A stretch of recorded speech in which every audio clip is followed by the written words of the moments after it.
Captain Cathode and the Secret Ace by Michael Cassett. Interior Stratojet Bridge, day.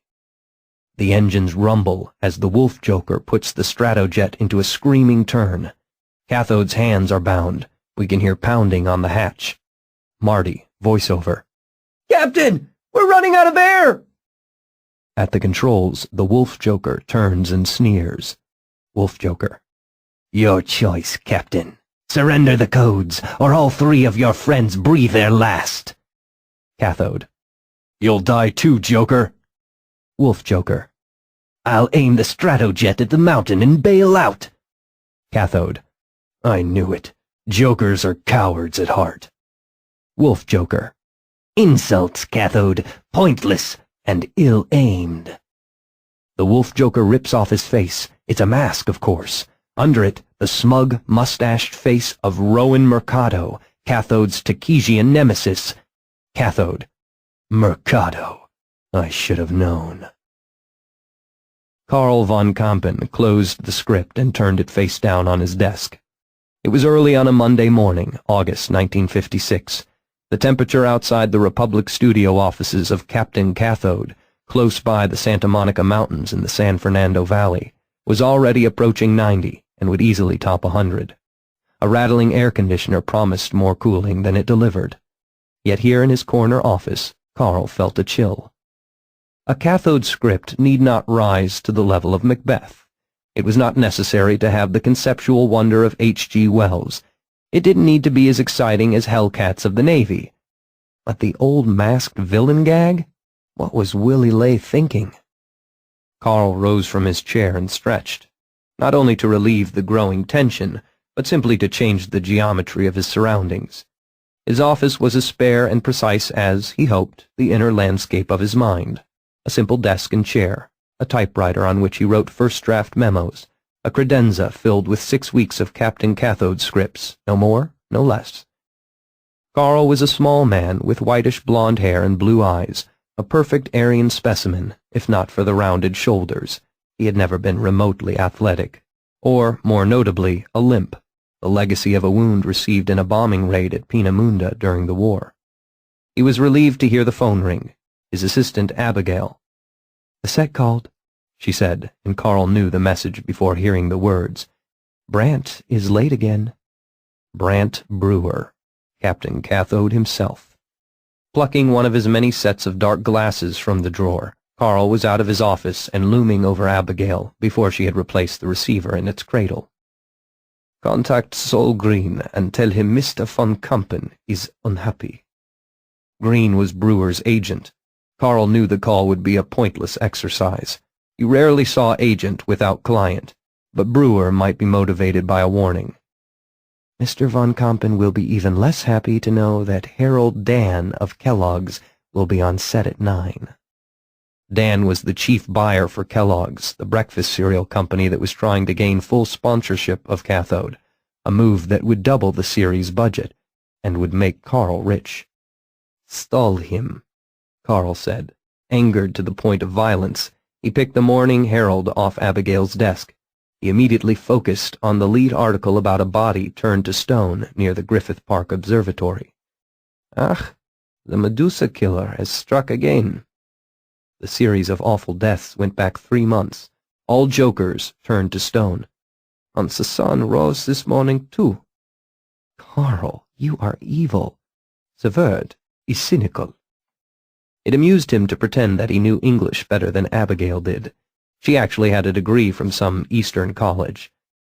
Evil, I said, and I'm sticking to it. Abigail was 25, slim, dark-haired, easy to imagine as the only gal reporter in a newsroom filled with wisecracking men. Carl loved her voice as well as her refreshing disregard of the conventions of a business relationship, such as those forbidding a secretary to address her boss by his first name. The only thing that makes this new set different from the usual Joker murders is that the victims aren't young women, but men. Actors, I bet, Carl said bitterly. Killed by producers. He gave Abigail a farewell smile, then placed dark glasses on his face. As you said, evil. Carl was being unfair to himself.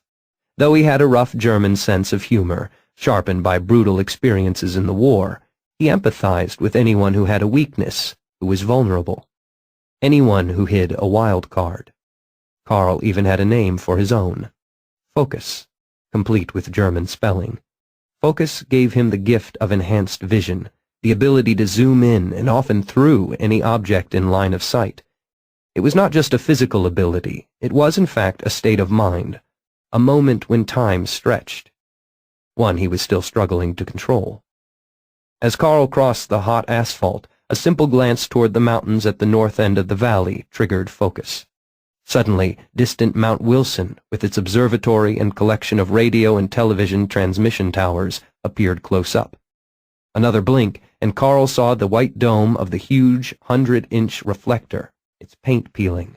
Another blink, the tower belonging to KNX Radio, one of its red safety lights burned out. There was an almost sexual satisfaction in exercising focus. It had to be private, of course, an easy concession, since focus also required special circumstances, such as an inviting target, near or far. It was not a wildcard power that made Carl stand out, except for one thing.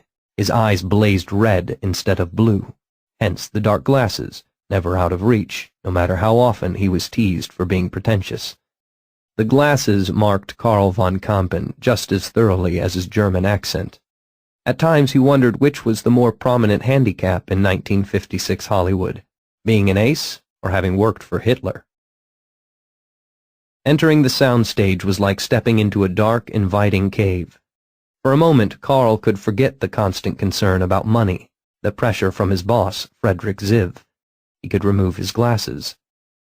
The first to notice Carl's presence on stage was Eugene Okelwitz, the rotund, frequently drunken Nat actor who played dog-faced Joker Turk, Captain Cathode's sidekick. "Here comes the Fuhrer! Wie geht's?" he added, slapping Carl on the back. "That's what I came to find out." Carl did not like Okelwitz. Compared to Brewer, Eugene was a consummate professional, always on time, never missing his mark or forgetting his lines, but he took his minor role far too seriously, and the costume girl said he often took his rubber dog mask home with him. He claimed he liked to stay in character when he rehearsed, but... "We've been working around Brant for the first scene," Okelwitz said. "Shot our sides, right, baby?" Baby was addressed to Nora, actress Dottie Doyle, the statuesque, blue-eyed marvel whose magnificent legs were constantly on display in her cathode Stratojet uniform. Carl reminded himself to compliment the costume designer, who obviously understood that a kiddie show could get away with hemlines that would have been judged scandalous on a series aimed at adults. "I'm not your baby, Gene." Dottie didn't even address him directly, planting herself directly in front of Carl. "And we can't get anything done like this." Typical Dottie. Informed, cool, businesslike, the type of Nordic princess Carl's parents would have welcomed as a mate for their son. Carl walked around the flats to the front of the set. The lights had been turned off while the grips removed the control panel of Cathode's Stratojet. "She's right, Carl," said Marshal Korshak, the beleaguered director. "The rest of the day is all cathode." Korshak was nervous even when things went smoothly. He had come to Cathode from Hopalong Cassidy. Carl forced a smile. "It could be worse, Marshal. We could have horses." "Horses are always there when you need them, or you get a new one and no one knows the difference." At that moment, a production assistant hurried past them, uttering, "He's here," then continuing on to avoid being collateral damage in the explosion to come. The same self-protective impulse caused Korshak to announce that he had to take a piss. Carl steeled himself for the encounter, but once his eyes adjusted to the sharp change of light, he realized it wasn't Brant Brewer, Captain Cathode. It was Harold Dan from Kellogg's. Dan was pushing 40, dark, heavy-set, and balding, and he had the whitest teeth Carl had seen on any human not an actor. Dan, in fact, smiled with every sentence he uttered, as if he were getting paid per second of dazzle. Introductions were made to Okelwitz and Dottie. Dan's eyes widened at his first sight of Cathode's female companion. "I'm thinking we should put you on the cereal box." If legs and knockers sell cornflakes, why not? Before the banter could escalate, Carl heard, What's wrong with you people? Can't you see we have immortal television to make? Brant Brewer, known to millions of American youth as Captain Cathode, scourge of the Takesians and their rogue Joker allies, strode from the shadows and planted himself in the center of the set, hands on his hips, a poster child for strength, justice, and American values. He was wearing his skin-tight navy blue flight suit, emblazoned with the letter C and a lightning bolt. Every time Carl saw his captain, no matter how angry he might be, he wished for the ability to broadcast in color. Either that or the ability to shoot explosive rays from his focused eyes. Brant, you are 2 hours late. The hair and makeup girl just won't let me out of the trailer. Brewer's smile was as dazzling as Dan's, but completely natural. Carl didn't doubt that the hair and makeup girl had a crush on the star. Most women in the crew did, and no doubt some of the men. You're hours late every other day, and it's killing us. We're getting the scenes, Carl. We are working around you to get the scenes, and they are never as good as they could be. Brewer brandished a script. How can this be good? I'm a man in a suit playing tricks on masked idiots. I can't shoot them. I can't throw them out the hatch. All I can do is speak sharply to them and tell them to eat their spinach. In argument, Brewer reverted to his original Cajun accent, just as Carl grew more Teutonic. It was a wonder they understood each other at all. Our audience is young children. They see enough violence in their real lives. Children aren't served by horse shit. Are you actually reading the scripts, Carl? Brant's expression changed from defiance to compassion. Forget the dramatic simplifications. Are the children of America served by this portrayal of aces and jokers? Huh? Is putting Gene Olkowitz in a dog mask better than casting a true... Stop it! Carl could see that Brewer was, as always, shifting the argument away from his own errors to Hollywood's cowardice about the wild card. You know we cannot use real jokers. How many times must we discuss that? The series is properly designed. You are part of it, or not. Keep being late to the set, and you will be dismissed. Do you want to go down in history as the man who fired Captain Cathode? Carl flicked the front of Cathode's costume with his fingers. Captain Cathode is whoever wears the suit, Then Brewer's visage changed again, radiating warmth and eternal friendship. You're the boss. He looked around as if searching for allies and spotted Korshak. Are we making television here or what? Carl was still so shaken from the encounter that it took him a moment to realize someone behind him was clapping. Dan. You are sitting on a gold mine here, Mr. Von Kampen. The series does well. And should continue to do well, but the big bucks won't come from the young eyeballs tuning in every afternoon. It'll come from what those young people force their parents to buy. The Captain Cathode comic books and toys, the pajamas, the helmets, the models of the Stratojet, the figurines. And the breakfast cereal. You'd better get control of your actor. He was not smiling. Before he could take any steps, Carl had to suffer through a scoring session for next week's 5 episodes of Cathode. To call it a scoring session was a stretch, of course. Every music cue was stock, already recorded.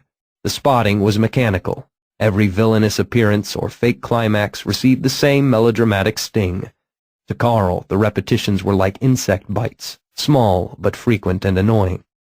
As he left the dub stage, he saw the man he needed.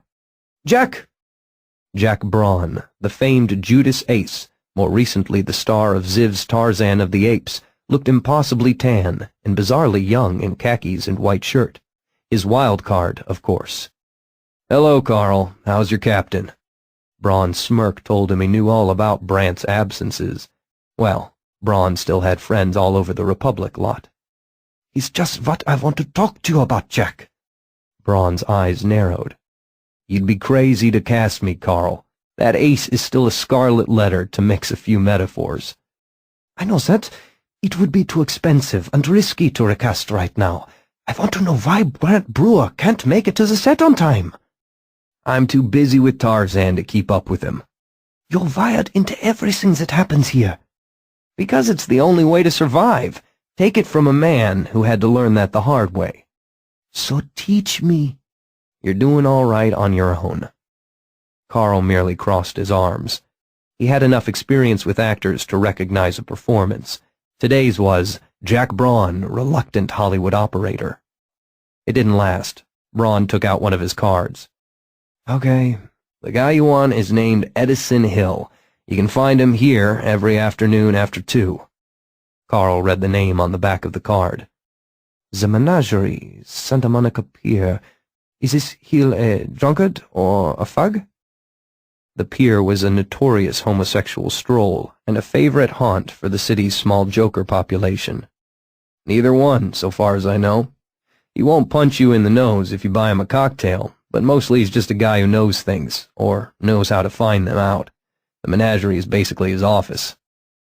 Carl never met Braun without wanting to tell him he was a fellow ace, and without instantly realizing the futility of such a gesture.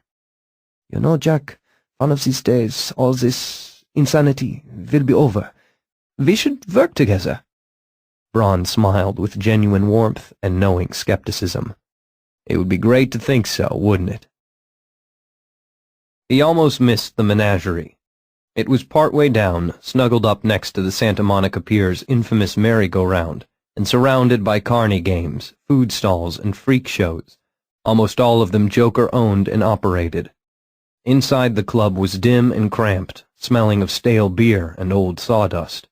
A female Joker was grinding away on the club's tiny stage, twirling the tassels on her sequined brassiere and bumping her posterior to the music. I've been coming here for years, Hill said. I have a weakness for beauty unadorned. He was slim, tallish, good-looking in a B-movie's second banana way, complete with the Dick Powell mustache. He sounded as though he'd grown up far to the east of Los Angeles. There are some amazing people here, Carl said. They can be an acquired taste, Hill said. It was mid-afternoon, hardly prime time for any club, and the menagerie was largely empty. Nevertheless, the dancer on stage was a true beauty by any standards, though when she dropped her bra, Carl saw that she had mouths where her nipples should have been. He didn't want to think about what might be under her G-string. What do you do when you're not doing this?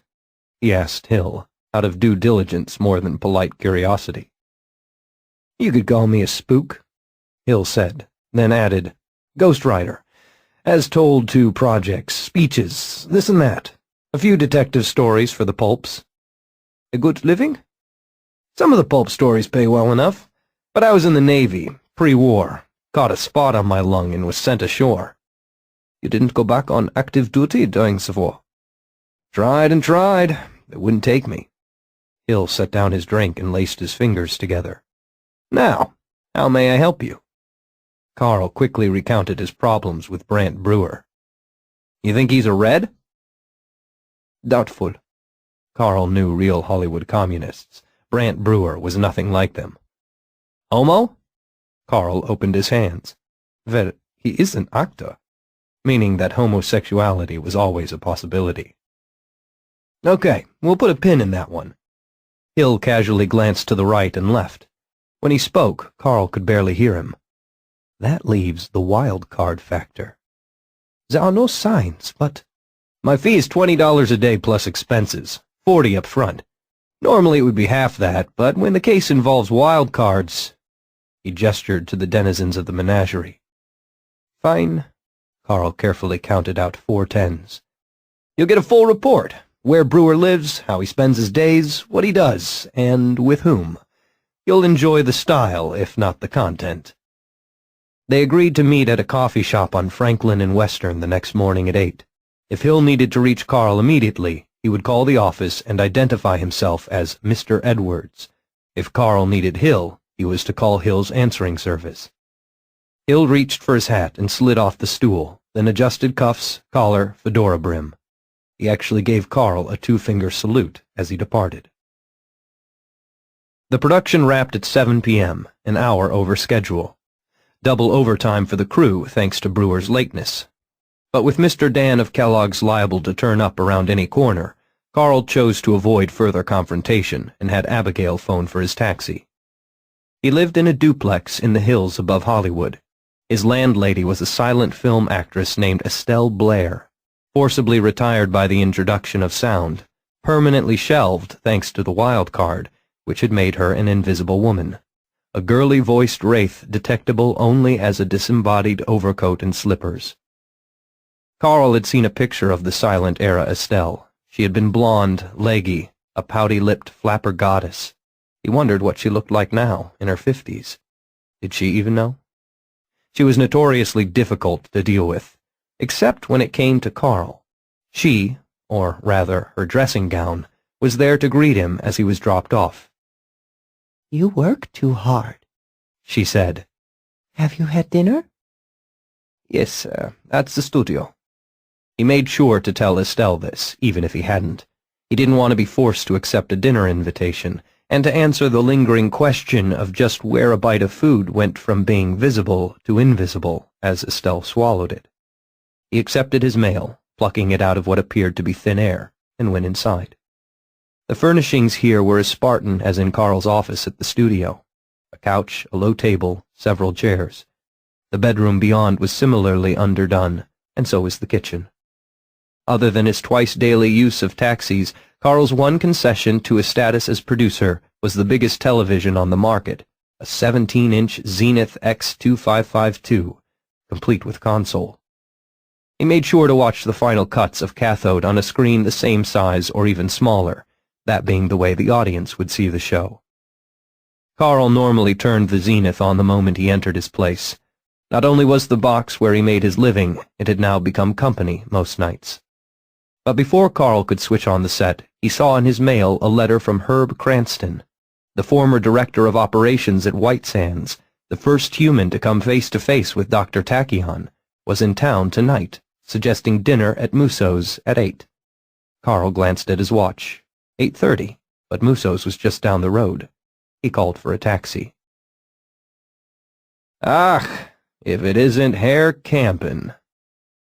Carl had entered Musso's through the back entrance and had been scanning the dining room for Herb Cranston, a tricky process given the booths. The Rocket Man was sitting at the counter, the remains of what appeared to have been a hearty meatloaf dinner in front of him, and a cocktail or three. "I only just got your message." "Have you eaten?" "Yes." "Well then, much as I enjoy the atmosphere here, I've heard so much about the Jokers of Santa Monica. They should build a sign, Jokerland."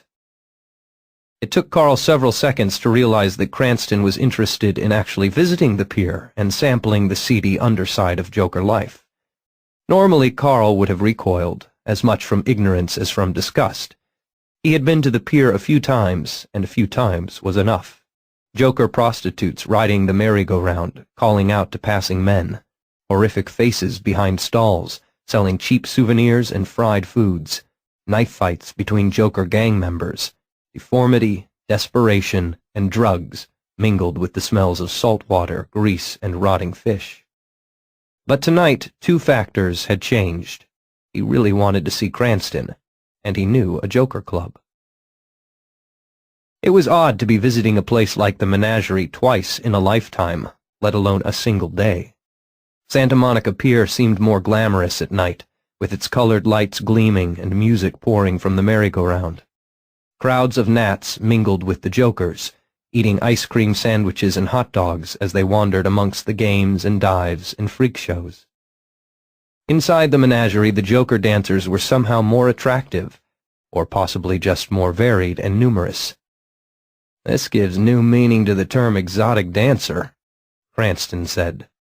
He loved to pun. In their time at White Sands, Carl's English had been too rudimentary to recognize most of them. He no longer had that excuse. There was a good-sized crowd, too, for a midweek night, or so Carl assumed. The pier and its nightlife were not among his areas of expertise. As a trio of dancers worked the stage, they called themselves the American Girls, and they were, successively, red, white, and blue beneath their flag-themed costumes. A spectacular femcat, complete with spotted fur and swirling tail, joined Carl and Cranston at their table. Interested in some company? Cranston waved the girl away and began talking shop. Things are finally starting to happen up at Tomlin. Still trying to make sense of Tachyon's secrets. Reverse engineering a Tachyon ship. Hell no. Wright Field's got nothing better to do. Let them waste their time. Encouraged by the alcohol and needing to be heard over the roar, Cranston practically shouted. Then, embarrassed, he said in a quieter voice, "Carl, we are back in the business of doing our own designs and cutting metal. Watch the skies.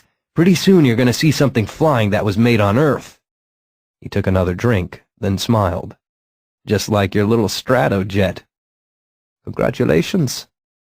"Some of our White Sands friends are with us, even Willie Lay." Lay had gotten out of Germany before the war, becoming a writer of popular journalism about rocketry, which is why Carl had sought him out for Cathode. "The guy we really need is you. You are the most promising one of the bunch." "My friend, you are as inaccurate as you are drunk. That bunch included von Braun, Rudolph, Dornberger, so many others." "I didn't mean in accomplishments. We know you got to Pina Munda straight out of school.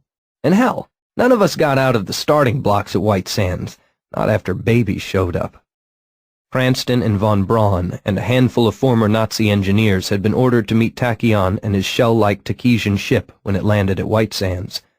Carl and the rest, however, were kept away, occupied with calisthenics, endless reports, and English lessons. "Did Willie put you up to this?" Cranston shrugged. "He simply said we ought to ask." "He should not have done that without telling me." "Then I wouldn't have been able to surprise you." Cranston smirked. He was drunk enough that he was beginning to get sentimental. Carl remembered him as a heavy drinker. "Both of us. So lucky. The wild card never got us." "Yes." The wild card had gotten Carl von Kampen, of course. In 1947, he had followed Walter Dornberger to Bell Aircraft in Buffalo, and was mired in the tedium of creating designs for a bomber that would likely never be built, when he came down with what he hoped, was the flu. After days of fever and delirium, he recovered to find that his vision had been altered. Previously myopic to the point of blindness, he could now see down to a near microscopic level, or up to the level of the best optical telescopes. He had focus. There was a side effect. For several minutes after focus, Carl's eyes blazed a demonic red. At first he thought it was a temporary effect, but within a couple of weeks, as he struggled to master his new talent, he realized it was likely permanent, a sign of his status as an ace. That was when he began wearing dark glasses. Hating the work at Bell, hating Buffalo even more, Carl decided to fulfill a lifelong dream.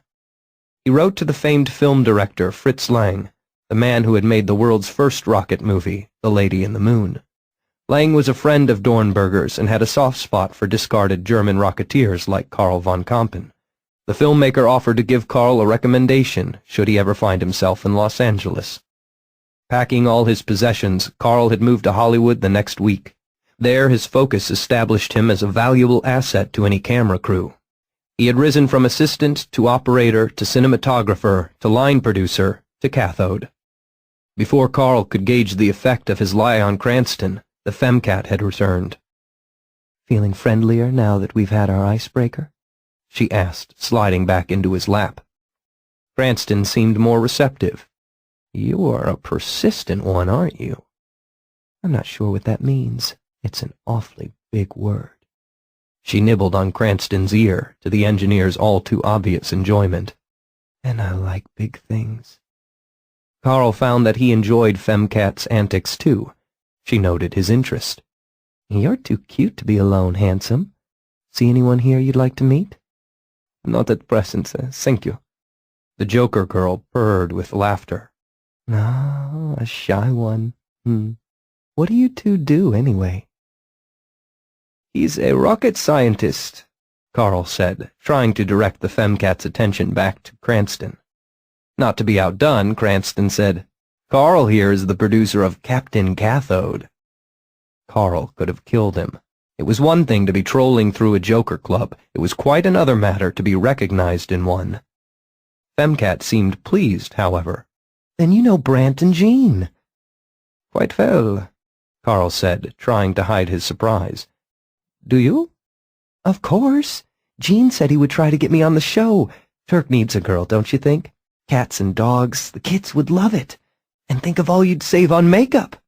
She gave a throaty laugh. I'm only doing this to pay the rent, you know. I'm really an actress. Of course she was. He knew what kind of actress, too. There was a growing market for Joker smut films, he had heard. I didn't know they were regulars here, said Carl. How often do they come here? He focused on her pretty feline face, noted the glistening drops of moisture in her whiskers, a raised brow, the mouth slightly open. In a gnat, they would have been clear signs of hesitation, or fear. The Femcat had said too much, and all at once she had seemed to realize it. I wouldn't call them regulars. They're just guys I've met. Excuse me. She slithered off Cranston. The rocket man didn't seem all that sorry to see her go. It's going to be a long drive back to Mojave. In this condition, you'll be lucky to reach Lancashire. Carl helped Cranston down to the end of the pier, where a line of cabs was waiting. He had his former colleague dropped at the Roosevelt Hotel, then told the cabbie to head down Hollywood Boulevard to Gower. From there he walked. It was less than a mile, straight up Gower to Scenic, then a few blocks east to Beechwood. He needed time to let the booze wear off, time to think. He could continue as he was, grinding out episodes of a children's television series until it died, then another, until he died, or worse than death, fell out of fashion. He could sell his share of cathode to Kellogg's and use the money to support himself for life. No more silly stories of treacherous aces outwitted by an idiot in a blue suit. Or he could take up Cranston's offer and return to his life's work. But he could do none of it until he resolved the Brant Brewer problem. His star was hanging out at a Joker dive, which might explain the increasing number of late mornings. But what was Gene Olkowitz doing with him? As far as Carl knew, the two were nothing more than set colleagues, and Olkowitz sure wasn't showing up late. At the corner of Gower and Franklin, he stopped to use a payphone. He left an urgent message for Edison Hill. At 8:30 the next morning, Carl was still sitting in the coffee shop at Franklin and Western, emboldened by last night's stroll and counting on the sunshine and exercise to mitigate his hangover. Carl had walked, eager to hear what Edison Hill had learned. But Edison Hill had not shown up. All he could do was wait and read the Herald's follow-up stories about the Medusa killer. There had been 7 such murders over the past 20 months, all victims male, all jokers between the ages of 25 and 50. None of them the obvious victim. No derelicts, hopheads, rent boys. They were as solid citizens as any joker could ever hope to be. Veterans, attorneys, accountants, file clerks, mechanics, a man who ran a gas station in Glendale, even an ex-fireman and a couple of former teachers who had lost their jobs when their cards turned. No parents wanted jokers near their children. None of this was immediately relevant to Carl. He wanted to know about handsome, charming, mysterious Brant Brewer, the man who held the keys to Carl's future. At 9, he gave up the wait, dropping $1 on the counter and calling for a cab. He had already given $40 to a man he had met in a Joker bar. He would have to have words with Jack Braun the next time he saw him. Carl von Kampen hated feeling foolish. He was dropped as usual at the front gate. To his surprise, Abigail met him in the parking lot.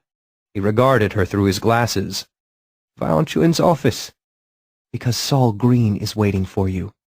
Let me guess. Brant is late again." Carl's head began to hurt, and this time it could not be blamed on the previous night's alcohol intake. "Tell me better news." "They found another dead guy in Silver Lake last night. Turned to stone, Carl." "If Saul Green gives me any grief, he'll be found petrified in Silver Lake. Have him meet me at the set." Carl did not want to face the giant agent in his office, and he needed to reassure the skittish Korshak that he would not be blamed for the delays. Sure enough, Brant Brewer's parking spot was still empty, but next to it was a shiny black 2-door Hudson Hollywood, the type of car Carl would buy, if he bought one.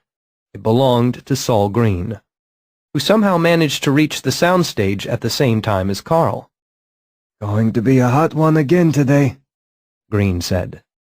In the best of times, Carl had little patience for Green and his brand of chat. Why are you here instead of your clients? "Brant is having personal problems, medical problems." So he's in the hospital? "Not yet. His life is not at risk." Only his career. Green took Carl's elbow and somehow moved him several feet away.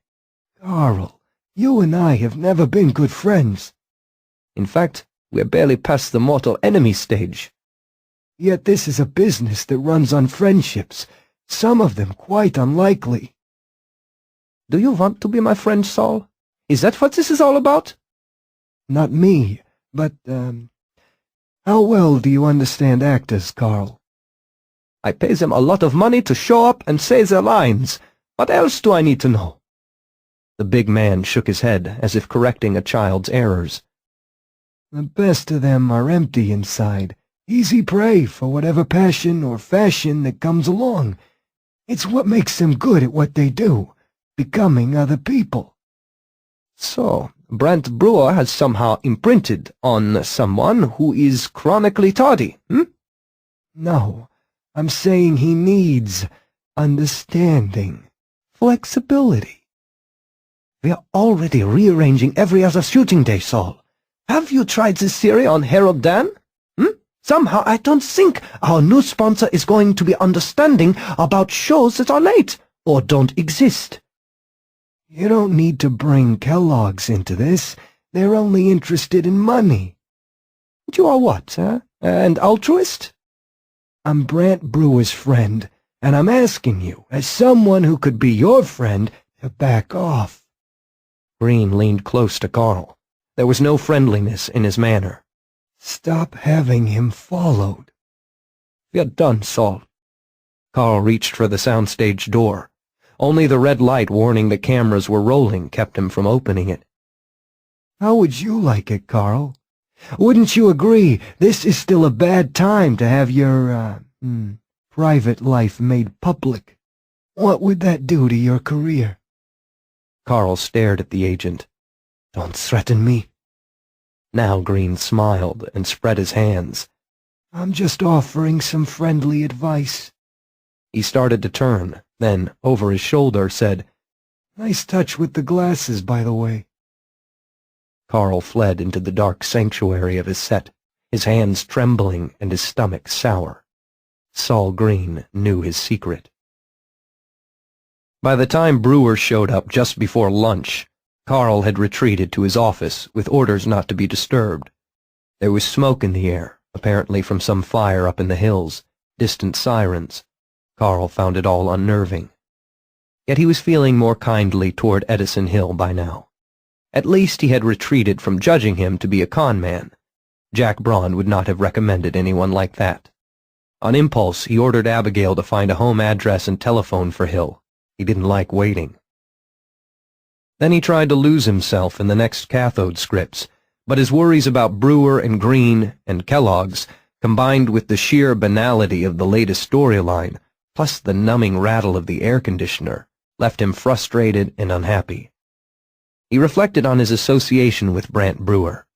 He had simply seen the actor as a face in an 8x11 glossy, along with a short list of credits that ranged from secondary roles on Broadway to live television, and a few guest roles on other Ziv television series. Black-haired, blue-eyed, Brewer just looked like a hero. And in the round of auditions, he had shown he could sound like one, too. A deal had been made through Saul Green before Carl and Brewer ever had a conversation, and the rigors of producing over 115-minute low-budget episodes in each of 2 television seasons had made it impossible to progress beyond that. They had never been friends, never shared a meal or a drink. Their only social encounters had been at occasional holiday parties. He knew even less about the rest of his cast. Olkowitz was another Green client who had, Carl recalled, been auditioned in character, already wearing the dog mask. Carl wouldn't have minded getting to know Dottie Doyle a lot better, but his ace complicated his romantic life. Focus diverted normal sexual urges into his own peculiar form of voyeurism. Besides, Carl recoiled from the role of producer preying on actress. Realizing that it was now close to 5 p.m. and that he hadn't eaten, he wandered into the outer office, finding it empty except for a note with Edison Hill's home address and phone and the words, "Tried this, number not in service." Carl was irritated by Abigail's absence until he remembered two things. He had given her permission to leave for a medical appointment, and it was the Edison Hill situation that was unnerving him. In the best German tradition, he decided to take action. Hill's address was 8777 Lookout Mountain. An amusing coincidence. Fritz Lang had lived on Lookout Mountain when Carl had visited a decade back. The location was less than 5 miles from the studios of Captain Cathode. But it took over an hour to reach it. The route south on Laurel Canyon was blocked by fire trucks at Mulholland Drive. Carl's cabbie suggested an alternate route, which took them around 3 sides of a square, down Woodrow Wilson, then through a side canyon, then back up Laurel from the north. More fire trucks clogged the intersection of Laurel Canyon and Lookout Mountain, but it was still possible to drive past them, straight up the narrow road.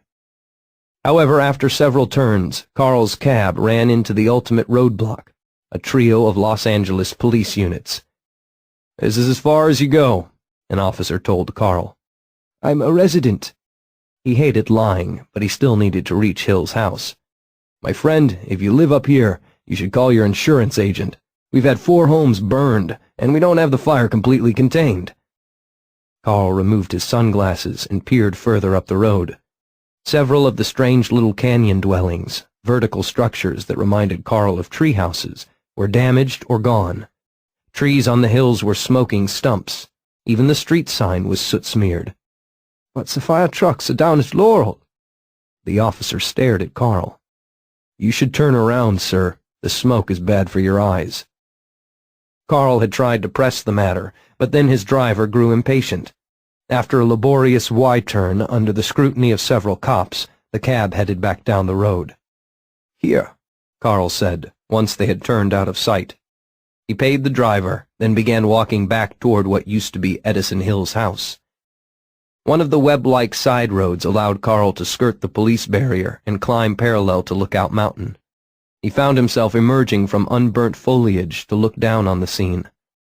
On the blackened slope above what used to be 8777 Lookout Mountain lay a strange object, a block of stone that, through Carl's focus, appeared to be a statue of a human male cowering in fear, a man with a pencil mustache. It was a long, choking walk down Laurel Canyon past Hollywood Boulevard, which had nothing but houses this far west, to Sunset. There he headed for Schwab's, phoning for a taxi. Once it had arrived and was taking him east toward home, he considered telling the driver to turn north toward Tomlin Air Force Base. Carl von Kampen had had enough of Hollywood. As he walked up the steps to his duplex, he smelled the rich fragrance of jasmine, a considerable improvement over the smoke and ash of Laurel Canyon. The cool air revived him. He paused and looked back. As he did, he focused again, unbidden, and was rewarded with a cascade of images near and far. A robin on a telephone wire, a ball kicked by a neighbor child in a tiny backyard, stopped in mid-flight, a puff of smoke from an exhaled cigarette further down Beechwood, a cloud of moths around a streetlight, on the hillside a hunched coyote, all of it linked by ribbons of cracked concrete, foliage, pipes, the blur of autos in motion. Even if Saul Green or Brant Brewer turned out to be the Medusa killer, Carl had faced greater challenges. He had built rockets. He had survived a British bombing raid. He had lived through the Wildcard. He had turned himself into a Hollywood producer. Surely he could find a way to control Brant Brewer. Halfway to his front door, he was grabbed, a hand above his elbow, an invisible hand. "Go back," Estelle Blair said. It was a challenge to turn casually while trying to spot a potential assailant. Carl wasn't sure of success until he had descended to the sidewalk without feeling a knife blade or bullet in his back. "Estelle," he said. "Right behind you." "What's going on?" "2 men, nasty looking, overdressed for the heat. They started sneaking around about an hour ago. I heard them and made myself scarce, if you know what I mean." Carl was still making his way back to Beechwood, toward the corner grocery and witnesses. "I get the idea." "I think they were going to follow you inside. One of them had a gun." A car started up. Moments later, a Hudson Hollywood rolled down Carl Street and quickly turned south onto Beechwood. There were 2 men inside in hats and overcoats, one of them easily big enough to be Saul Green. "Are you in some kind of trouble, Carl?" Apparently. He had felt nausea and apprehension at the charred ruins of Edison Hill's house. Now he felt pure fear. Whoever killed Hill had somehow connected them. "Maybe you can't see clearly with your sunglasses." That may be. It was possible that Estelle knew his secret too. She could have been spying on him for the past 3 years. Silly of him to have chosen a landlady who was the one person immune to focus. "Well, my father back in Iowa, bless his soul, had a method for dealing with bothersome people. Do unto them before they do unto you." "Estelle," Carl said. "I couldn't agree more." Brant Brewer lived on Drexel Avenue, not far from the farmer's market in Gilmore Field, north of the Wilshire Miracle Mile. The cab stopped at Gilmore Field, where the Hollywood Stars were playing a minor league baseball game. Carl could walk the 4 blocks to Brewer's address. It would give him time to further consider his dwindling options. The sun was setting, offering the promise of relief from the oppressive heat, though the haze in the air would linger for days. Carl was grateful for the lack of a moon. That awful night at Peenemunda had seen a full moon, the better to aid British bombers. Although 2 stories tall, Brewer's house was modest in size, situated on impressive grounds behind a fence, largely hidden from the street. Carl slipped close to the fence, focusing through the bars and the bushes beyond. He could see Green's Hollywood parked in the hemispherical driveway, along with other vehicles. He focused on the peeling paint on the walls of the house, a cricket making a major effort to get across a pavement crack. No obvious obstacles, but no obvious weapons. Carl had his plan, and it was worthy of Captain Cathode. He hoped he lived long enough to share the scheme with Willie Lay. A last glance at the quiet neighborhood around him, then he opened the gate and walked up to the front door. As he became aware of the laughter and music from inside, Carl stepped back. He could still abort the whole mission. Depending on whether the next half hour went according to script, these people would be in danger. There was also the temptation to simply let it go. Sign the deal with Kellogg's and wash his hands of him. Let the cereal makers worry about Brewer's ability to hit his mark. No. Brewer had not just brought chaos to Carl's life. He and Saul Green had almost certainly killed Edison Hill, and who knew how many others. They were monsters, real-life versions of the cartoon Joker villains of Captain Cathode. They needed to be brought down. Carl knocked on the door. A moment later, a very surprised Gene Olkowitz opened it. Or rather, Turk did. Olkowitz was wearing the dog-face mask. Carl had half expected it, but was still shocked to realize that the good captain's sidekick was not just playing the part on camera. "Is this where I say guten Abend?" Carl said. "Or should I bark? What are you doing here? Why are you wearing that mask?"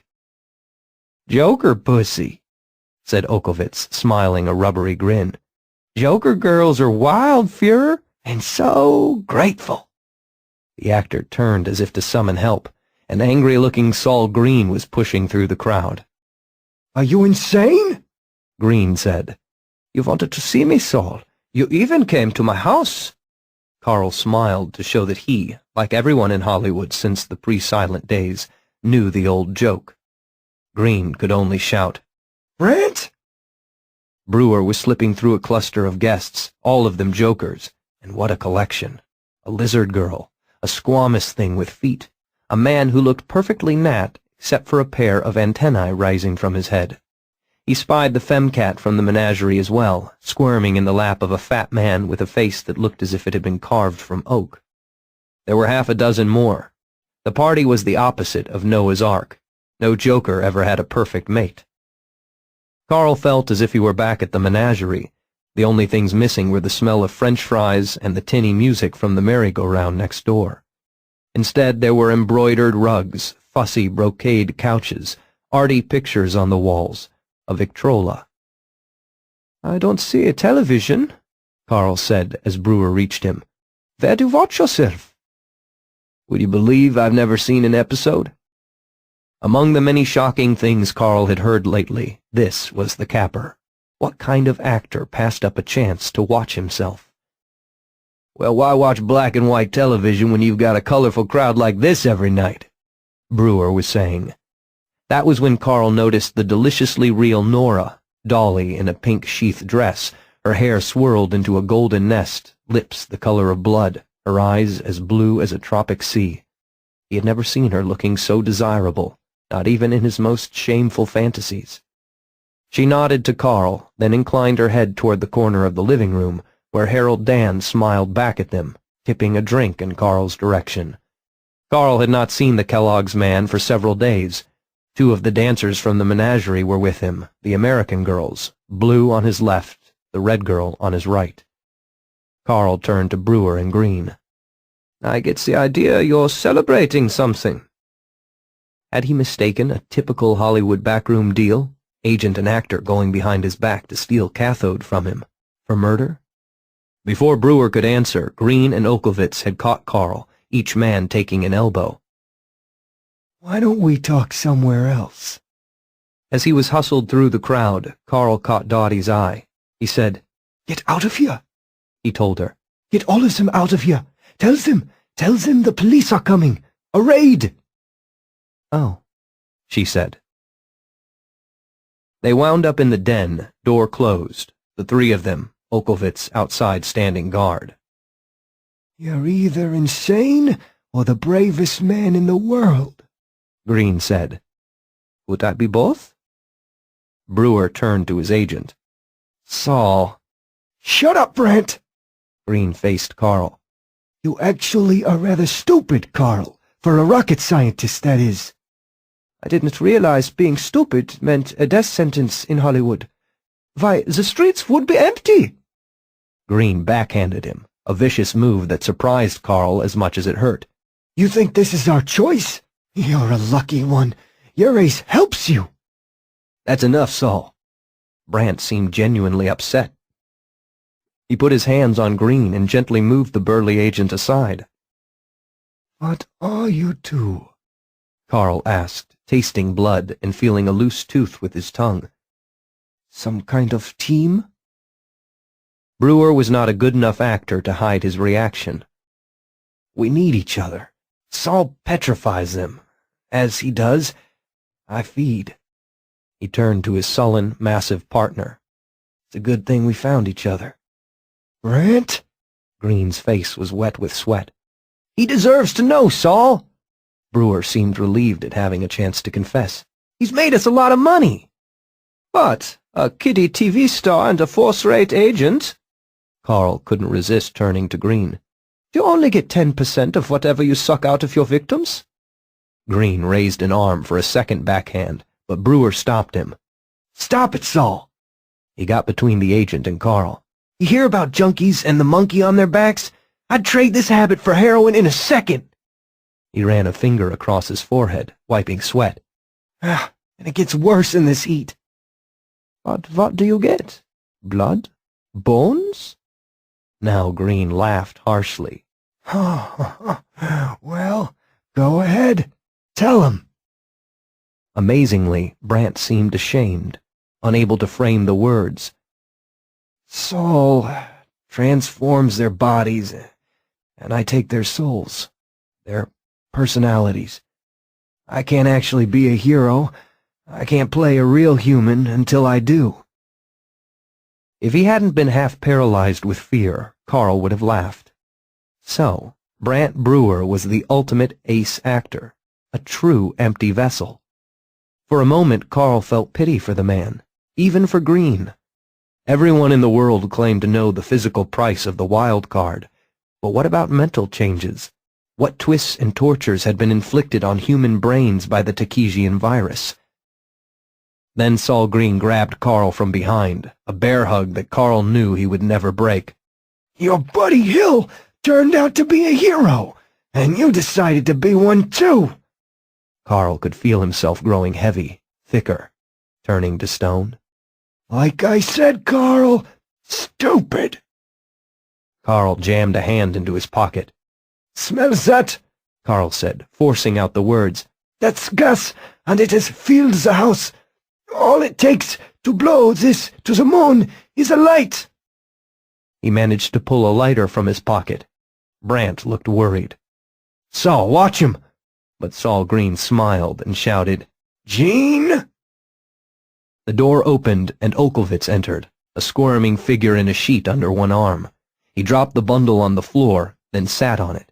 Green never lost his hold. We may not be able to see your invisible friend, Carl, but Green has a great nose for a gnat.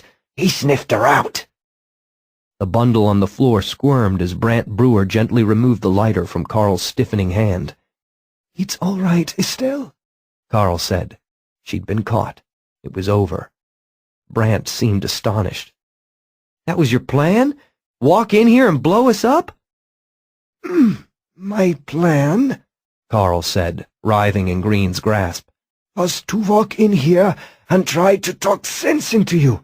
You can kill me the way you killed all the others, but if I die, it won't be just another Joker murder. I'm Chairman. I'm your producer. I'm an ace. Who replaces me? Someone meaner and stronger. And when that happens, how long do you think you two will survive, Wouldn't it just be better to have some kind of peace? He felt as though he was talking to himself. He was rooted now, feeling heavy, his skin hardening. He tried to focus, and he failed. Now all he could do was close his eyes and die. The door suddenly opened. There was a commotion, a shout from Green. Brant! Carl opened his eyes and saw that he and Estelle had been left alone. The blanket had already been thrown aside. Can you move? Yes, Carl said, though it wasn't easy. He felt like a man who had been sitting in one position for hours, as if his feet and legs and even hips had fallen asleep. I think we should get out of here. Painfully, reaching for Estelle's invisible and not especially substantial support, he stomped down the hallway into the living room. Dolly and Dan and the Joker partiers had gotten the message. The only people present were Brant Brewer, Saul Green, and Eugene Olkowitz. Brewer was on the stairs, holding the lighter aloft as Green tried to reach him. He actually struck a pose that could have been seen nightly on Captain Cathode. Put it down, Brant! Olkowitz was between them, still in his dog mask. Back off, Saul! Carl just hurried toward the front door, stumbling into the hot August night, desperate to put as much distance as he could between himself and Estelle and the house. As he reached the gate, he heard what sounded like the snap of a piece of rotted wood. The house erupted in a flash of light. A giant's hand slapped Carl, flattening him against a parked car. Deafened by the blast, his hands and knees skinned and raw from impact, Carl huddled against the side of a car as the fireball blossomed overhead. He pulled himself up, forcing himself to look, even though the air itself seemed ablaze. Estelle, he called. Here, darling? The voice came from behind him. I don't feel so... Carl heard a rustling thump as something hit the lawn. He bent to the challenge of trying to cradle an invisible woman. Behind him, Brant Brewer's house was entirely engulfed, so violently shaken that the second floor had already collapsed into the first. No fire squad would be able to do anything. By the time they arrived, there would be nothing but ashes. 2 weeks later, on his way to Tomlin Air Force Base, the bus carrying Carl von Kampen stopped on the north side of Palmdale to gas up. Stretching his legs, still stiff from Saul Green's Medusa touch, Carl saw the headline of the newspaper the attendant was reading. Ziv TV introduces new cathode. George Reeves starred in The Gone with the Wind and From Here to Eternity. The Kellogg's offer had died with Brant Brewer. Fine. Harold Dan had left L.A. on the first plane back to Michigan. no doubt eager to escape before anyone asked inconvenient questions about what he had been doing at that party. Carl did not care. He wanted out of Hollywood. He had even given away his new Zenith to Estelle. He owed her much more, not just for saving his life, but for helping him understand why Brant Brewer had killed himself. Being a joker was bad enough, she had told him. The suicide rates are appalling, you know. But actors are the most insecure people imaginable. They never know why they are popular or successful, only that they are, for a while. Brant Brewer must have realized that Captain Cathode was the best he could ever be, and that when you discovered the truth about him, it was all over. Carl von Kampen replaced his dark glasses and peered into the future. Powers by David D. Levine. At 9:35 a.m. on Monday, May 2nd, 1960, an unexpected knock sounded on the door of Franciszek Majewski's office. Frank's desk was closest to the door. He stubbed out his cigarette and prepared to answer it. "Just a moment," he said. Most of Frank's documents were already properly stowed in color-coded folders according to their classification, all tidily aligned with the desk's edges. He put his current working set away in its folder, then glanced at his two office mates to make sure they had done the same. Although it was early on a spring day, the windowless office was already stuffy with Washington heat. Harsh fluorescent lights hummed over battered war-surplus file cabinets, scarred green and white linoleum, battleship-gray desks edged with decades of cigarette burns. The 4 heavy safes along the back wall were properly flagged with green open cards, their doors shut but unlocked during the working day. Frank was preparing an intelligence estimate of Soviet bomber production capacity. His folders contained documents in Russian, German, Polish, and English, news articles, intercepted telegrams, reports from field officers summarizing the findings of their agents. The latter, although the freshest and most exciting, were also the most suspect. Even if the facts presented weren't deliberate misinformation, they could be mistaken, misinterpreted, or completely fabricated by agents desperate for money or thrills. Nothing was certain in this business. That was why they were called estimates. But through careful correlation of the available information, a sharp analyst could come up with a highly probable guess at the truth. The man at the door was Robert Amory, Jr., tall and lean, and, unlike Frank, still in possession of all his hair. "What a pleasant surprise," Frank said as he shook his hand. Robert, the man who had recruited Frank to the CIA, had been his immediate superior before being promoted to Deputy Director of Intelligence. He held a folder in one hand, a red one with a top secret label. "I need to speak with you, Frank," he said. "Alone. Come with me." Frank swallowed hard. He took off his wire-framed glasses and polished them with his handkerchief to hide his discomfiture. As they walked down the corridor, footsteps echoing on the travertine, Frank felt sweat trickling down his sides, even more than the already muggy day warranted. Any disturbance of routine was worrisome, and having the attention of his superiors focused on him was more worrisome still.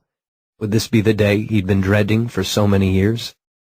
Robert led Frank to a vault he'd never even walked past before, closing and locking the heavy, soundproof door behind them. As the two of them sat at the small table that filled most of the vault's antechamber, Robert offered a cigarette. He smoked Marlboros, which Frank found too harsh, but he gladly took one to calm his nerves. Robert tapped his cigarette into a heavy glass ashtray with the CIA seal, then extracted a sheet from the folder. "Sign this." "What is it?" Frank's pulse throbbed behind his collar button. "I need to read you into a new compartment." Reading in was the process of authorizing an officer to access a certain compartment of classified information. The sheet contained a brief description of the compartment. It was a photo reconnaissance project involving high-altitude overflights of the Soviet Union, and the usual statement that Frank understood that unauthorized disclosure of any information from the compartment would subject him to penalties up to and including life in prison. Robert had already filled in Frank's name, date of birth, and social security number at the bottom, and Frank signed it with a sense of relief. Frank didn't yet know why his security clearance was being raised, but whatever the reason, it implied that his secret was still safe. After Robert countersigned and filed the form, he pulled another folder from one of the vault's drawers. Welcome to Aquatone. Each compartment was identified by a cryptonym, or code name, beginning with a 2-character prefix called a digraph that designated its geographical or functional area. Aquatone's AQ prefix indicated it was a type of technical asset. Robert slipped an 8x10 glossy from the folder and slid it across the little table. This information doesn't leave this room under any circumstances. Aquatone is one of the blackest projects we have. Stamped Top Secret Aquatone, the photo showed an airplane. An extremely unusual airplane. The wings were freakishly long and thin, the fuselage slim as a cigar. It might have been a glider, except for the jet exhaust at the rear. It was painted entirely black, completely lacking in markings or insignia. This is the Lockheed U-2, Robert said. It has a ceiling of 70,000 feet, top speed of 510 knots, and can remain aloft for up to 8 hours without refueling. We've been flying this plane over Russia for almost 5 years. Frank realized the ash was about to fall from his cigarette and flicked it in the ashtray. What kind of photos can you get from that altitude? 70,000 feet was practically outer space. Robert gave a grim little smile. Very good ones, and the Soviets don't have anything that can stop it. He looked Frank in the eye.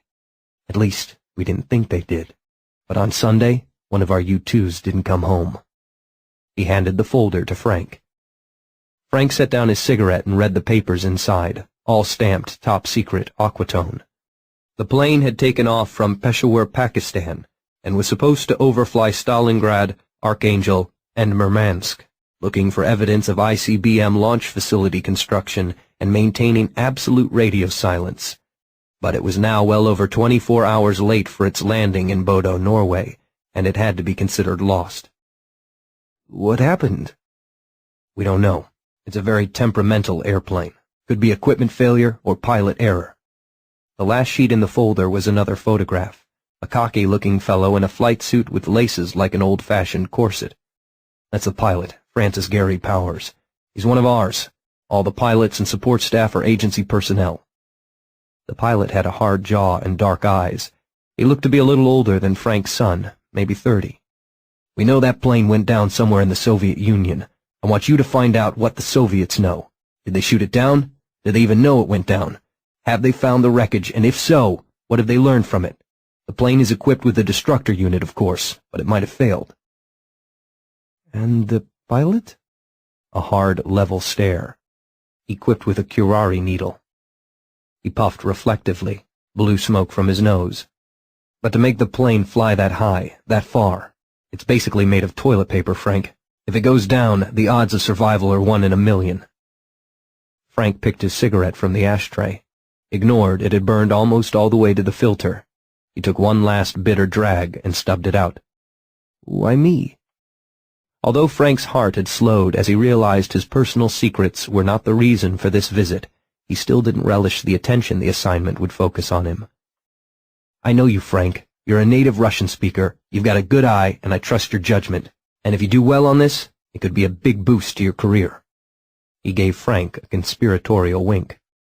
Thanks. He tried to smile. Frank arrived home at 11:10 p.m. that evening. He slipped his key into the lock and opened the doors quietly as he could. But his wife was awake, in robe and slippers, gnawing her nails as she stared out the living room window. She turned to him as he entered, her round babushka face illuminated by relief that shaded immediately to anger. "Where were you?" she said, her voice strained. "I'm sorry I'm so late, Kohanya," he said, and bent to kiss her cheek. "I got a new assignment today. I was so tied up in it that I forgot to call." In fact, he had spent most of the day in the Aquatone vault, where no phone line penetrated. She hugged him tightly. "I was so worried about you, Serduska," she whispered into his shoulder. "I was afraid that Scare had found you." "Not today, Kohanya." He stroked her hair. "Not today. Our secret is safe, for now." Frank remembered every detail of the day that secret had manifested itself. It had been a fine spring day in 1952. Frank was crossing C Street, obeying the walk signal, when he glanced to his left and saw a green 1950 Packard bearing down on him. Frank was seconds away from becoming a bloody pancake on the street. Suddenly there was a rushing sound in his head, and the car seemed to slow to a crawl. Frank had pushed himself backwards, feeling as though he were wading through glue, unable to breathe. A moment later, the car sped past. Frank stood shuddering in the street, wondering what had just happened, and ran a hand over his sweating head. It came back with hair stuck to it. He'd always known that he'd go bald, like his father, but hadn't expected it to come on so quickly.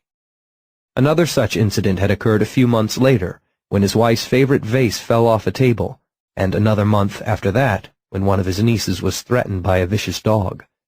Frank hadn't become a successful analyst by ignoring data, however unexpected or counterintuitive, and he soon became convinced that his experiences were not just subjective. He had developed an extraordinary ability, an ace.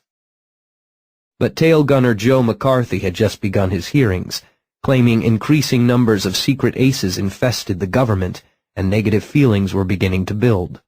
Part of Frank's job was to understand and predict political trends in other countries, and he could tell that the life of an ace in the government would shortly become extremely unpleasant. And though he'd been only 8 years old when the Bolsheviks had taken over Russia, forcing his wealthy Polish-born parents to flee to the United States, he knew that being different from the mob in a difficult time could be fatal. At first he hadn't even told his wife of his abilities, but she was smart and observant, and after she noticed how, in moments of stress, he sometimes appeared to flicker, he'd been forced to confess his secret to her. Ironically, she still didn't know he worked for the CIA. McCarthy's hearings were over now, but fear and distrust of aces remained. Anyone who discovered they had unusual powers was required by law to report to SCARE, which would assign them to jobs in which their powers could be used for the good of the nation. But SCARE had only ever acknowledged 2 instances of this: Lawrence Haig, the telepathic stockbroker, and David Harstein, known as the Envoy. Neither of them had ever been seen in public again. Sophia sniffed and wiped her eyes on the sleeve of her robe.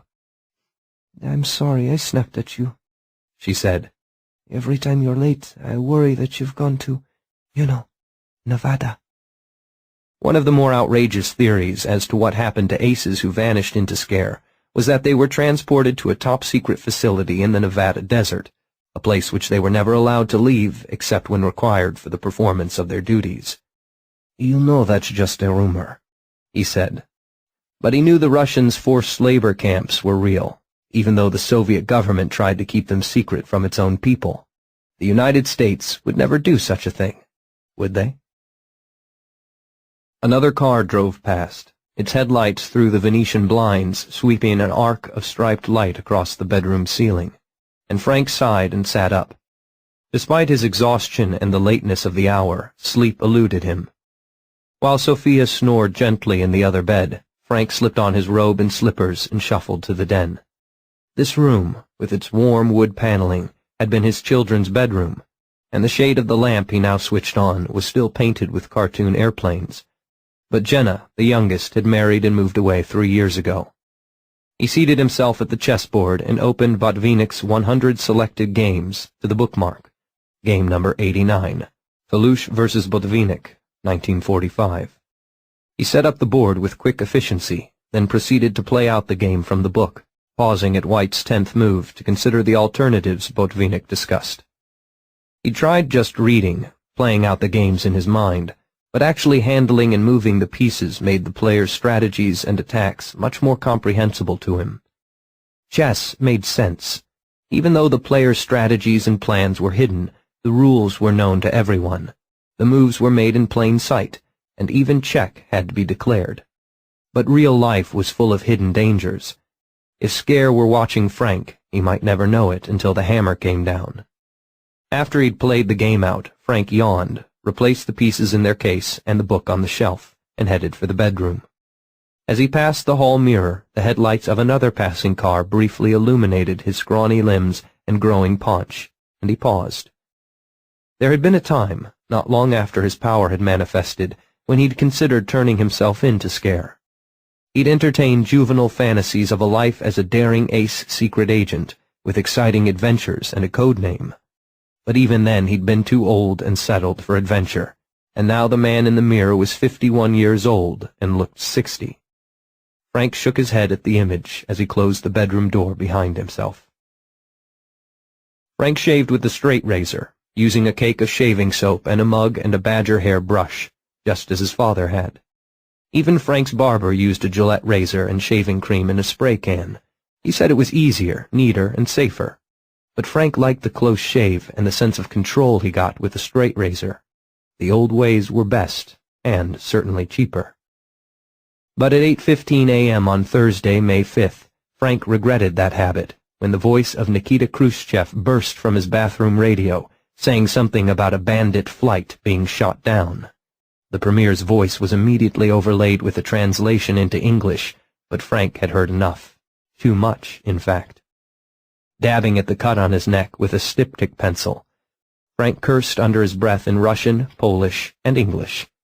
He had worked over 14 hours on Wednesday, but not a single thing he'd seen in all the sources he'd studied had led him to conclude that the Soviets were even aware of the downed U-2's existence, and he had turned in a report to that effect before leaving the office at 9 o'clock the previous night.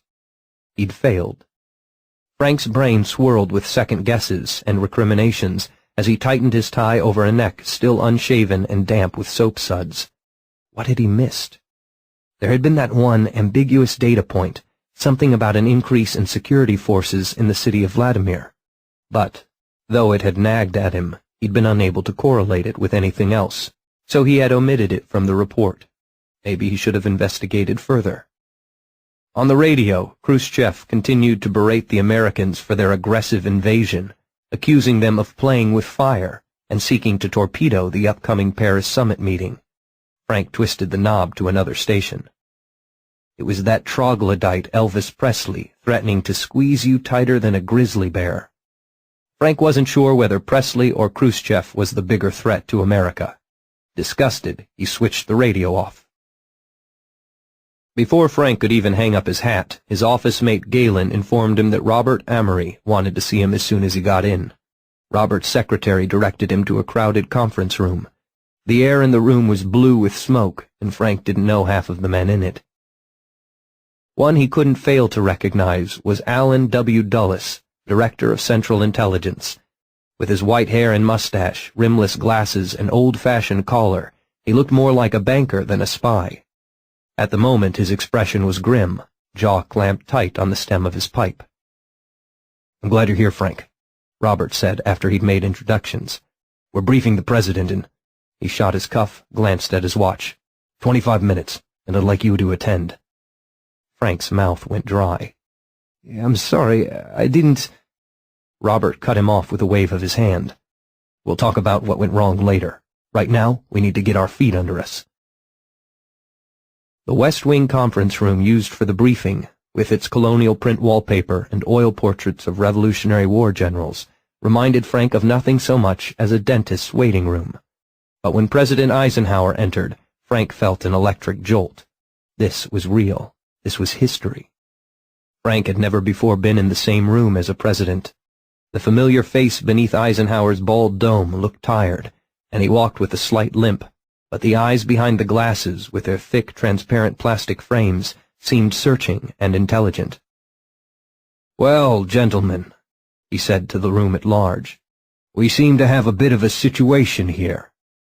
The question on the table was whether to fess up, as the president put it, to admit that the lost plane had been on an espionage mission, or to stick with the prepared cover story, which was that the U-2 was a NASA research plane that had accidentally strayed into Russian airspace. The CIA men present all argued strenuously for the cover story. As Dulles said, "Although all nations spy, no one admits it." But Thomas Gates, the Secretary of Defense, worried that if Khrushchev had physical evidence of espionage, the United States could be caught in a lie. "We don't want to go to Paris with egg on our faces," he said. But the president didn't really seem to be listening. "What I want to know is, what about the pilot? Could he possibly have survived?" Frank was amazed to hear so much concern about one man from a general who had commanded tens of thousands. Kelly Johnson from Lockheed, a pale man with a florid complexion, spoke up. "Well, sir," the engineer said, dabbing at his brow with a handkerchief. "the aircraft is equipped with an ejection seat and a survival kit, but frankly, sir, those are provided mostly to reassure the pilot." Eisenhower's face sagged at that revelation.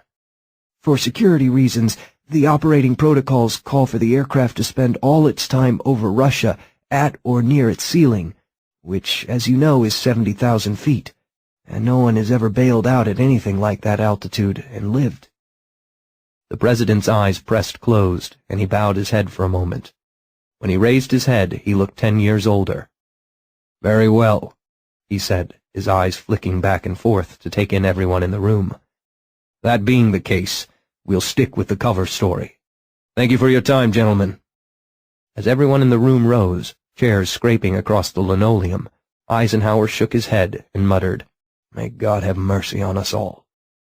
If Frank had been 5 feet farther away, he wouldn't have heard it, and he was touched by the man's humanity.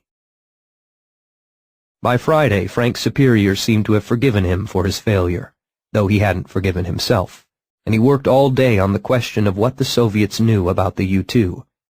Photos of wreckage had been published in Pravda, and Grichka, the Russians' first deputy minister of defense, had given a speech at the Supreme Soviet claiming that the American air pirate had been shot down, but there was no indication the Russians knew of the U-2's mission or capabilities.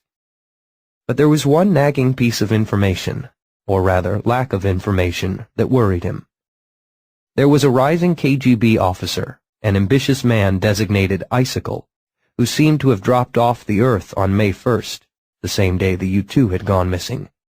At this point, though, Frank had nothing to connect the man with the U-2 but a vague intuition. As he locked his papers in the safe for the weekend, he resolved to dig deeper on Monday. On Saturday, May 7th, Frank was washing his lovingly maintained 56 Rambler in the alley behind the apartment building when Sophia opened the bedroom window and called out, "Frank, it's someone named Robert. He says he needs to speak with you right away." Frank dropped the sponge in the bucket and ran up the steps 2 at a time. Puffing, hands still dripping with soapy water, he took the call in the den. "You need to come to the office now, Frank." Robert didn't sound pleased. "Yes, sir." There was no point in asking for more details on a non-secure line. When Frank arrived at Robert's office, without a word, the deputy director handed him a sheaf of flimsy yellow telefax pages. It was a transcript of a speech Khrushchev had given to the Supreme Soviet a few hours earlier. "Comrades," the premier had begun, "I must let you in on a secret. When I made my report, I deliberately refrained from mentioning that the pilot was alive and healthy, and that we had the remnants of the plane." Frank looked up, aghast. "Keep reading," Robert said. "We did this deliberately," Khrushchev's words continued, "because had we given out the whole story, the Americans would have thought up another version. The pilot is safe and sound. He is now in Moscow. His name is Francis G. Powers. According to his testimony, he is a first lieutenant of the U.S. Air Force, in which he served up to 1956, when he joined the Central Intelligence Agency." There was more, much more. Names, dates, flight plans, all accurate. Photos from the plane's cameras, which Khrushchev described as not bad. Even the curare-tipped needle with which Powers was supposed to kill himself. The cover story of a weather research plane that had gone off course by accident was completely exploded. Powers would be tried as a spy. If found guilty, and the Soviet courts were not known for their leniency, he would face a firing squad. Frank dropped the speech on the desk in front of him and massaged his temples. He desperately needed a cigarette, but in his haste had failed to bring any from home. At that moment the door slammed open and Alan Dulles strode into the room, pipe clamped between his teeth. He seemed about to speak to Robert, but then he noticed Frank. What is he doing here? Frank sat paralyzed, held in check by the director's gaze. Frank is one of our finest Soviet analysts, Robert protested. Dulles cut him off, pulling the pipe from his mouth and pointing at Frank with its stem. He completely failed to spot the fact that Khrushchev had the U-2. Never mind Powers. I want him off this assignment. Give me someone who can tell me what's really going on over there. With one last withering glance at Frank, he turned and stalked out. After a moment of stunned silence, Robert slumped in his chair. I've never seen him that angry before, he said. Ever. Frank gripped the edge of the desk. I did the best I could with the available intelligence, sir, he said, amazed that his voice didn't tremble. Robert pulled a pack of Marlboros from his desk drawer. Gratefully, Frank accepted one as well. It's not just you, Frank, Robert puffed as he lit up. There's something else going on here, and whatever it is, it's something I'm not privy to. He blew out a plume of smoke. I'm sorry, Frank. You really did do your best. You just happened to be in Alan's line of sight at the wrong moment. Frank took a deep drag, but it didn't help much. Although his heart was slowing, he knew that he had just severely damaged his career, and maybe Robert's as well. I'm sorry, too. At least, he told himself, he would no longer be in the spotlight. Over the next few days, the crisis deepened. The White House released a statement blaming the Russians' excessive secrecy for making the U-2 flights necessary, and berating them for attacking an unarmed civilian airplane. Khrushchev shot back that Eisenhower was a stooge of the Pentagon militarists and their monopoly associates who really ran the country. Meanwhile, in Washington, the Democrats took the opportunity to harass a weakened Republican president, saying that it was almost incredibly stupid to send a spy plane over the Soviet Union immediately before the Paris summit. One senator even accused Powers of being a double agent, which prompted an immediate personal denial from Eisenhower. All during this time, the State Department negotiated with the Soviets to try to free Powers, but it was clear the Soviets knew they controlled the center of the board. They refused to negotiate and proceeded rapidly with plans for Powers' espionage trial. Soviet Defense Minister Malinovsky threatened that air bases provided by United States accomplices for U-2 overflights could easily be wiped out. Secretary of Defense Gates, in a carefully worded statement, emphasized that the United States would defend its allies in the event of an attack. Finally, blinking in the harsh light of newsreel and television cameras, Eisenhower made a statement. With a heavy heart, he said, I must announce that the United States is withdrawing from the planned four powers talks in Paris. Under the current circumstances, the prospects for peace seem remote. As he spoke, the Strategic Air Command quietly raised its readiness level to DEFCON 3. Tuesday night, May 10th, or maybe early Wednesday morning, Frank stared at his chessboard, smoke curling from the cigarette between his fingers, as he contemplated the endgame of Botvinnik's game number 90, Romanovsky versus Botvinnik, 1945. Frank sympathized with Romanovsky, who'd made a straightforward mistake in move 10, but then compounded it, becoming flustered by surprise after surprise from the Grandmaster Botvinnik. If he'd only been able to keep his wits about him, but he hadn't. Romanovsky had lost his concentration and the game, and Botvinnik had gone on to become Soviet champion, then world champion 3 years later. The creak of the den's door startled Frank from his reverie. It was Sophia, blinking in the light of the airplane-decorated lamp. Come to bed, Serduska, she said. It's late. Frank sighed and stubbed out his cigarette, then began replacing the chess pieces in their box. I'm sorry, Kohanya. I can't stop worrying about that U-2 pilot. Although he'd been pulled from the U-2 project, Frank had been unable to let go of Powers. Where were the Soviets holding him? What had they learned from him? Were they really going to execute him for espionage? The missing KGB man, Icicle, nagged at Frank like an extracted tooth. He had no new facts about the man, but his intuition insisted that Icicle and Powers were somehow connected. Maybe you should take a Milton. Frank shook his head. The poor kid's only a little older than our son. There's nothing you can do to help. Well, Frank held the last white pawn in his hand. I've been thinking about that.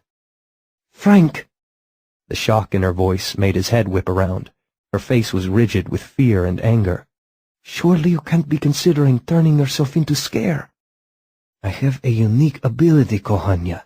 Perhaps now is the time to use it, for the good of the country. He reached to comfort her. Madness! She avoided his arms and stalked across the room, her arms folded tightly across her chest. "You're not Golden Boy, Frank. You're a grandfather. A balding, middle-aged bureaucrat. You don't even put pepper on your eggs." She turned, and he saw tears flowing down the lines of her face. "And think of the children. What will people think if they learn their father is one of them?" Frank looked down at the last pawn, still in his hand, and its matching velvet-lined compartment. Every piece had a place where it belonged, and a pawn could not fill the space designed for a queen. He sighed. "You're right, of course." Sophia's slippers sloughed across the floor, and she pressed her soft warmth against his back, embracing him from behind. He set down the pawn and turned to gather her up in his arms. They stood that way for a while, rocking gently side to side as they held each other. "Now come to bed," Sophia said at last. Frank turned out the light, leaving the pawn standing in the dark beside the empty chessboard. Friday, May 13th. Frank sat alone in his office, a greasy street vendor sausage sitting cold and half-eaten on the corner of his desk. He hadn't had a proper lunch in 2 weeks, instead spending every spare moment on the powers matter. In recent days, the already tense international situation had grown steadily worse, with Soviet bombers probing into Alaska and Canada, and increasing activity at intermediate-range missile sites threatening Turkey and Pakistan. But Frank had been focusing his attention on the elusive missing icicle. He was no longer the only KGB man who'd vanished. Others had also disappeared from play. Correlating that information with the latest signal intercepts on transportation and security budgets, Frank had deduced the epicenter of this mysterious activity. Vladimirsky Central, a high-security prison in the Russian city of Vladimir. Powers must be there. Frank was nearly ready to present his findings to his superiors. He just needed a few more facts to back up his intuition. Dulles would be displeased that he'd continued to work on the Powers case, but if Frank could present a solid enough report, he'd have no choice but to accept his conclusions. Whether he'd act on those conclusions was another question, but that was beyond Frank's control. He shuffled through flimsy papers, pink and tan and yellow, spattered with red secret and top secret stamps, looking for definitive evidence. This was the very latest intelligence. Frank had nagged the document control officers to the point that they were shoveling anything they could at him just to get rid of him. It was possible that he was the first to see this data. So when he read the report from an agent in the sleepy Moscow suburb of Noginsk, claiming that Roman Andreevich Rudenko, Procurator General of the Soviet Union, had been seen with Generals Borisoglebsky, Vorobyev, and Zakharov on a private car aboard an eastbound train, his mouth went dry. Rudenko was the Soviet equivalent of the U.S. Attorney General.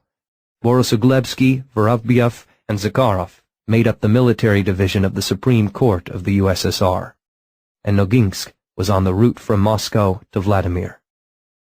Espionage trials in the Soviet Union were conducted in secret. If those four were in Vladimir, they could be trying Powers right now, and Frank might be the only one who knew it. But the agent in Noginsk had made very few previous reports. Frank couldn't determine how much credence to give this one. He needed more data to be certain. Shuffling through stacks and stacks of paper, scanning and discarding each one as quickly as possible, he soon built up a pile of loose sheets on the floor at his feet. Then something he'd read snagged at his brain just as his fingers were letting go of the sheet. He scrambled to find it again, crumpling and tearing other papers in his haste, then held it up to the light. It was an intercepted telegram from the Bureau of Prisons to the Commandant of the Red Army Orchestra and Chorus. "Regret must cancel your performance 17 May 1960 at Vladimir Prison," read the uppercase Cyrillic letters.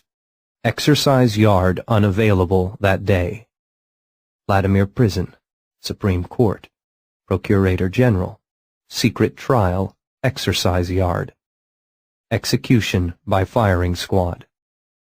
It was a slim and twisty thread of evidence, to be sure, but Frank had ignored his intuitions before, and the result had been nothing but ignominy and shame.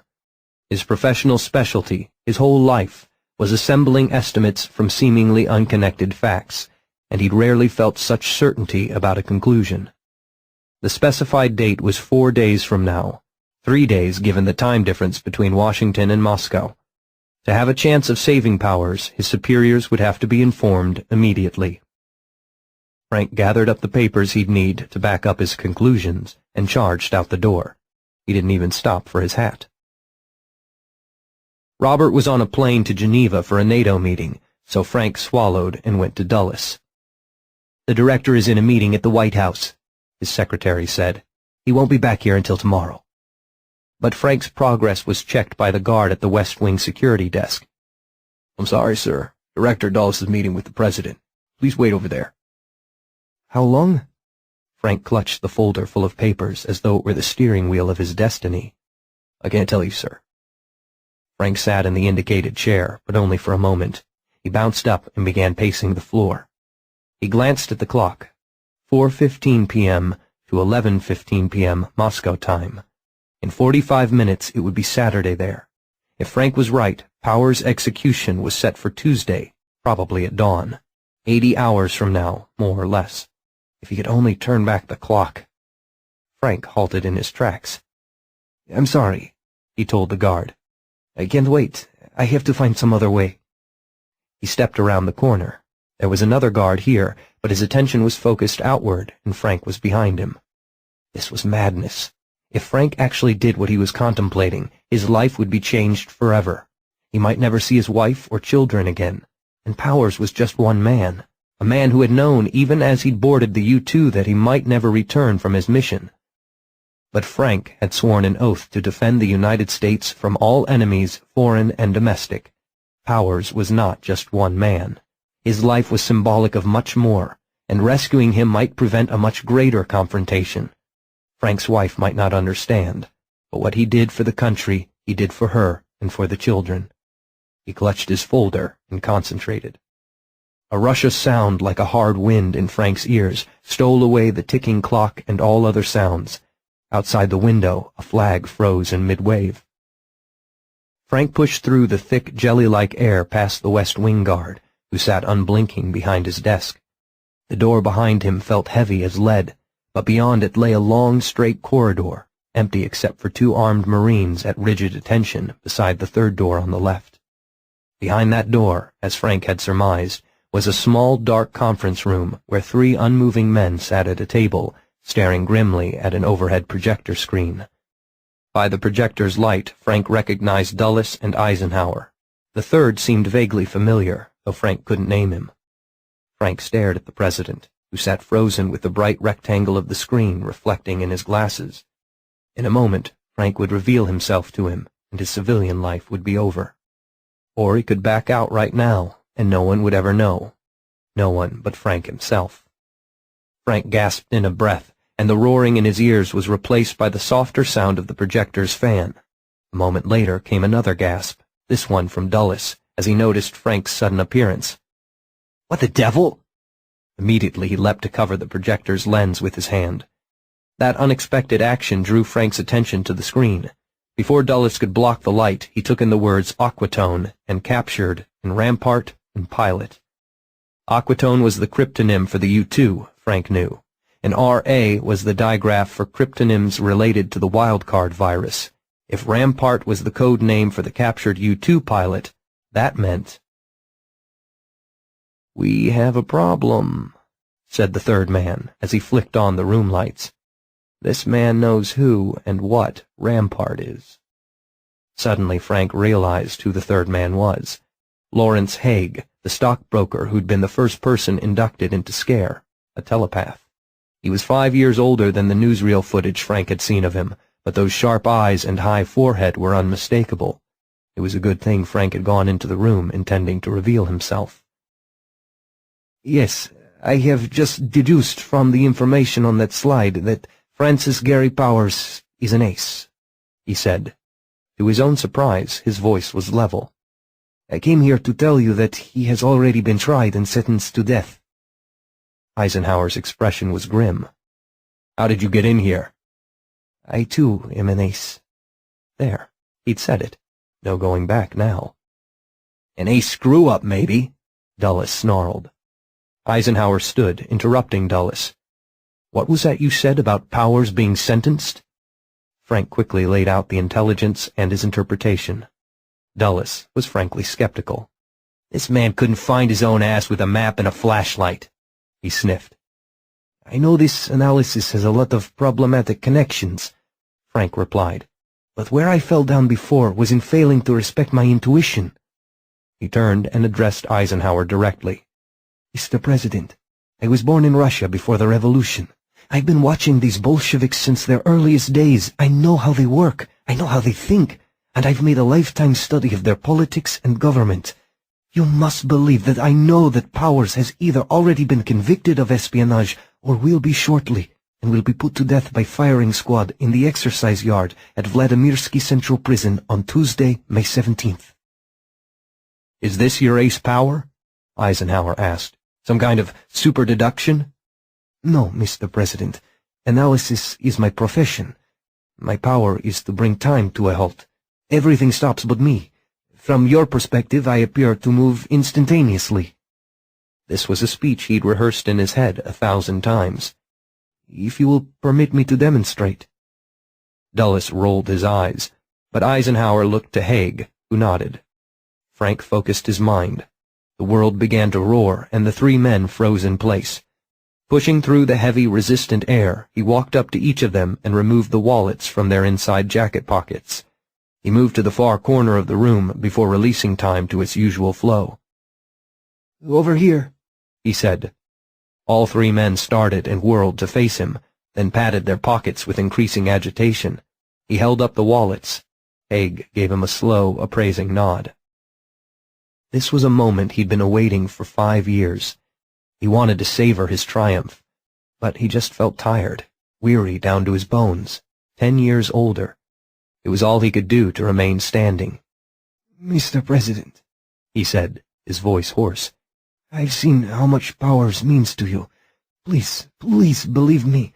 What I know, what I've learned, what I can do. Let me help you in any way I can." Dulles was the first to recover. "Sir, this is an outrage," he sputtered to Eisenhower. But the President ignored Dulles, turning instead to Haig. "Is this man telling the truth?" "As he understands it, yes." "Any black marks on his record?" This was directed to Dulles. "He failed to determine that the Soviets had powers." "He wasn't the only one. Anything else?" Dulles glowered at Frank before replying, "Not to my knowledge." Eisenhower looked into Frank's eyes for a long time, considering, and despite his own exhaustion, Frank realized that this man really did bear the weight of the world on his shoulders, and had for nearly 8 years. "All right," he said at last. "Mr. Mazursky, was it?" "Majewski, sir." Eisenhower straightened. "Mr. Majewski, by the authority of the Exotic Powers Control Act and the Special Conscription Act, I place you under the command of the Senate Committee on Ace Resources and Endeavors, effective immediately. You understand your rights and responsibilities under the Act?" "I do, sir." "Mr. Haig here is the Director of SCARE, and from now on you will be reporting to him. Larry, please read Mr. Majewski into Rampart." Haig pulled a paper from his briefcase and asked Frank to spell his name and provide his date of birth and social security number.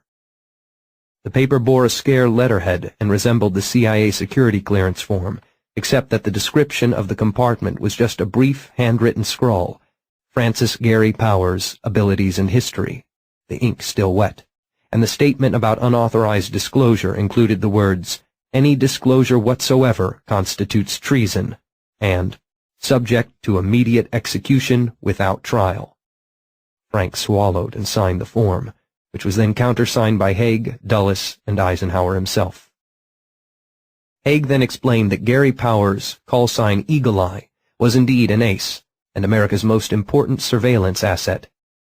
"His ace power is incredible distance vision," Haig said, "better than our best telescopic cameras, and he's had years of training in understanding what he sees.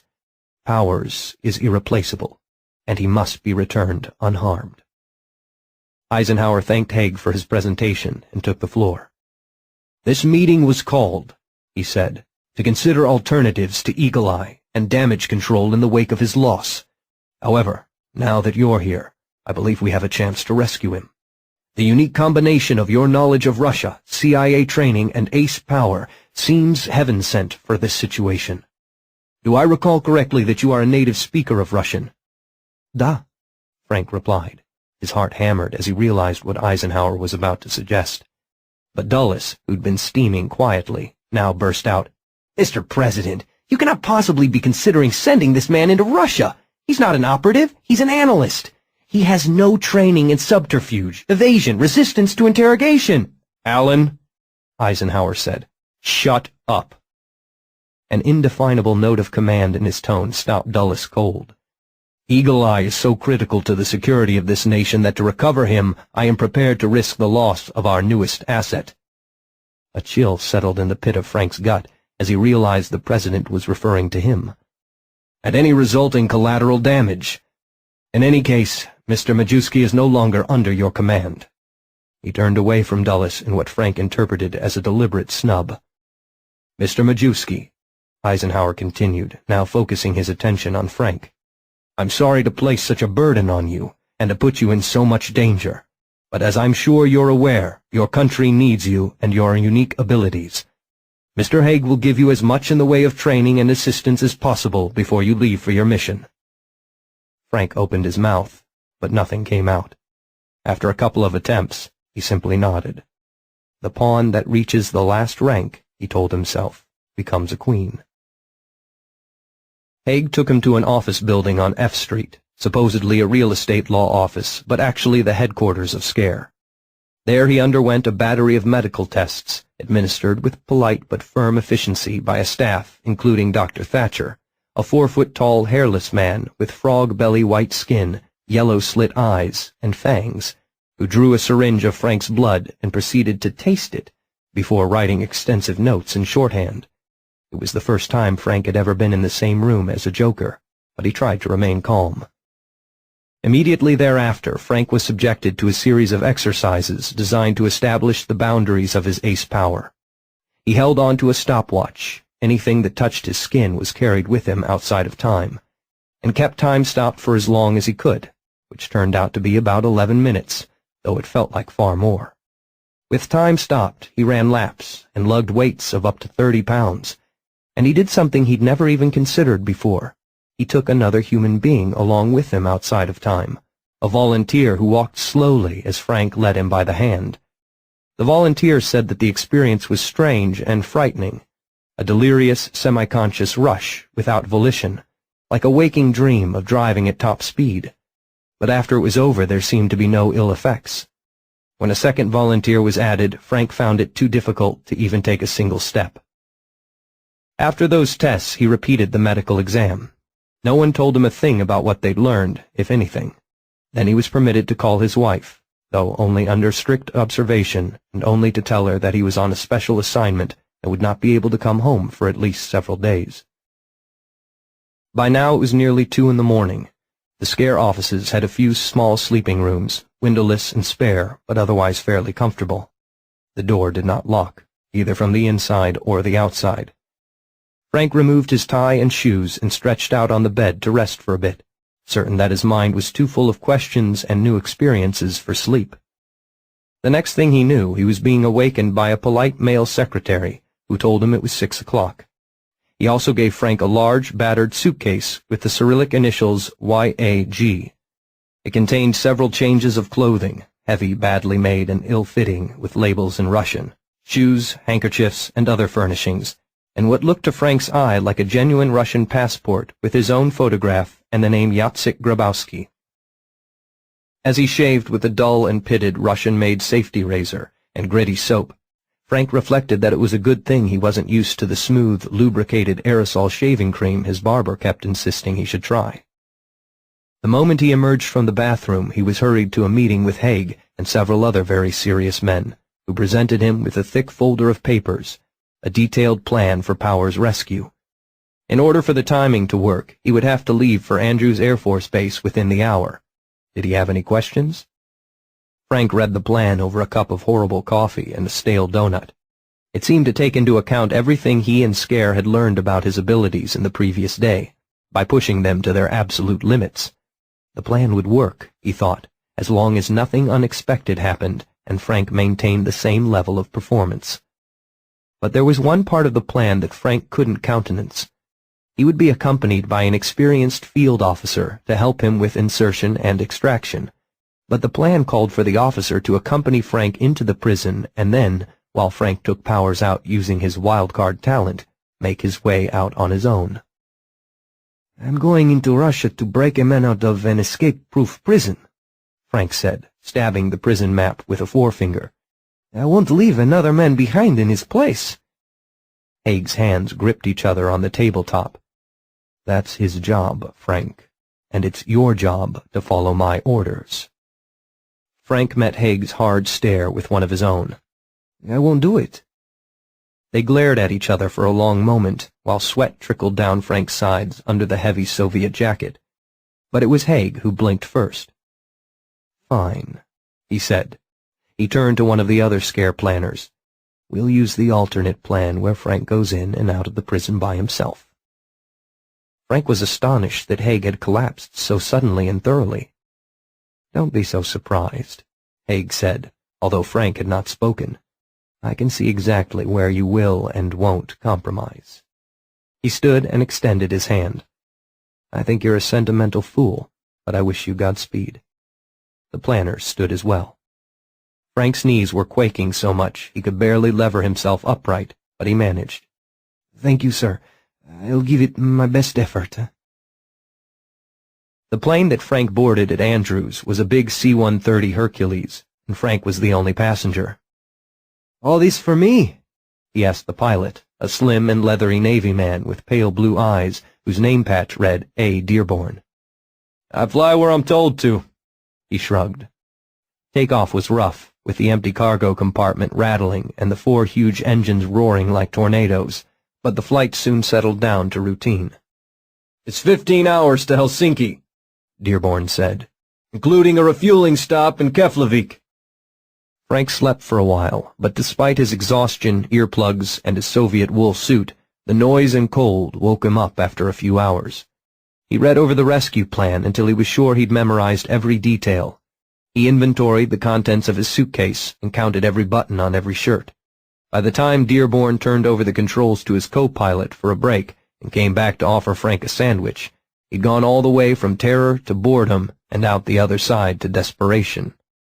"I don't suppose there's a chess set on this plane." "You're in luck." Dearborn hauled one out from his duffel bag, a tiny travel set, the wooden pieces of which plugged into holes in the board. "Always glad to have another player on one of these long flights," Dearborn said as he set up the board. "What's your rating?"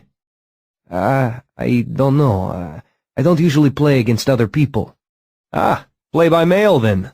Dearborn, playing white, advanced his queen's pawn. "No, I just study the games of champions, play them out on the board, analyze them." It was surprisingly painful to confess his hobby. He knew that chess wasn't just an intellectual pastime, it was also a game, to be played with other people as a form of social interaction. But that aspect just wasn't appealing to him. "I haven't actually played a real game of chess in, it must be 10 years. He advanced his own queen's pawn to confront Dearborn's. "No time like the present, then."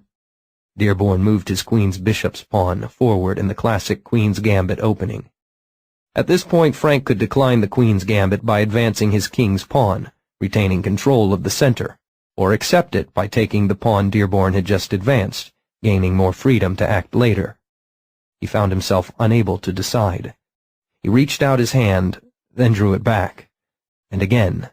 He trembled with uncertainty.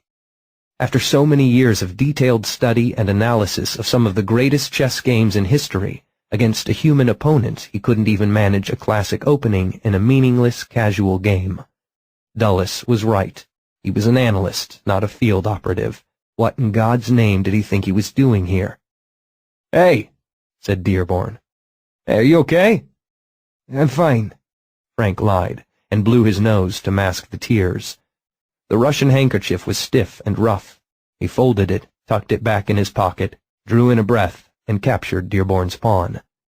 He'd given up so much control of his life already.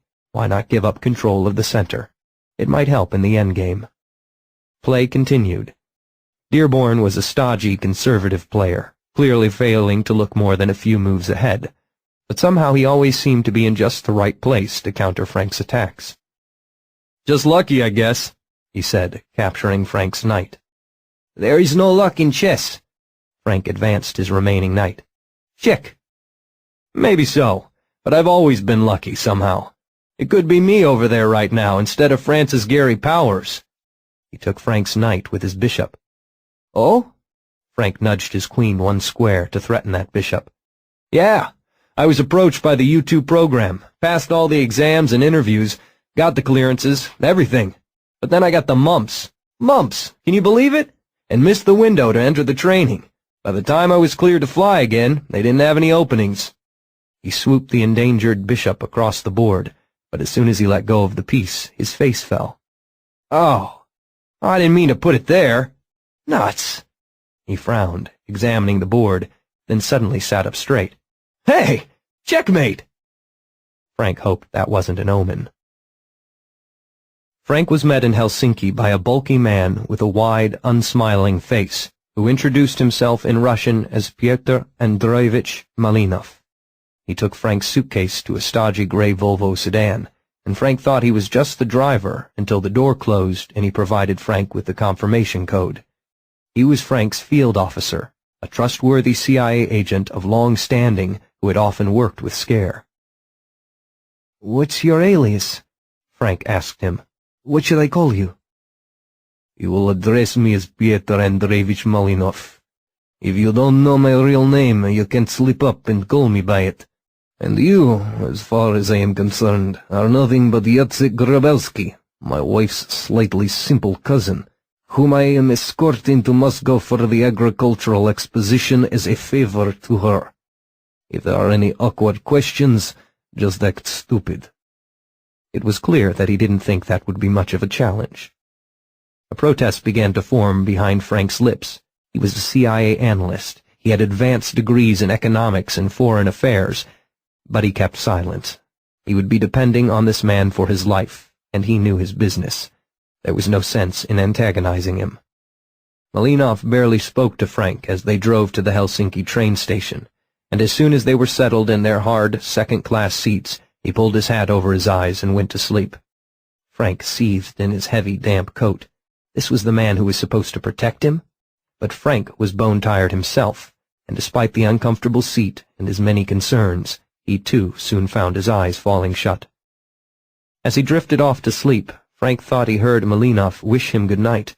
Perhaps the other man wasn't really asleep at all. Frank woke with a start at a hard poke in his ribs. 4 Russian border guards in steel helmets with machine guns slung across the backs of their long green coats were making their way down the length of the train car. "Passport," Malinov hissed. But Frank's passport wasn't in his coat pocket. Quickly he searched his other coat pockets, his pants pockets, the seat beneath him. I'm sorry." His pulse hammered in his ears. "Find it," Malinov muttered under his breath. 2 of the guards approached. "Passports," one said crisply. Malinov handed over his own passport. "I am so sorry," he said, "but my cousin seems to have misplaced his." He tapped his temple in a significant gesture and grinned. "He's Polish." Frank wouldn't have thought that any other emotions could penetrate his terror, but he found that anger at the ethnic slur did manage to make itself felt, even as he continued to pat his pockets. Malinov and the guards had a chuckle at Frank's expense, which turned into outright laughter when the wayward document turned up in his shirt pocket. The guard flipped open Frank's fraudulent passport. "Please confirm for me your date of birth." Frank's heart just about stopped. He couldn't remember what birth date the counterfeit document bore. Was it his own? If not, what was it? Agonized seconds crawled by. This time, he was frozen and the rest of the world moved. "Polish," Malinov said again, and shrugged. This time, even the man in the seat across the aisle joined in the laughter. Still laughing, the guard handed back Frank's passport and moved down the aisle. "You didn't have to insult me like that," Frank said once the guards had passed into the next car. His heart rate had dropped to only twice normal. "Laughter reduces suspicion," Malinov replied. "And it got you out of that jam?" He shrugged. What else would you have had me do? Later he realized that he could have used his power to search for the passport, or to inspect it while the guard held it in his hand, but he hadn't thought of it when it might have done some good. 8 years of hiding his power, of pretending to be someone who was no different from anyone else, had kept him from remembering at the key moment what he could do. What in God's name did he think he was doing here? Maybe Dulles had been right after all. On Tuesday, May 17th, at 3 a.m. Moscow time, Frank stood shivering in the rain outside the gate of Vladimirsky Central Prison, feeling very small. The prison's walls loomed high above. The rain that spattered down into Frank's face formed glowing halos around the floodlights mounted at intervals along the tops of the walls. Armed guards with dogs patrolled the perimeter. The interior was a warren of remote-controlled doors designed to make escape impossible. It was Russia's most secure prison. Frank was going to walk in and walk out again with powers. Even with Frank's wildcard ability, it was only a mole within the prison that would make the rescue possible. The detailed map the mole had provided gave Frank a few places to rest out of sight when his power was exhausted. The list of time points clutched in Frank's hand, thrust deep in his coat pocket, would get him past the locked doors. The first of those times was 3:05 a.m., still 5 more minutes. Frank checked his watch, but not even his power could make that second hand move any faster. Moscow rain tasted of concrete and sulfur. Finally, 3:05 arrived. Frank took a deep breath and concentrated. The roar of stop time assaulted his exhausted ears. Raindrops halted in their downward rush, each one revealing itself as an irregular flattened disk, not raindrop-shaped at all. Frank pushed through the gluey air, suspended drops sliding across his face or absorbing into his coat. He simply walked past the outer gate, a diagonally striped barrier arm whose 2 armed guards stood frozen in their raincoats in the unmoving rain. The door of the prison building itself was not locked, nor were the next 2 doors, and the guards at each were no obstacle. But pushing the doors open and closed again took a substantial effort. Heavier and tighter than domestic doors, each one felt to Frank as though it weighed 100 pounds. He was literally working against time. Frank mopped his brow and pressed forward, deeper into the prison. Now came the first of the serious obstacles, an airlock with heavy steel and glass doors on either side, each locked by a deadbolt that could only be opened by the press of a button at the guard station between the doors. But the mole had promised that he could unlatch both doors for 1 minute, from 3:05 to 3:06, and no one would notice. Instinctually, Frank glanced at his watch as he approached the first door, and felt a moment of panic. It read 3:13. But of course that reflected his personal time. The clock on the wall was frozen at a few seconds past 3:05.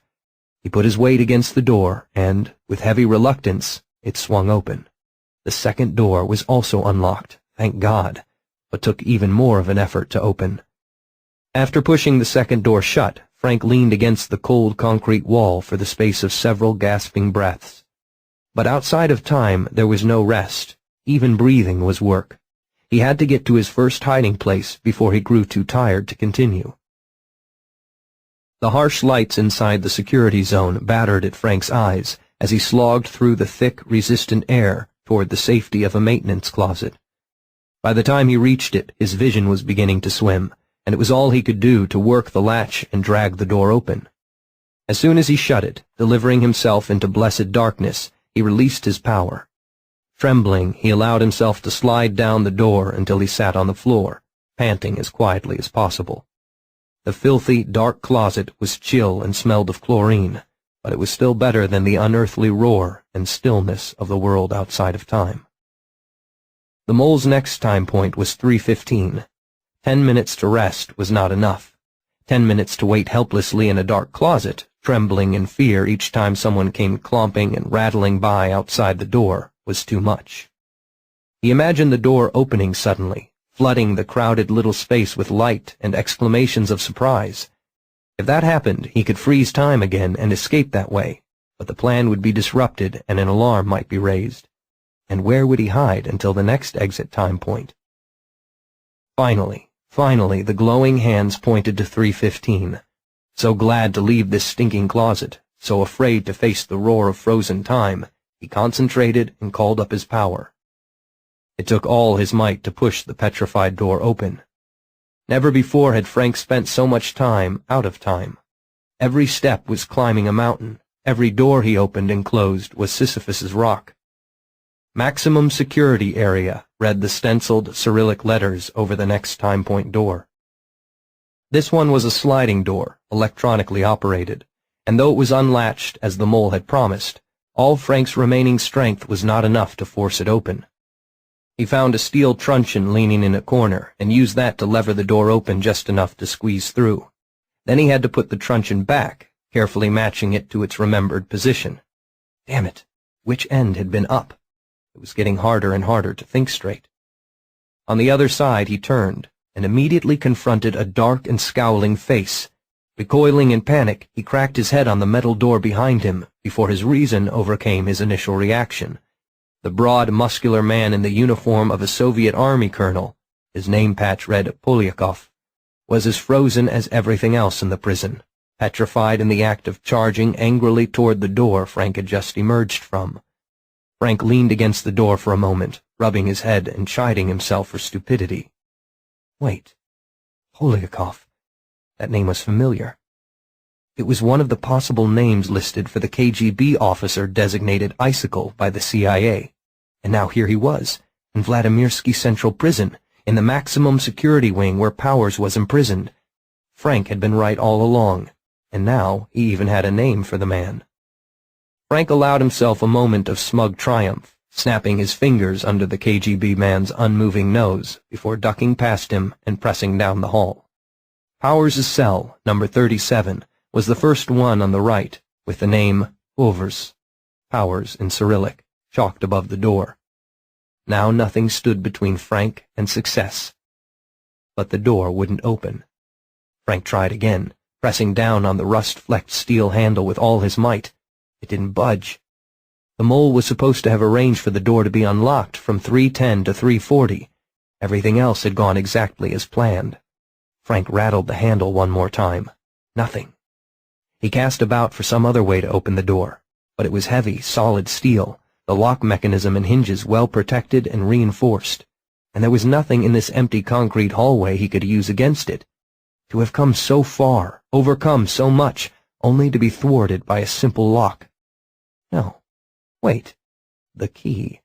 Polyakov, frozen at the moment of striding away from Powers' cell, must have the key. Frank waited to the unmoving KGB man through air that seemed even thicker than before.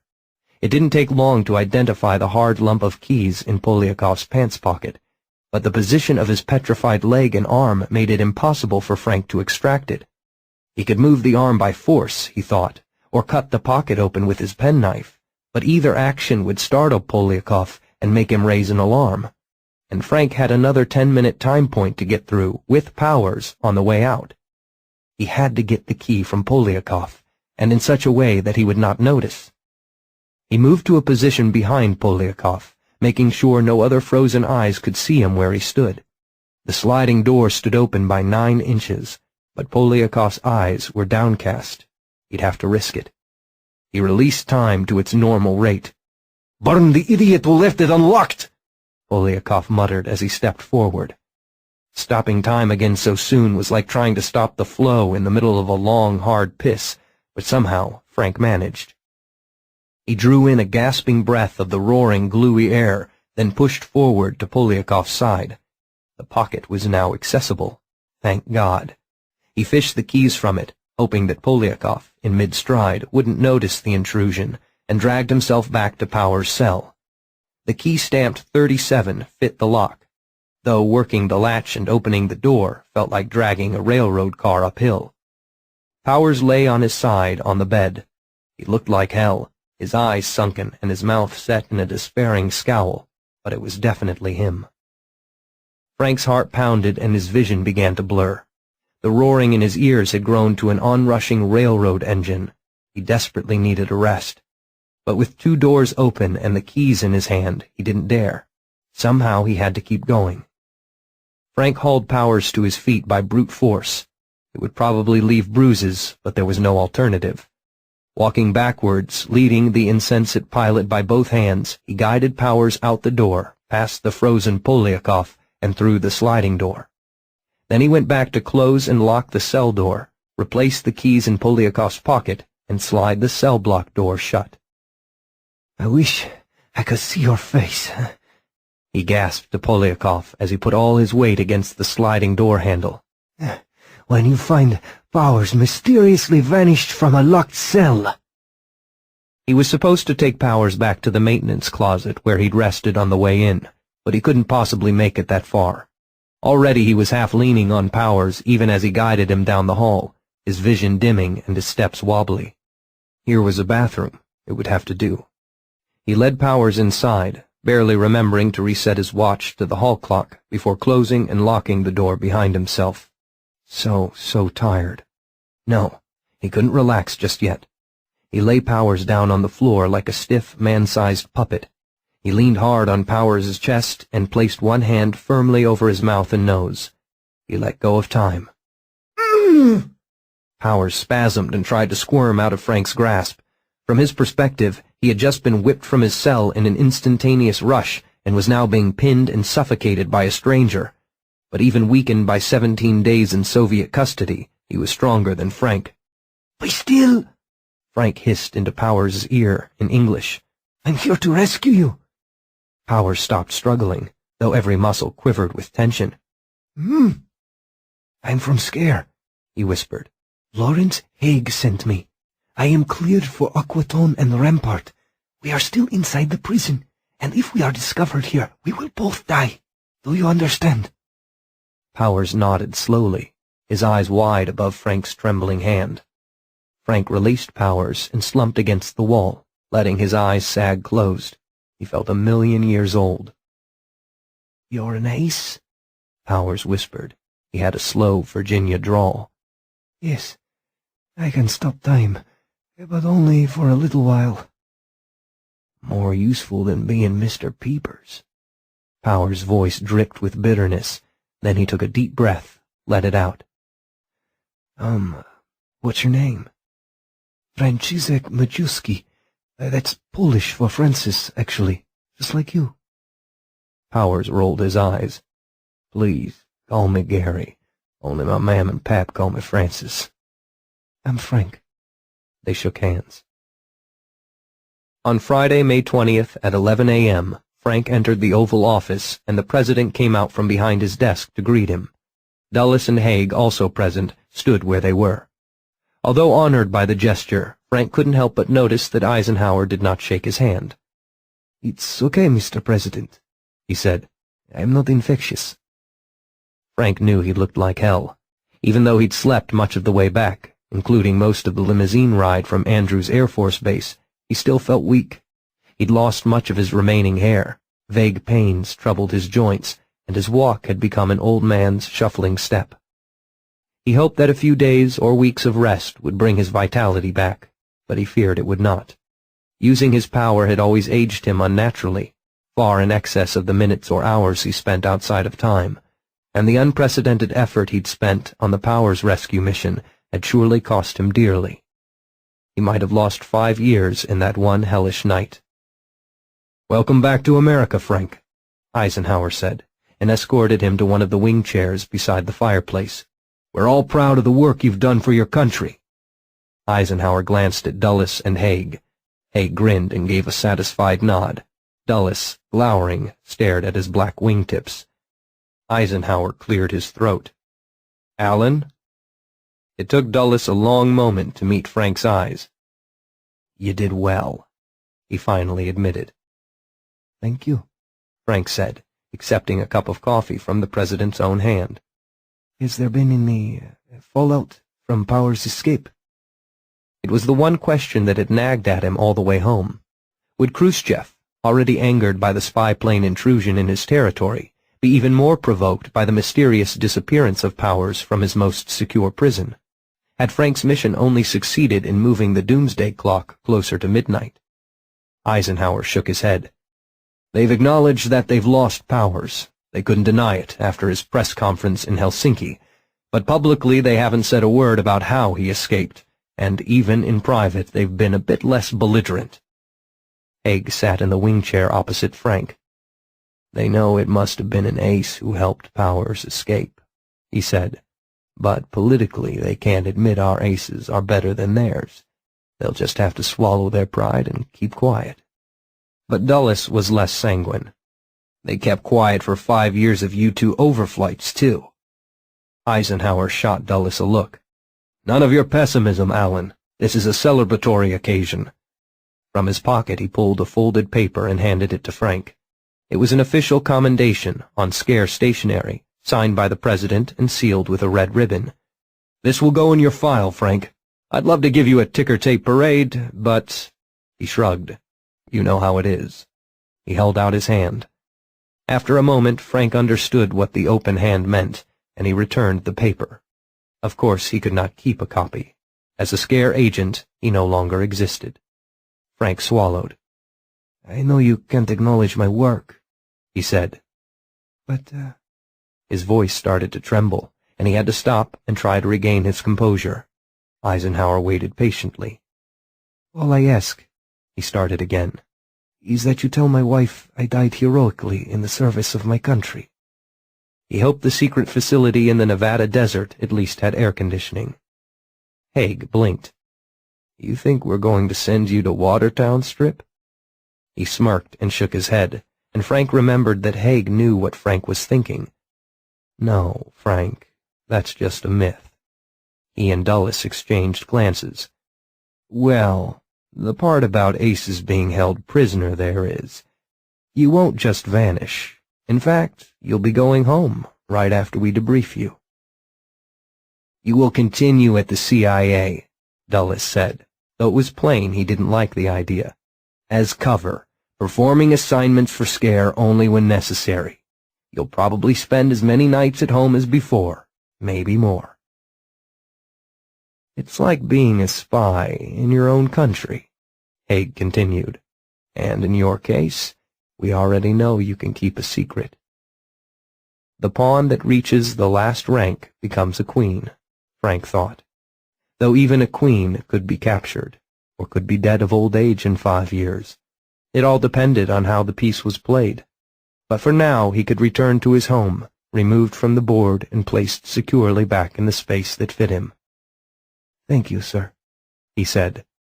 "No, thank you," Eisenhower said, and again he held out his hand, this time to shake Frank's.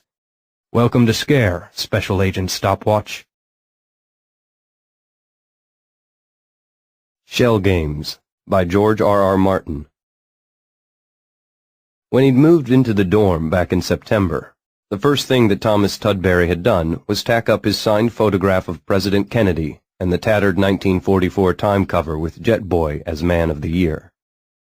By November, the picture of Kennedy was riddled with holes from Rodney's darts. Rod had decorated his side of the room with a Confederate flag and a dozen Playboy centerfolds. He hated Jews, niggers, jokers, and Kennedy, and didn't like Tom much either. All through the fall semester, he had fun, covering Tom's bed with shaving cream, short-sheeting him, hiding his eyeglasses, filling his desk drawer with dog turds. On the day that Kennedy was killed in Dallas, Tom came back to his room, fighting to hold the tears. Rod had left him a present. He'd used a red pen. The whole top of Kennedy's head was dripping blood now, and over his eyes Rod had drawn little red X's. His tongue was sticking out of the corner of his mouth. Thomas Tudbury stared at that for a long, long time. He did not cry. He would not allow himself to cry. He began to pack his suitcases. The freshman parking lot was halfway across campus. The trunk on his 54 Mercury had a broken lock, so he tossed the bags into the back seat. He let the car warm up for a long time in the November chill. He must have looked funny, sitting there, a short, overweight guy with a crew cut and horn-rimmed glasses, pressing his head against the top of the steering wheel like he was going to be sick. As he was driving out of the lot, he spied Rodney's shiny new Olds Cutlass. Tom shifted to neutral and idled for a moment, considering. He looked around. There was no one in sight. Everybody was inside watching the news. He licked his lips nervously, then looked back at the Oldsmobile. His knuckles whitened around the wheel. He stared hard, furrowed his brow, and squeezed. The door panels gave first, bending inward slowly under the pressure. The headlights exploded with small pops, one after the other. Chrome trim clattered to the ground, and the rear windshield shattered suddenly, glass flying everywhere. Fenders buckled and collapsed, metal squealing in protest. Both rear tires blew at once, the side panels caved in, then the hood. The windshield disintegrated entirely. The crankcase gave, and then the walls of the gas tank, oil, gasoline, and transmission fluid pooled under the car. By then Tom Tudbury was more confident, and that made it easier. He imagined he had the olds caught in a huge invisible fist, a strong fist, and he squeezed all the harder. The crunch of breaking glass and the scream of tortured metal filled the parking lot, but there was no one to hear. He methodically mashed the Oldsmobile into a ball of crushed metal. When it was over, he shifted into gear and left college, Rodney, and childhood behind forever. Somewhere a giant was crying. Tachyon woke disoriented and sick, his hangover throbbing in time to the mammoth sobs. The shapes in the dark room were strange and unfamiliar. Had the assassins come in the night again? Was the family under attack? He had to find his father. He lurched dizzily to his feet, head swimming, and put a hand against the wall to steady himself. The wall was too close. These weren't his chambers. This was all wrong. The smell. And then the memories came back. He would have preferred the assassins. He had dreamed of Takis again, he realized. His head hurt, and his throat was raw and dry. Fumbling in the darkness, he found the chain pull for the overhead light. The bulb swung wildly when he yanked, making the shadows dance. He closed his eyes to still the lurching in his gut. There was a foul taste at the back of his mouth. His hair was matted and filthy, his clothing rumpled. And worst of all, the bottle was empty. Tachyon looked around helplessly. A 6x10 room on the second floor of a lodging house named Rooms on a street called the Bowery. Confusingly, the surrounding neighborhood had once been called the Bowery too. Angelface had told him that. But that was before. The area had a different name now. He went to the window, pulling up the shade. The yellow light of a street lamp filled the room. Across the street, the giant was reaching for the moon and weeping because he could not grasp it. Tiny, they called him. Tachyon supposed that was human wit. Tiny would have been 14 feet tall if only he could stand up. His face was unlined and innocent, crowned with a tangle of soft dark hair. His legs were slender and perfectly proportioned, and that was the joke. Slender, perfectly proportioned legs could not begin to support the weight of a 14-foot-tall man. Tiny sat in a wooden wheelchair, a great mechanized thing that rolled through the streets of Jokertown on 4 bald tires from a wrecked semi. When he saw Tak in the window, he screamed incoherently, almost as though he recognized him. Tachyon turned away from the window, shaking. It was another Jokertown night. He needed a drink. His room smelled of mildew and vomit, and it was very cold.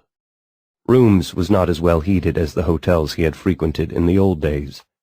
Unbidden, he remembered the Mayflower down in Washington, where he and Blythe— But no, better not to think of that. What time was it, anyway? Late enough. The sun was down, and Jokertown came to life at night.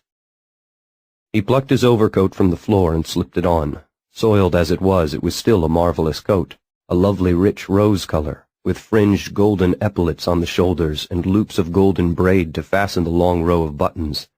A musician's coat, the man at the Goodwill had told him. He sat on the edge of his sagging mattress to pull on his boots. The washroom was down at the end of the hall. Steam rose from his urine as it splashed against the rim of the toilet. His hands shook so badly that he couldn't even aim right. He slapped cold, rust-colored water on his face and dried his hands on a filthy towel.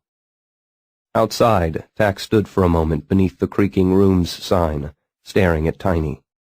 He felt bitter and ashamed, and much too sober. There was nothing to be done about Tiny, but he could deal with his sobriety.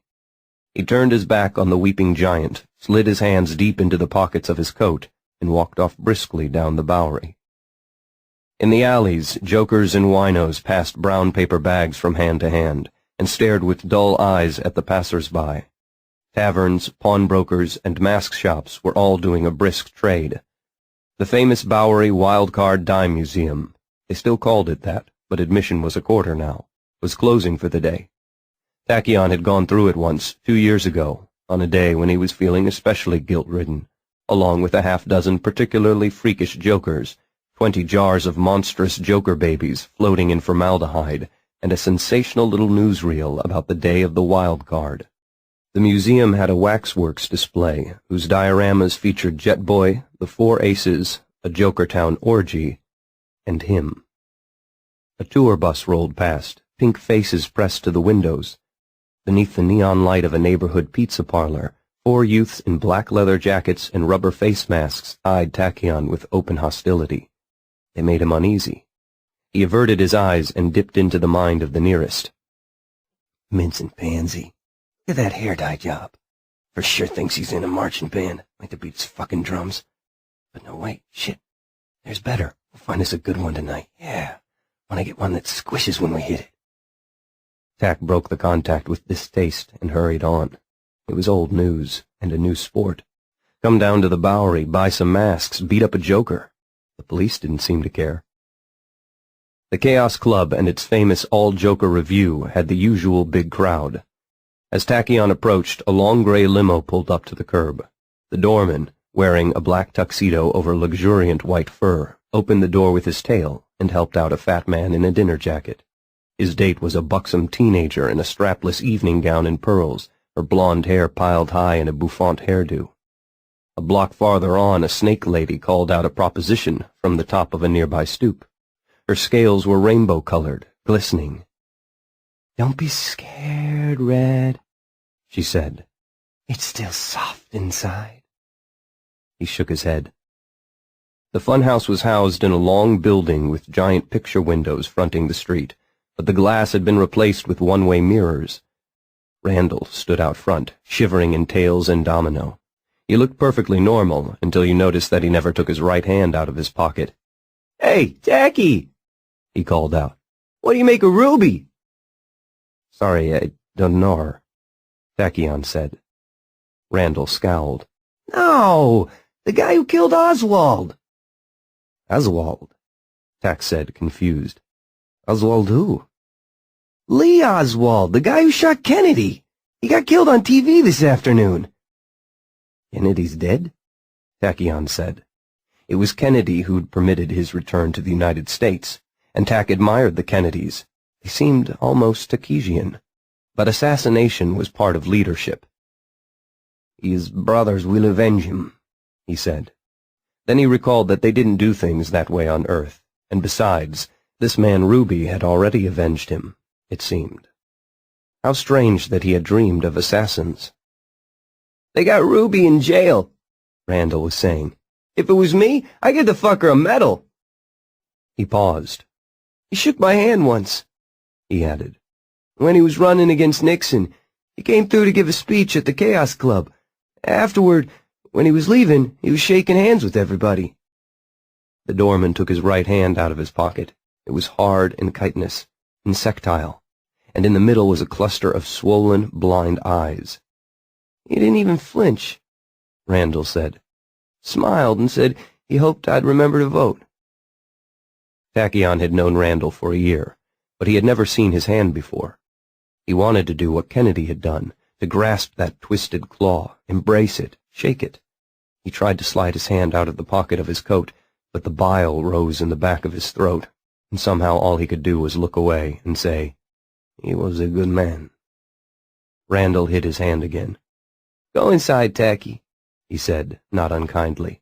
"Angel Face had to go and see a man, but she told Des to keep your table open." Tachyon nodded and let Randall open the door for him.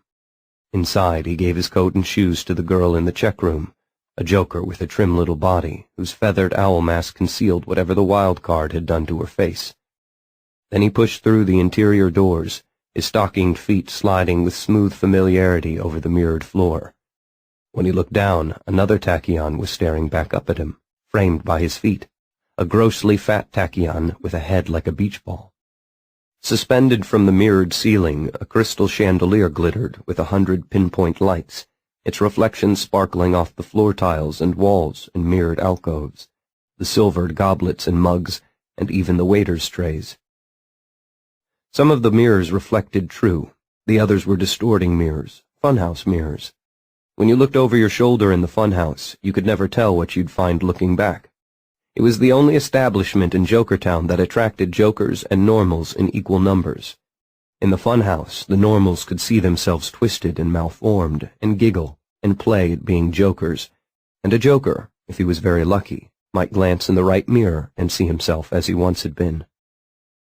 "Your booth is waiting, Dr. Tachyon," said Desmond. The maitre d' Des was a large, florid man, his thick trunk pink and wrinkled, curled around a wine list.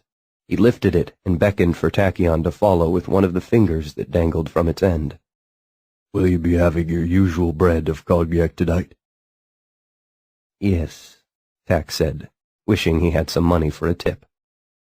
That night he had his first drink for Blythe, as always, but his second was for John Fitzgerald Kennedy. The rest were for himself. At the end of Hook Road, past the abandoned refinery and the import-export warehouses, past the railroad sidings with their forlorn red boxcars, beneath the highway underpass, past the empty lots full of weeds and garbage, past the huge soybean oil tanks, Tom found his refuge. It was almost dark by the time he arrived, and the engine in the Merc was thumping ominously, but Joey would know what to do about that. The junkyard stood hard on the oily, polluted waters of New York Bay, behind a 10-foot-high chain-link fence topped with 3 curly strands of barbed wire. A pack of junkyard dogs kept pace with his car, barking a raucous welcome that would have terrified anyone who knew the dogs less well. The sunset gave a strange bronze cast to the mountains of shattered, twisted, rusted automobiles, the acres of scrap metal, the hills and valleys of junk and trash. Finally, Tom came to the wide double gate. On one side, a metal sign warned trespassers, keep out. On the other side, another sign told them to beware of the dogs. The gate was chained and locked. Tom stopped and honked his horn. Just beyond the fence, he could see the 4-room shack that Joey called home. A huge sign was mounted on top of the corrugated tin roof, with yellow spotlights stuck up there to illuminate the letters. It said, DeAngelis Scrap Metal and Auto Parts. The paint was faded and blistered by 2 decades of sun and rain. The wood itself had cracked, and one of the spots had burned out. Next to the house was parked an ancient yellow dump truck, a tow truck, and, Joey's pride and joy, a blood-red 1959 Cadillac coupe with tail fins like a shark and a monster of a hopped-up engine poking right up through its cutaway hood. Tom honked again. This time he gave it their special signal, tooting out the "Here he comes to save the day" theme from the Mighty Mouse cartoons they'd watched as kids. A square of yellow light spilled across the junkyard as Joey came out with a beer in either hand. They were nothing alike, him and Joey. They came from different stock, lived in different worlds, but they'd been best friends since the day of the 3rd-grade pet show. That was the day he'd found out that turtles couldn't fly, the day he realized what he was and what he could do. Stevie Bruder and Josh Jones had caught him out in the schoolyard. They played catch with his turtles, tossing them back and forth while Tommy ran between them, red-faced and crying. When they got bored, they bounced them off the punchball square chalked on the wall. Stevie's German Shepherd ate one. When Tommy tried to grab the dog, Stevie laid into him and left him on the ground with broken glasses and a split lip. They would have done worse, except for Junkyard Joey, a scrawny kid with shaggy black hair, 2 years older than his classmates, but he'd already been left back twice, couldn't hardly read, and they always said he smelled bad on account of his father Dom owned the junkyard. Joey wasn't as big as Stevie Bruder, but he didn't care, that day or any day. He just grabbed Stevie by the back of his shirt and yanked him around and kicked him in the balls. Then he kicked the dog, too, and he would have kicked Josh Jones, except Josh ran away. As he fled, a dead turtle floated off the ground and flew across the schoolyard to smack him in the back of his fat red neck. Joey had seen it happen. "How'd you do that?" he said, astonished. Until that moment, even Tommy hadn't realized that he was the reason his turtles could fly.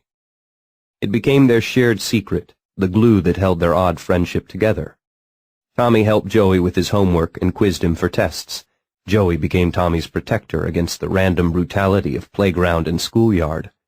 Tommy read comic books to Joey until Joey's own reading got so much better that he didn't need Tommy. Dom, a grizzled man with salt and pepper hair, a beer belly, and a gentle heart, was proud of that. He couldn't read himself, not even Italian. The friendship lasted through grammar school and high school, and Joey's dropping out. It survived their discovery of girls, weathered the death of Dom DeAngelis, and Tom's family moving off to Perth Amboy. Joey DeAngelis was still the only one who knew what Tom was. Joey popped the cap on another Rheingold with the church key that hung around his neck. Under his sleeveless white undershirt, a beer belly like his father's was growing. "You're too fucking smart to be doing shit work in a TV repair shop," he was saying. "It's a job," Tom said. "I did it last summer. I can do it full time. It's not important what kind of job I have. What's important is what I do with my, talent." "Talent?" Joey mocked. "You know what I mean, you dumb wop." Tom set his empty bottle down on the top of the orange crate next to the armchair. Most of Joey's furnishings weren't what you'd call lavish. He scavenged them from the junkyard.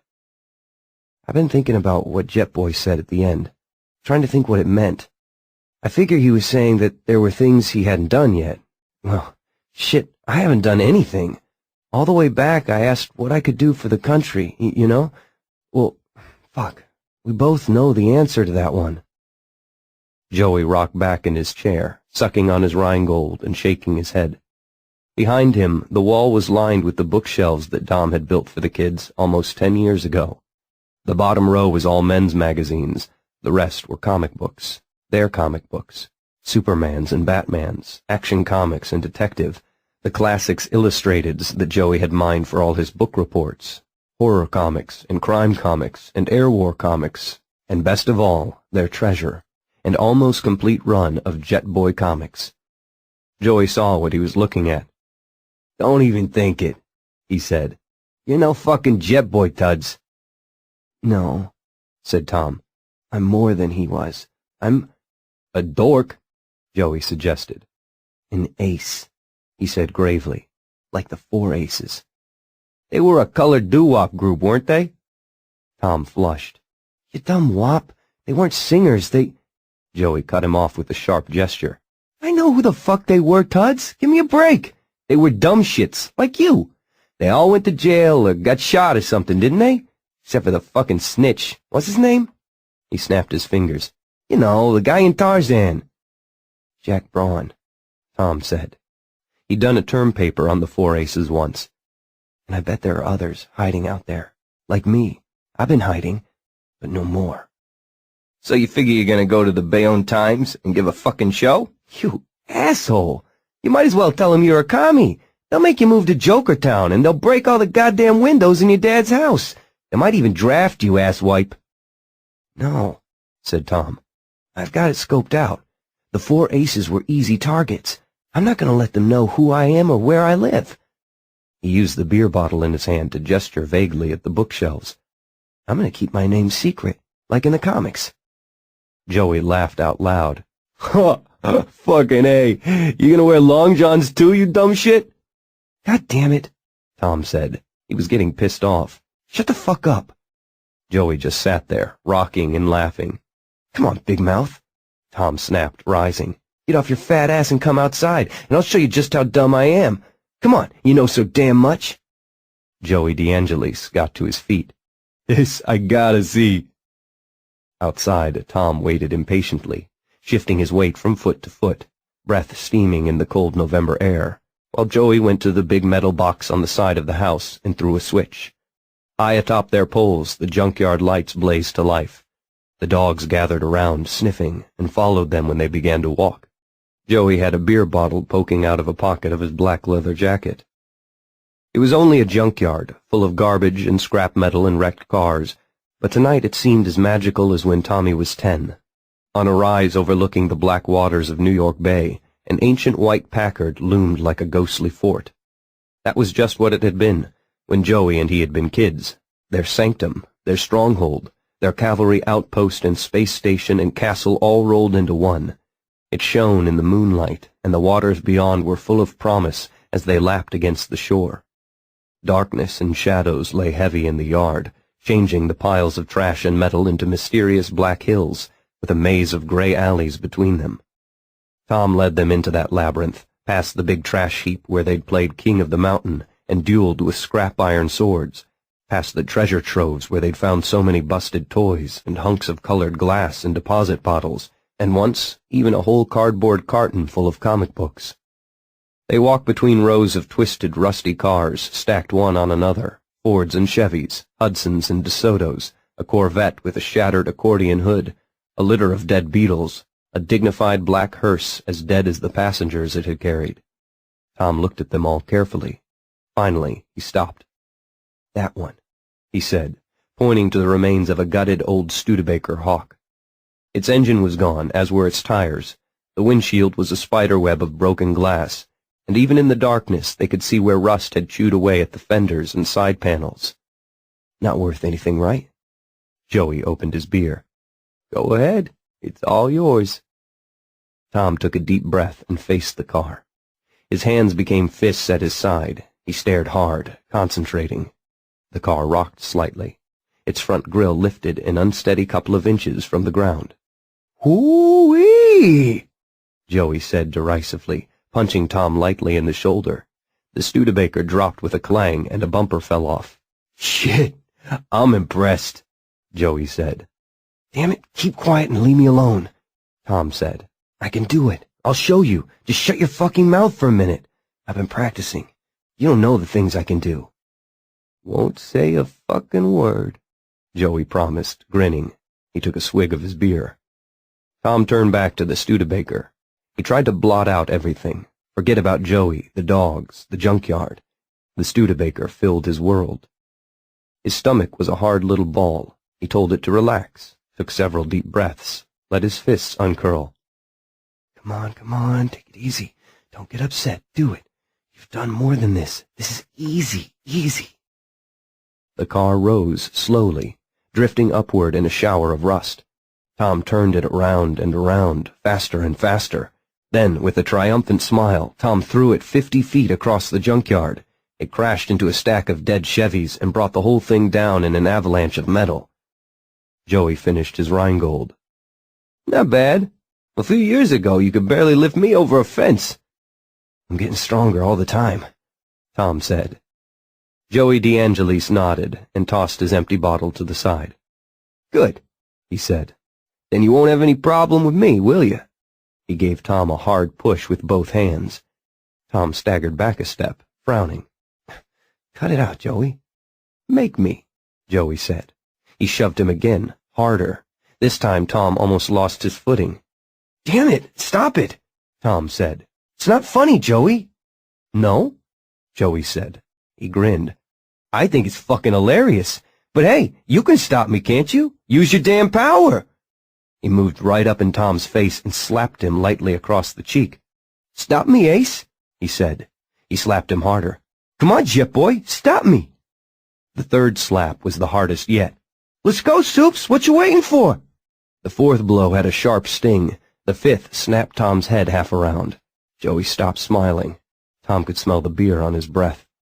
Tom tried to grab his hand, but Joey was too strong, too fast. He evaded Tom's grasp and landed another slap. "You want a box, Ace? I'll turn you into fucking dog meat, dork, asshole." The slap almost tore Tom's head off and brought stinging tears to his eyes. "Stop me, Jagoff!" Joey screamed. He closed his hand and buried his fist in Tom's stomach so hard it doubled him over and took his breath away. Tom tried to summon his concentration, to grab and push, but it was the schoolyard all over again. Joey was everywhere, fists raining down on him, and it was all he could do to get his hands up and try to block the blows. And it was no good anyway. Joey was much stronger. He pounded him, pushed him, screaming all the while, and Tom couldn't think, couldn't focus, couldn't do anything but hurt. And he was retreating, staggering back, and Joey came after him, fists cocked, and caught him with an uppercut that landed right on his mouth with a crack that made his teeth hurt. All of a sudden, Tom was lying on his back on the ground with a mouth full of blood. Joey stood over him, frowning. "Fuck," he said. "I didn't mean to bust your lip." He reached down, took Tom by the hand, and he yanked him roughly to his feet. Tom wiped blood from his lip with the back of his hand. There was blood on the front of his shirt, too. Oh, look at me. I'm all messed up, he said with disgust. He glared at Joey. That wasn't fair. You can't expect me to do anything when you're pounding on me, damn it. Uh-huh, Joey said. And while you're concentrating and squinting your eyes, you figure the fucking bad guys are just gonna leave you alone, right? He clapped Tom across the back. They'll knock out all your fucking teeth. That's if you're lucky. If they don't just shoot you. You ain't no jet boy, Tuds. He shivered. Come on. It's fucking cold out here. When he woke in warm darkness, Tack remembered only a little of the binge, but that was how he liked it. He struggled to sit up. The sheets he was lying on were satin, smooth and sensual, and beneath the odor of stale vomit he could still smell a faint trace of some flowery perfume. Unsteady, he tossed off the bedclothes and pulled himself to the edge of the four-poster bed. The floor beneath his bare feet was carpeted. He was naked, the air uncomfortably warm on his bare skin. He reached out a hand, found a light switch, and whimpered a little at the brightness. The room was pink and white clutter, with Victorian furnishings and thick soundproofed walls. An oil painting of John F. Kennedy smiled down from above the hearth. In one corner stood a 3-foot-tall plaster statue of the Virgin Mary. Angel Face was seated in a pink wingback chair by the cold fireplace, blinking at him sleepily and covering her yawn with the back of her hand. Tack felt sick and ashamed. I put you out of your own bed again, didn't I? He said. It's all right, she replied. Her feet were resting on a tiny footstool. Her soles were ugly and bruised, black and swollen, despite the special padded shoes she wore. Otherwise, she was lovely. Unbound, her black hair fell to her waist, and her skin had a flushed, radiant quality to it, a warm glow of life. Her eyes were dark and liquid. But the most amazing thing, the thing that never failed to astonish Tachyon, was the warmth in them, the affection he felt so unworthy of. With all he had done to her, and to all the rest of them, somehow this woman called Angel Face forgave and cared. Tack raised a hand to his temple. Someone with a buzzsaw was trying to remove the back of his skull. My head, he groaned. At your prices, the least you could do is take the resins and poisons out of the drinks you sell. Oh, on Takis, I know, Angel Face said. On Takis, you've bred hangovers out of your wines. You told me that one already. Tachyon gave her a weary smile. She looked impossibly fresh, wearing nothing but a short satin tunic that left her legs bare to the thigh. It was a deep wine red, lovely against her skin. But when she rose, he glimpsed the side of her face, where her cheek had rested against the chair as she slept. The bruise was darkening already, a purple blossom on her cheek. Angel, he began. It's nothing, she said. She pushed her hair forward to cover the blemish. Your clothes were filthy. Mal took them out to be cleaned, so you're my prisoner for a while. How long have I slept? Tachyon asked. All day, Angel Face replied. Don't worry about it. Once I had a customer get so drunk he slept for 5 months. She sat down at her dressing table, lifted a phone, and ordered breakfast, toast and tea for herself, eggs and bacon and strong coffee with brandy for Tachyon, with aspirin on the side. No, he protested. All that food, I'll get sick. You have to eat. Even spacemen can't live on cognac alone. Please. If you want to drink, you'll eat, she said brusquely. That's the deal, remember? The deal, yes, he remembered. Angel Face provided him with rent money, food, and an unlimited bar tab, as much drink as he'd ever need to wash away his memories. All he had to do was eat and tell her stories. She loved to listen to him talk. He told her family anecdotes, lectured about Takesian customs, filled her with history and legends and romances, with tales of balls and intrigues, and beauty far removed from the squalor of Jokertown. Sometimes, after closing, he would dance for her, tracing the ancient, intricate pavans of Takis across the nightclub's mirrored floors, while she watched and urged him on. Once, when both of them had drunk far too much wine, she talked him into demonstrating the wedding pattern, an erotic ballet that most Takesians danced but once, on their wedding night.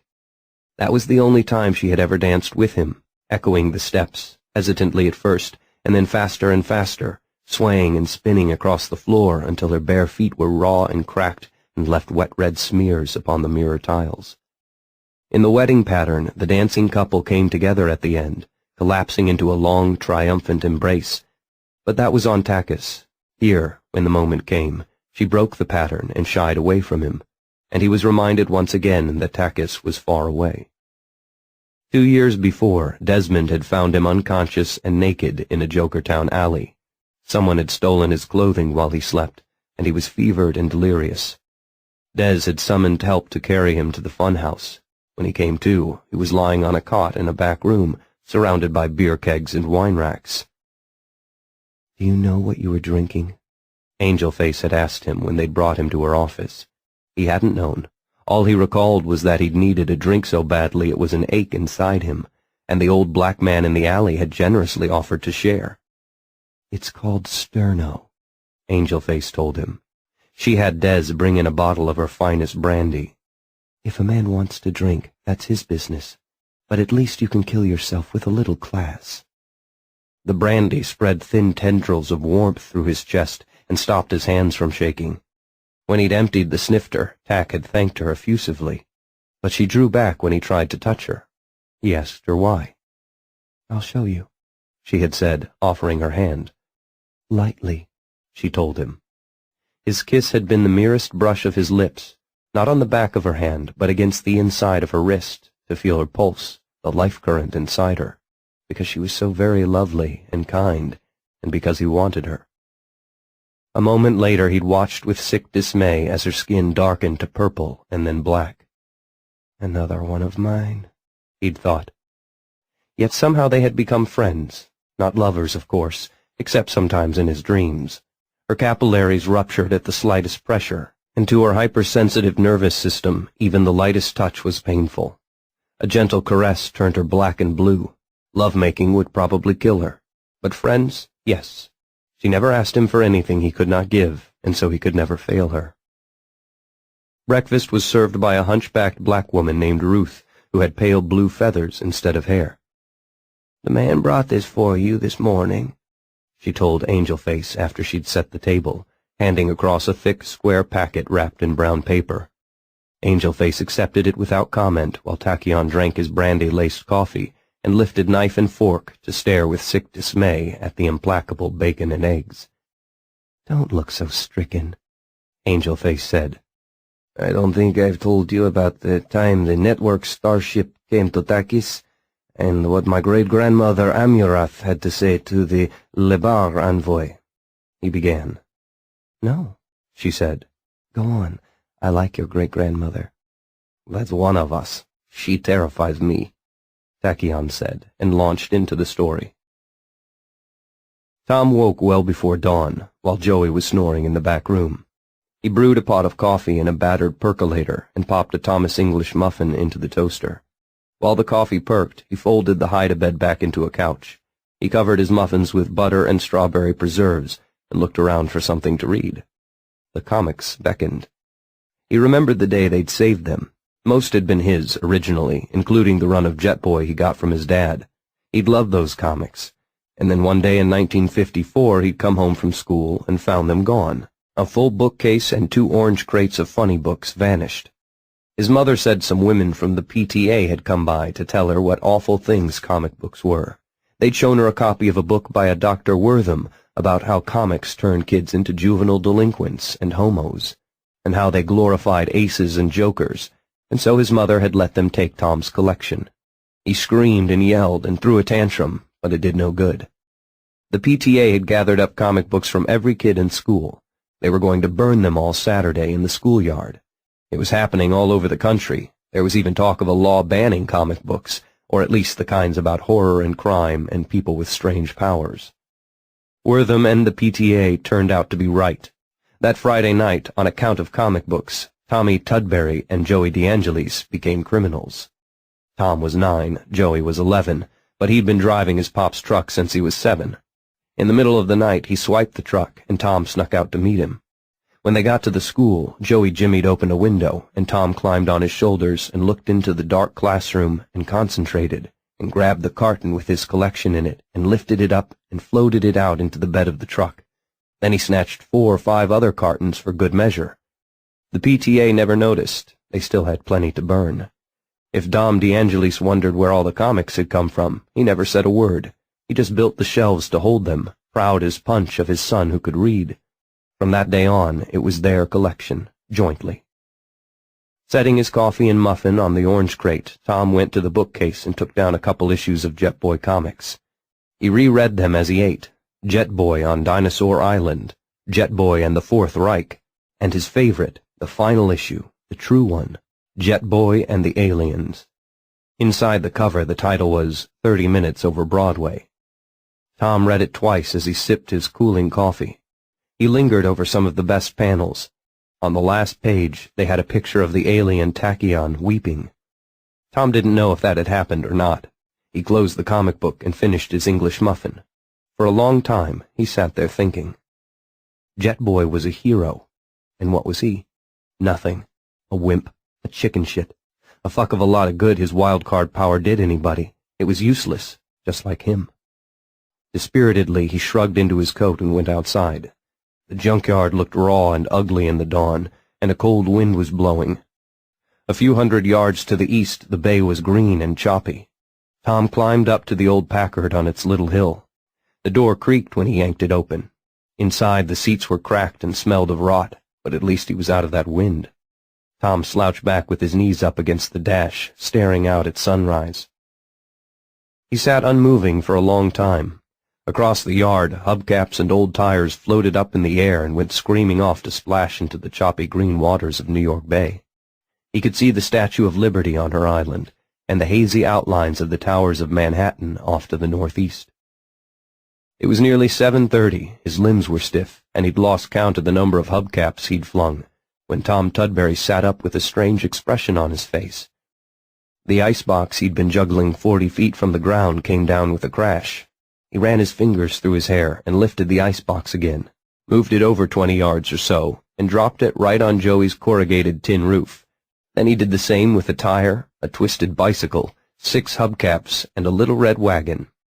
The door to the house flew open with a bang, and Joey came charging out into the cold, wearing nothing but boxer shorts and a sleeveless undershirt. He looked real pissed. Tom snatched his bare feet, pulled them out from under him, and dumped him on his butt, hard. Joey cursed. Tom grabbed him and yanked him into the air upside down. "Where the fuck are you, Tudbury?" Joey screamed. "Cut it out, you dork! Let me down!" Tom imagined 2 huge invisible hands and tossed Joey from one to the other. "Ah! When I get down, I'm gonna punch you so fucking hard you'll eat through a straw for the rest of your life!" Joey promised. The crank was stiff from years of disuse, but Tom finally managed to roll down the Packard's window. He stuck his head out. "Hiya, kids! Hiya, hiya, hiya!" He croaked, chortling. Suspended 12 feet from the ground, Joey dangled and made a fist. "I'll pluck your fucking magic twang, you shithead!" he shouted. Tom yanked off his boxer shorts and hung them from a telephone pole. "You're gonna die, Tudbury," Joey said. Tom took a big breath and set Joey on the ground, very gently. The moment of truth. Joey came running at him, screaming obscenities. Tom closed his eyes, put his hands on the steering wheel, and lifted. The Packard shifted beneath him. Sweat dotted his brow. He shut out the world, concentrated, counted to 10, slowly, backward. When he finally opened his eyes, half expecting to see Joey's fist smashing into his nose, there was nothing to behold but a seagull perched on the hood of the Packard, its head cocked as it peered through the cracked windshield. He was floating. He was flying. Tom stuck his head out of the window. Joey stood 20 feet below him, glaring, hands on his hips and a disgusted look on his face. "Now!" Tom yelled down, smiling. "What was it you were saying last night?" "I hope you can stay up there all day, you son of a bitch!" Joey said. He made an ineffectual fist and waved it. Lank black hair fell across his eyes. "Ah, shit! What does this prove? If I had a gun, you'd still be dead meat. If you had a gun, I wouldn't be sticking my head out the window, Tom said. In fact, it'd be better if I didn't have a window. He considered that for a second, but it was hard to think while he was up here. The Packard was heavy. I'm coming down, he said to Joey. You calm down? Joey grinned. Try me and see, Tuds. Move out of the way. I don't want to squash you with this damn thing. Joey shuffled to one side, bare ass and goose pimpled, and Tom let the Packard settle as gently as an autumn leaf on a still day. He had the door half open when Joey reached in, grabbed him, yanked him up, and pushed him back against the side of the car, his other hand cocked into a fist. "I oughta," he began. Then he shook his head, snorted, and punched Tom lightly in the shoulder. "Give me back my fucking drawers, Ace," he said. Back inside the house, Tom reheated the leftover coffee. "I'll need you to do the work," he said as he made himself some scrambled eggs and ham and a couple more English muffins. Using his teak always gave him quite an appetite. "You took auto shop and welding and all that shit. I'll do the wiring." "Wiring?" Joey said, warming his hands over his cup. "What the fuck for?" "The lights and the TV cameras. I don't want any windows people can shoot through. I know where we can get some cameras cheap, and you got lots of old sets around here. I'll just fix them up." He sat down and attacked his eggs wolfishly. "I'll need loudspeakers, too. Some kind of PA system, a generator. Wonder if I'll have room for a refrigerator in there." "The Packard's a big motherfucker," Joey said. "Take out the seats and you'll have room for 3 of the fuckers." "Not the Packard," Tom said. "I'll find a lighter car. We can cover up the windows with old body panels or something." Joey pushed hair out of his eyes. "Fuck the body panels. I got armor plate from the war. They scrapped a bunch of ships at the Navy base in 46 and 47, and Dom put in a bid for the metal and bought us 20 goddamn tons. A fucking waste of money. Who the fuck wants to buy battleship armor? I still got it all, sitting way out back rusting. You need a fucking 16-inch gun to punch through that shit, Tuds? You'll be safe as... fuck, I don't know. Safe, anyhow." Tom knew. "Safe," he said loudly, "as a turtle in its shell." Only 10 shopping days were left until Christmas, and Tack sat in one of the window alcoves, nursing an Irish coffee against the December cold and gazing through the one-way glass at the Bowery. The funhouse wouldn't open for another hour yet, but the back door was always unlocked for Angel Face's friends. Up on stage, a pair of Joker jugglers who called themselves Cosmos and Chaos were tossing bowling balls around. Cosmos floated 3 feet above the stage in the lotus position, his eyeless face serene. He was totally blind, but he never missed a beat or dropped a ball. His partner, 6-armed Chaos, capered around like a lunatic, chortling and telling bad jokes and keeping a cascade of flaming clubs going behind his back with 2 arms, while the other 4 flung bowling balls at Cosmos. Tack spared them only a glance. As talented as they were, their deformities pained him. Mal slid into his booth. "How many of those you had?" the bouncer demanded, glaring at the Irish coffee. The tendrils that hung from his lower lip expanded and contracted in a blind, worm-like pulsing, and his huge, malformed blue-black jaw gave his face a look of belligerent contempt. "I don't see that it's any of your business." "You're no damn use at all, are you?"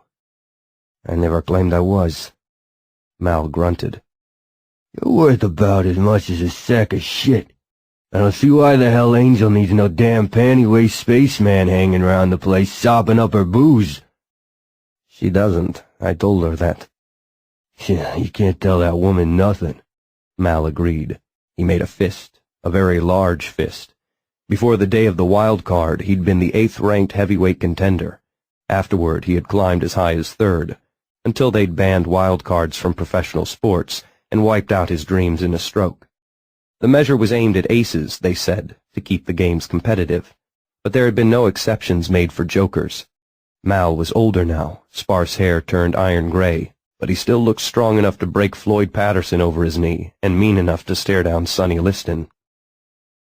"Look at that," he growled in disgust, glaring out the window. Tiny was outside in his chair. "What the hell is he doing here? I told him not to come by here no more." Mal started for the door. Can't you just leave him alone? Tachyon called after him. He's harmless. Harmless? Mal rounded on him. He's screaming scares off all the fucking tourists, and who the hell's gonna pay for all your free booze? But then the door pushed open, and Desmond stood there, overcoat folded over one arm, his trunk half raised. Let it be, Ball, the maitre d' said wearily. Go on now. Muttering, Mal stalked off. Desmond came over and seated himself in Tachyon's booth. Good morning, Doctor, he said. Tachyon nodded and finished his drink. The whiskey had all gone to the bottom of the cup, and it warmed him on the way down. He found himself staring at the face in the mirrored tabletop. A worn, dissipated, coarse face, eyes reddened and puffy, long red hair tangled and greasy, features distorted by alcoholic bloat. That wasn't him. That couldn't be him. He was handsome, clean-featured, distinguished. His face was... Desmond's trunk snaked out, its fingers locking around his wrist roughly, yanking him forward. You haven't heard a word I've said, have you? Des said, his voice low and urgent with anger. Blearily, Tack realized that Desmond had been talking to him.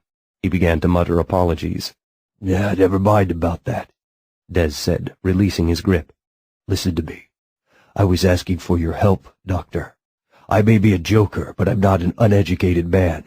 I've read about you. You have certain abilities, let us say. No, Tack interrupted. Not the way you're thinking. Your powers are quite well documented, Des said. I don't... Tack began awkwardly. He spread his hands. That was then. I've lost... I can't. Not anymore. He stared down at his own wasted features, wanting to look Des in the eye, to make him understand, but unable to bear the sight of the Joker's deformity. You made you won't, Des said. He stood up. I thought that if I spoke to you before we opened, I might actually find you sober. I see I was mistaken. Forget everything I said. I'd help you if I could, Tack began to say. I wasn't asking for me, Des said sharply. When he was gone, Tachyon went to the long silver-chrome bar and got down a full bottle of cognac. The first glass made him feel better. The second stopped his hands from shaking. By the third, he had begun to weep. Mal came over and looked down at him in disgust. Never knew no man cried as much as you do, he said, thrusting a dirty handkerchief at Tachyon roughly before he left to help them open.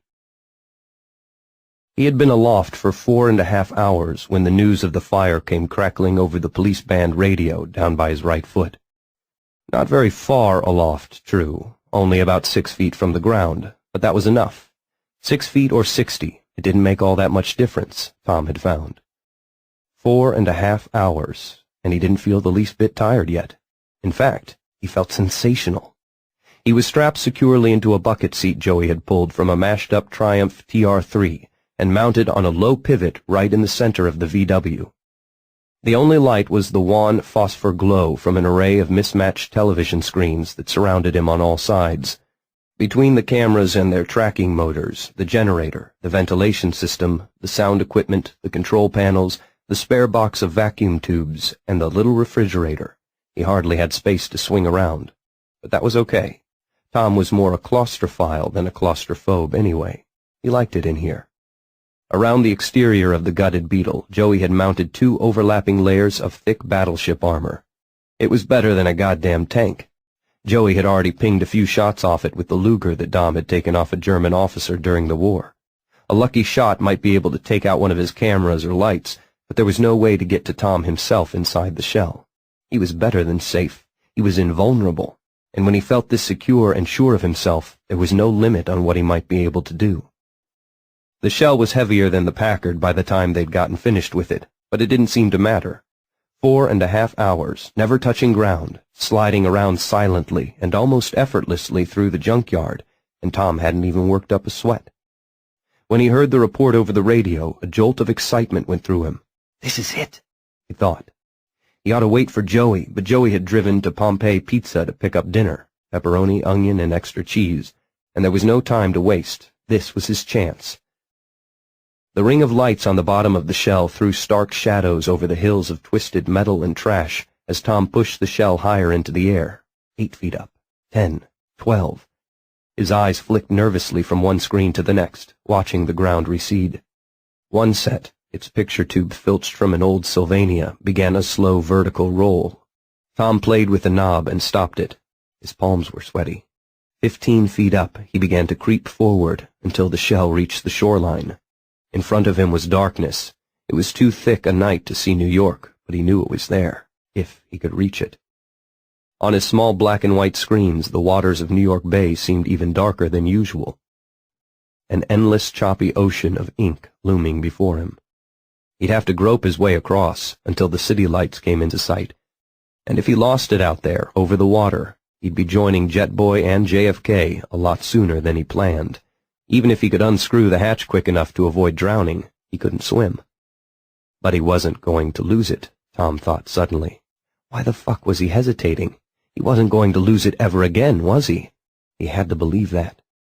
He pressed his lips together, pushed off with his mind, and the shell slid smoothly out over the water. The salt waves beneath him rose and fell. He'd never had to push against water before. It felt different. Tom had an instant of panic. The shell rocked and dropped 3 feet before he caught hold of himself and adjusted. He calmed himself with an effort, shoved upward, and rose. High, he thought. He'd come in high. He'd fly in like Jetboy, like Black Eagle, like a fucking ace. The shell moved out, faster and faster, gliding across the bay with swift serenity as Tom gained confidence. He had never felt so incredibly powerful, so good, so goddamned right. The compass worked fine. In less than 10 minutes, the lights of the Battery and the Wall Street district loomed up before him. Tom pushed still higher and floated uptown, hugging the shoreline of the Hudson. Jetboy's tomb came and went beneath him. He'd stood in front of it a dozen times, gazing up at the face of the big metal statue out front. He wondered what that statue might think if it could look up and see him tonight. He had a New York street map, but tonight he didn't need it. The flames could be seen almost a mile off. Even inside his armor, Tom could feel the heat waves licking up at him when he made a pass overhead. He carefully began a descent. His fans whirred and the cameras tracked at his command. Below was chaos and cacophony, sirens and shouting. The crowd, the hurrying firemen, the police barricades and the ambulances, big hook and ladder trucks spraying water into the inferno. At first no one noticed him, hovering 50 feet above the sidewalk, until he came in low enough for his lights to play on the walls of the building. Then he saw them looking up, pointing. He felt giddy with excitement. But he had only an instant to relish the feeling. Then, from the corner of an eye, he saw her in one of his screens.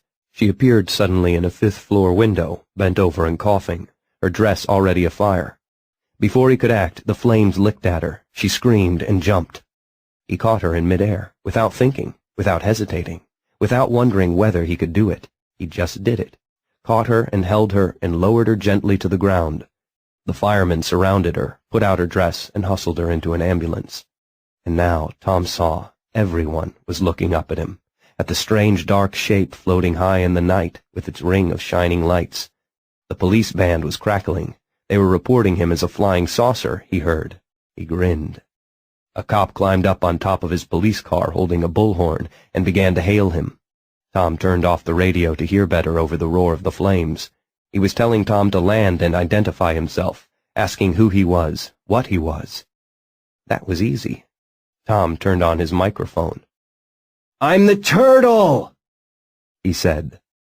The VW had no tires. In the wheel wells, Joey had rigged the most humongous speakers they could find, powered by the largest amp on the market. For the first time, the voice of the turtle was heard in the land, a booming, "I'm the turtle!" echoing down the streets and alleys, a rolling thunder crackling with distortion. Except what he said didn't sound quite right. Tom cranked the volume up even higher, injected a little more bass into his voice. "I am the great and powerful turtle!" he announced to them all. Then he flew a block west, to the dark, polluted waters of the Hudson, and imagined 2 huge invisible hands 40 feet across. He lowered them into the river, cupped them full, and lifted. Rivulets of water dribbled to the street all the way back. When he dropped the first cascade on the flames, a ragged cheering went up from the crowd below. "Merry Christmas," Tack declared drunkenly when the clock struck midnight and the record Christmas Eve crowd began to whoop and shout and pound on the tables. On stage, Humphrey Bogart cracked a lame joke in an unfamiliar voice. All the lights in the house dimmed briefly. When they came back up, Bogart had been replaced by a portly, round-faced man with a red nose. "Who is he now?" Tack asked the twin on his left. W.C. Fields, she whispered. She slid her tongue around the inside of his ear. The twin on the right was doing something even more interesting under the table, where her hand had somehow found a way into his trousers. The twins were his Christmas gift from Angel Face. "You can pretend they're me," she'd told him, though of course they were nothing like her. Nice kids, both of them, buxom and cheerful and absolutely uninhibited, if a bit simple-minded. They reminded him of Takesian sex toys. The one on the right had drawn the wild card, but she wore her cat mask even in bed, and there was no visible deformity to disturb the sweet pleasure of his erection. W.C. Fields, whoever he was, offered some cynical observations about Christmas and small children. The crowd hooted him off the stage. The projectionist had an astonishing array of faces, but he couldn't tell a joke. Tack didn't mind. He had all the diversion he needed. "Paper, Doc?" The vendor thrust a copy of the Herald Tribune across the table with a thick, three-fingered hand. His flesh was blue-black and oily-looking. "All the Christmas news," he said, shifting the clumsy stack of papers under his arm. Two small, curving tusks protruded from the corners of his wide, grinning mouth. Beneath a pork-pie hat, the great bulge of his skull was covered with tufts of bristly red hair.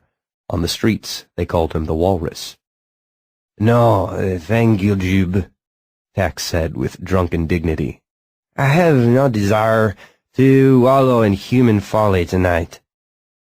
"Hey, look," said the twin on the right. "the turtle." Tachyon looked around, momentarily befuddled, wondering how that huge armored shell could possibly have gotten inside the funhouse. But of course she was referring to the newspaper. "You better buy it for her, Tacky," the twin on the left said, giggling. "If you don't, she'll pout." Tachyon sighed. "I'll take one, but only if I don't have to listen to any of your jokes, Jube." "Heard a new one about a Joker, a Polak, and an Irishman stuck on a desert island, but just for that I'm not going to tell it," the Walrus replied with a rubbery grin. Tachyon dug for some coins, found nothing in his pockets but a small, feminine hand. Jube winked. "I'll get it from Dez," he said. Tachyon spread the newspaper out on the table, while the club erupted in applause as Cosmos and Chaos made their entrance. A grainy photograph of the turtle was spread across two columns.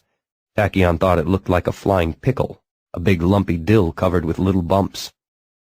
The turtle had apprehended a hit-and-run driver who had killed a 9-year-old boy in Harlem, intercepting his flight and lifting the car 20 feet off the ground, where it floated with its engine roaring and its tires spinning madly until the police finally caught up.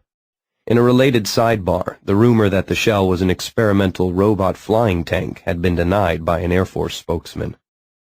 "You'd think they'd have found something more important to write about by now," Tachyon said. It was the third big story about the turtle this week. The letter columns, the editorial pages, everything was turtle, turtle, turtle.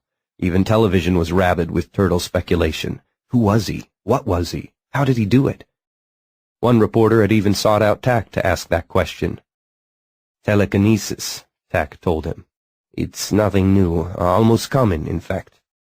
Teak had been the single ability most frequently manifested by virus victims back in '46. He'd seen a dozen patients who could move paper clips and pencils, and one woman who could lift her own body weight for 10 minutes at a time. Even Earl Sanderson's flight had been telekinetic in origin. What he did not tell them was that Teak on this scale was unprecedented. Of course, when the story ran, they got half of it wrong.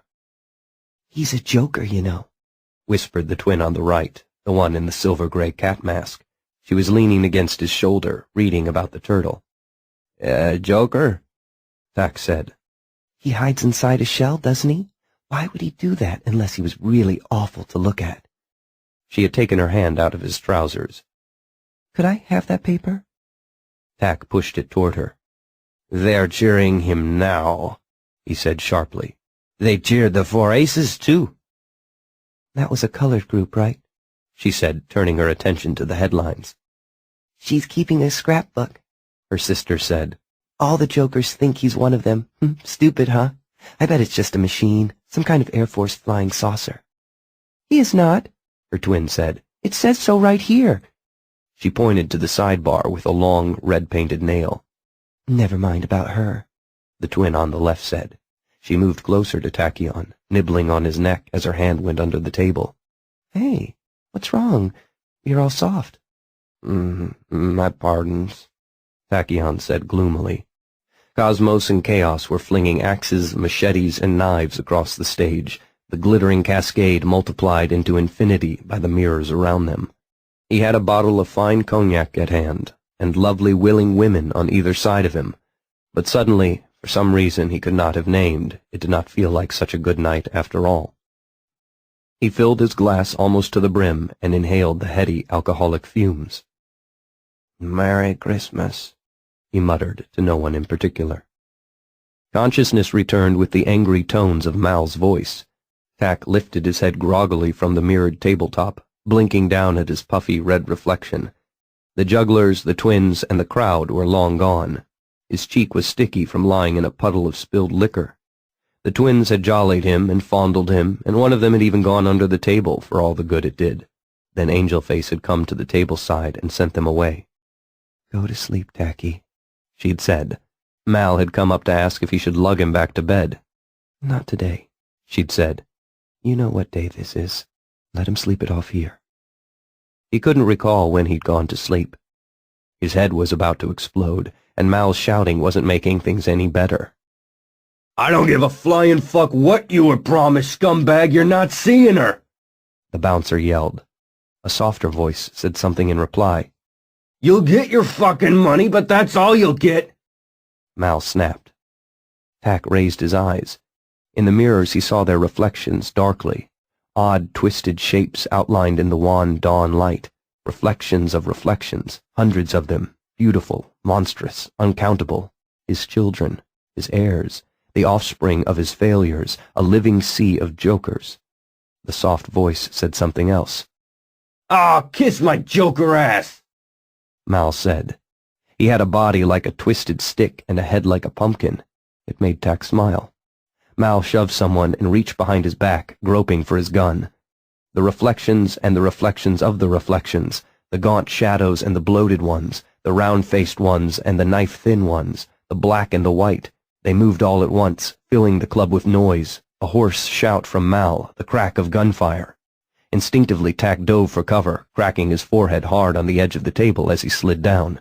He blinked back tears of pain and lay curled up on the floor, peering out at the reflections of feet while the world disintegrated into a sharp-edged cacophony. Glass was shattering and falling, mirrors breaking on all sides, silvered knives flying through the air, too many for even Cosmos and Chaos to catch, dark splinters eating into the reflections, taking bites out of all the twisted shadow shapes, blood spattering against the cracked mirrors. It ended as suddenly as it had begun. The soft voice said something, and there was the sound of footsteps, the crunch of glass underfoot. A moment later, a muffled scream from off behind him. Tak lay under the table, drunk and terrified. His finger hurt, bleeding, he saw, sliced open by a sliver of mirror. All he could think of were the stupid human superstitions about broken mirrors and bad luck. He cradled his head in his arms so the awful nightmare would go away. When he woke again, a policeman was shaking him roughly. Mal was dead, one detective told him. They showed him a morgue photo of the bouncer lying in a pool of blood and a welter of broken glass. Ruth was dead too, and one of the janitors, a dim-witted cyclops who had never hurt anyone. They showed him a newspaper. The Santa Claus slaughter, that was what they called it, and the lead was about 3 jokers who'd found death waiting under the tree on Christmas morning. Miss Fischetti was gone. The other detective told him. Did he know anything about that? Did he think she was involved? Was she a culprit or a victim? What could he tell them about her? He said he didn't know any such person, until they explained that they were talking about Angela Fischetti, and maybe he knew her better as Angelface. She was gone, and Mal was shot dead, and the most frightening thing of all was that Tak did not know where his next drink was coming from. They held him for 4 days, questioning him relentlessly, going over the same ground again and again, until Tachyon was screaming at them, pleading with them, demanding his rights, demanding a lawyer, demanding a drink. They gave him only the lawyer. The lawyer said they couldn't hold him without charging him, so they charged him with being a material witness, with vagrancy, with resisting arrest, and questioned him again. By the third day, his hands were shaking and he was having waking hallucinations. One of the detectives, the kindly one, promised him a bottle in return for his cooperation, but somehow his answers never quite satisfied them, and the bottle was not forthcoming. The bad-tempered one threatened to hold him forever unless he told the truth. "I thought it was a nightmare," Tak told them, weeping. "I was drunk, I'd been asleep. No, I couldn't see them, just the reflections, distorted, multiplied. I don't know how many there were. I don't know what it was about. No, she had no enemies. Everyone loved Angel Face. No, she didn't kill Mal. That didn't make sense. Mal loved her. One of them had a soft voice. No, I don't know which one. No, I can't remember what they said. No, I don't know if they were jokers or not. They looked like jokers, but the mirrors distort. Some of them, not all of them, don't you see? No, I couldn't possibly pick them out of a lineup. I never really saw them. I had to hide under the table. Don't you see? The assassins had come. That's what my father always told me. There wasn't anything I could do." When they realized that he was telling them all he knew, they dropped the charges and released him to the dark streets of Jokertown and the cold of the night. He walked down the Bowery alone, shivering. The Walrus was hawking the evening papers from his newsstand on the corner of Hester. "Read all about it," he called out. "Turtle terror in Jokertown." Tachyon paused to stare dully at the headlines. "Police seek Turtle," the Post reported. "Turtle charged with assault," announced the World Telegram. So the cheering had stopped already. He glanced at the text. The Turtle had been prowling Jokertown the past 2 nights, lifting people 100 feet in the air to question them, threatening to drop them if he didn't like their answers. When police tried to make an arrest last night, the Turtle had deposited 2 of their black and whites on the roof of Freakers at Chatham Square. "Curb the Turtle," the editorial in the World Telegram said. "You all right, Doc?" the Walrus asked. "No," said Tachyon, putting down the paper. He couldn't afford to pay for it anyway. Police barriers blocked the entrance to the funhouse, and a padlock secured the door. "Closed indefinitely," the sign said. He needed a drink, but the pockets of his band leader's coat were empty. He thought of Dez and Randall, and realized that he had no idea where they lived, or what their last names might be. Trudging back to rooms, Tak climbed wearily up the stairs. When he stepped into the darkness, he had just enough time to notice that the room was frigidly cold. The window was open, and a bitter wind was scouring out the old smells of urine, mildew, and drink. Had he done that? Confused, he stepped toward it, and someone came out from behind the door and grabbed him. It happened so fast he scarcely had time to react. The forearm across his windpipe was an iron bar, choking off his scream, and a hand wrenched his right arm up behind his back hard. He was choking, his arm close to breaking, and then he was being shoved toward the open window, running at it, and Tachyon could only thrash feebly in a grip much stronger than his own. The windowsill caught him square in the stomach, knocking the last of his breath right out of him, and suddenly he was falling, head over heels, locked helplessly in the steel embrace of his attacker, both of them plunging toward the sidewalk below. They jerked to a stop, 5 feet above the cement, with a wrench that elicited a grunt from the man behind him. Tak had closed his eyes before the instant of impact. He opened them as they began to float upward. Above the yellow halo of the street lamp was a ring of much brighter lights, set in a hovering darkness that blotted out the winter stars. The arm across his throat had loosened enough for Tachyon to groan. "You," he said hoarsely, as they curved around the shell and came to rest gently on top of it. The metal was icy cold, its chill biting right through the fabric of Tachyon's pants. As the Turtle began to rise straight up into the night, Tachyon's captor released him. He drew in a shuddering breath of cold air and rolled over to face a man in a zippered leather jacket, black dungarees, and a rubbery green frog mask. "Who?" he gasped. "I'm the great and powerful Turtle's mean-ass sidekick," the man in the frog mask said rather cheerfully. "Dr. Tachyon, I presume." boomed the shell's speakers, far above the alleys of Jokertown. "I've always wanted to meet you. I read about you when I was just a kid." "Oh, turn it down," Tak croaked weakly. "Oh, sure. Is that better?" The volume diminished sharply. "It's noisy in here, and behind all this armor I can't always tell how loud I sound. I'm sorry if we scared you, but we couldn't take the chance of you saying no. We need you." Tak stayed just where he was, shivering, shaken. "What do you want?" he asked wearily. "Help," the turtle declared. They were still rising, the lights of Manhattan spread out all around them, and the spires of the Empire State Building and the Chrysler Building rose uptown. They were higher than either. The wind was cold and gusting. Tak clung to the shell for dear life. "Leave me alone," Tachyon said.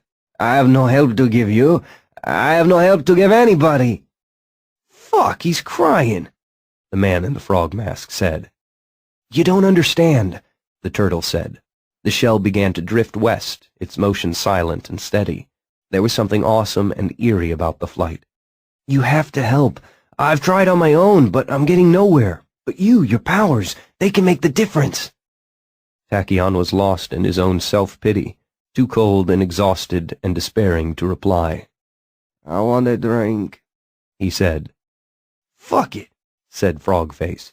"Dumbo was right about this guy. He's nothing but a goddamn wino." "He doesn't understand," said the turtle. "Once we explain, he'll come around. Dr. Tachyon, we're talking about your friend, Angelface." He needed a drink so badly it hurt. "She was good to me," he said, remembering the sweet perfume of her satin sheets and her bloody footprints on the mirror tiles. "But there's nothing I can do. I told the police everything I know." "Chicken shit, asshole," said Frogface. "When I was a kid, I read about you in Jet Boy comics," the turtle said. 30 Minutes over Broadway, remember? You were supposed to be as smart as Einstein. I might be able to save your friend Angelface, but I can't without your powers." "I don't do that any longer. I can't.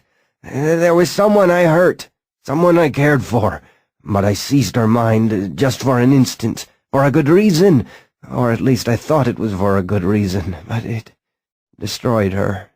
I can't do it again." "Boo-hoo," said Frogface mockingly. "Let's toss him, Turtle. He's not worth a bucket of warm piss." He took something out of one of the pockets of his leather jacket. Tak was astonished to see that it was a bottle of beer. "Please," Tachyon said, as the man popped off the cap with the bottle opener hung around his neck. "A sip," Tak said. "Just a sip." He hated the taste of beer, but he needed something, anything. It had been days. "Please." "Fuck off," Frogface said. "Tachyon," said the turtle. "You can make him." "No, I can't," Tak said. The man raised the bottle up to green rubber lips. "I can't," Tak repeated. Frogface continued to drink. "No."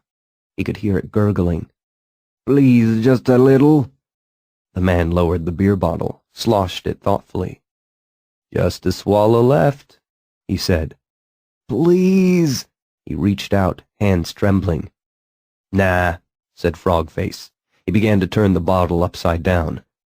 "Course, if you're really thirsty, you could just grab my mind, right? Make me give you the fucking bottle." He tipped the bottle a little more. "Go on.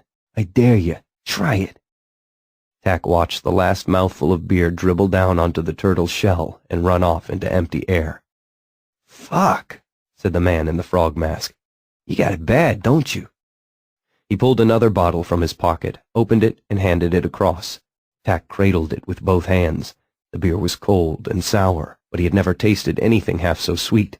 He drained it all in one long swallow. "Got any other smart ideas?" Frogface asked the turtle. Ahead of them was the blackness of the Hudson River, the lights of Jersey off to the west. They were descending. Beneath them, overlooking the Hudson, was a sprawling edifice of steel and glass and marble that Tachyon suddenly recognized, though he had never set foot inside it. Jet Boy's tomb. "Where are we going?" he asked. "We're going to see a man about a rescue," the turtle said. Jet Boy's tomb filled the entire block, on the site where the pieces of his plane had come raining down. It filled Tom's screens, too, as he sat in the warm darkness of his shell, bathed in a phosphor glow. Motors whirred as the cameras moved in their tracks. The huge flanged wings of the tomb curved upward, as if the building itself was about to take flight. Through tall, narrow windows, he could see glimpses of the full-size replica of the JB-1, suspended from the ceiling, its scarlet flanks aglow from hidden lights. Above the doors, the hero's last words had been carved, each letter chiseled into the black Italian marble and filled with stainless steel. The metal flashed as the shell's white-hot spots slid across the legend. "I can't die yet. I haven't seen the Jolson story." Tom brought the shell down in front of the monument to hover 5 feet above the broad marble plaza at the top of the stairs. Nearby, a 20-foot-tall steel jet boy looked out over the West Side Highway and the Hudson beyond, his fists cocked. The metal used for the sculpture had come from the wreckage of crashed planes, Tom knew. He knew that statue's face better than he knew his father's. The man they'd come to meet emerged from the shadows at the base of the statue, a chunky dark shape huddled in a thick overcoat, hands shoved deep into his pockets.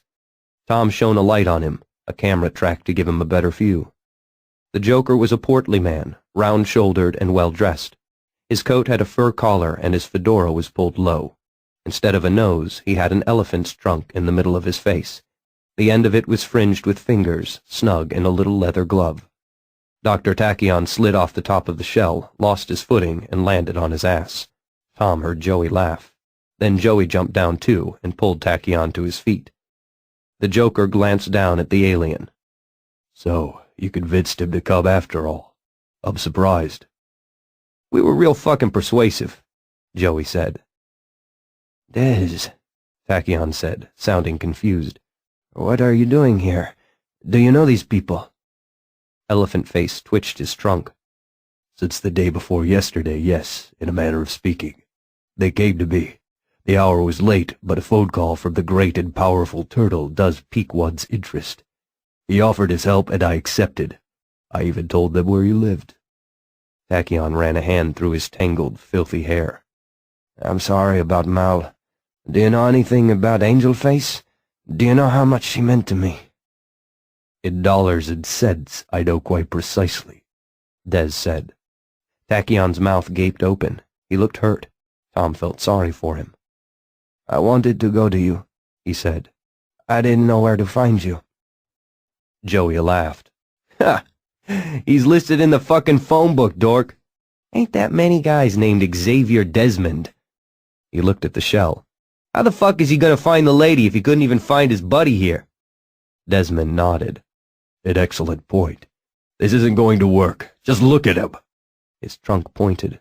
"What good is he? We're wasting precious time."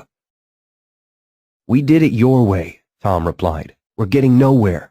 No one's talking. He can get the information we need."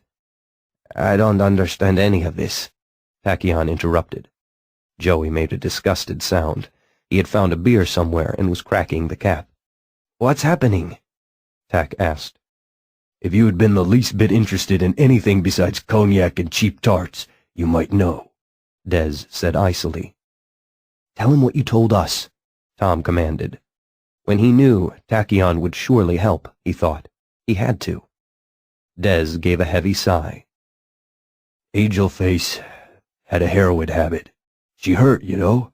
Perhaps you noticed that from time to time, Doctor. The drug was the only thing that got her through the day. Without it, the pain would have driven her insane. Nor was hers an ordinary junkie's habit.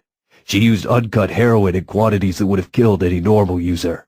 You saw how minimally it affected her. The Joker metabolism is a curious thing. Do you have any idea how expensive heroin is, Dr. Tachyon? Never mind. I see that you don't. Angel Face made quite a bit of money from the funhouse, but it was never enough. Her source gave her credit until she was in far over her head, then demanded, call it a promissory note, or a Christmas present. She had no choice. It was that or be cut off. She hoped to come up with the money, being an eternal optimist. She failed. On Christmas morning, her source came by to collect. Mal wasn't about to let him have her. They insisted. Tachyon was squinting in the glare of the lights. His image began to roll upward. "Why didn't she tell me?" he said. I suppose she didn't want to burden you, Doctor. It might have taken the fun out of your self-pitying binges.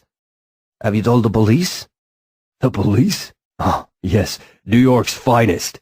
The ones who seem so curiously uninterested whenever a joker is beaten or killed, yet ever so diligent if a tourist is robbed. The ones who so regularly arrest, harass, and brutalize any joker who has the poor taste to live anywhere outside of Jokertown. Perhaps we might consult the officer who commented that raping a joker woman is more a lapse in taste than a crime. Des snorted.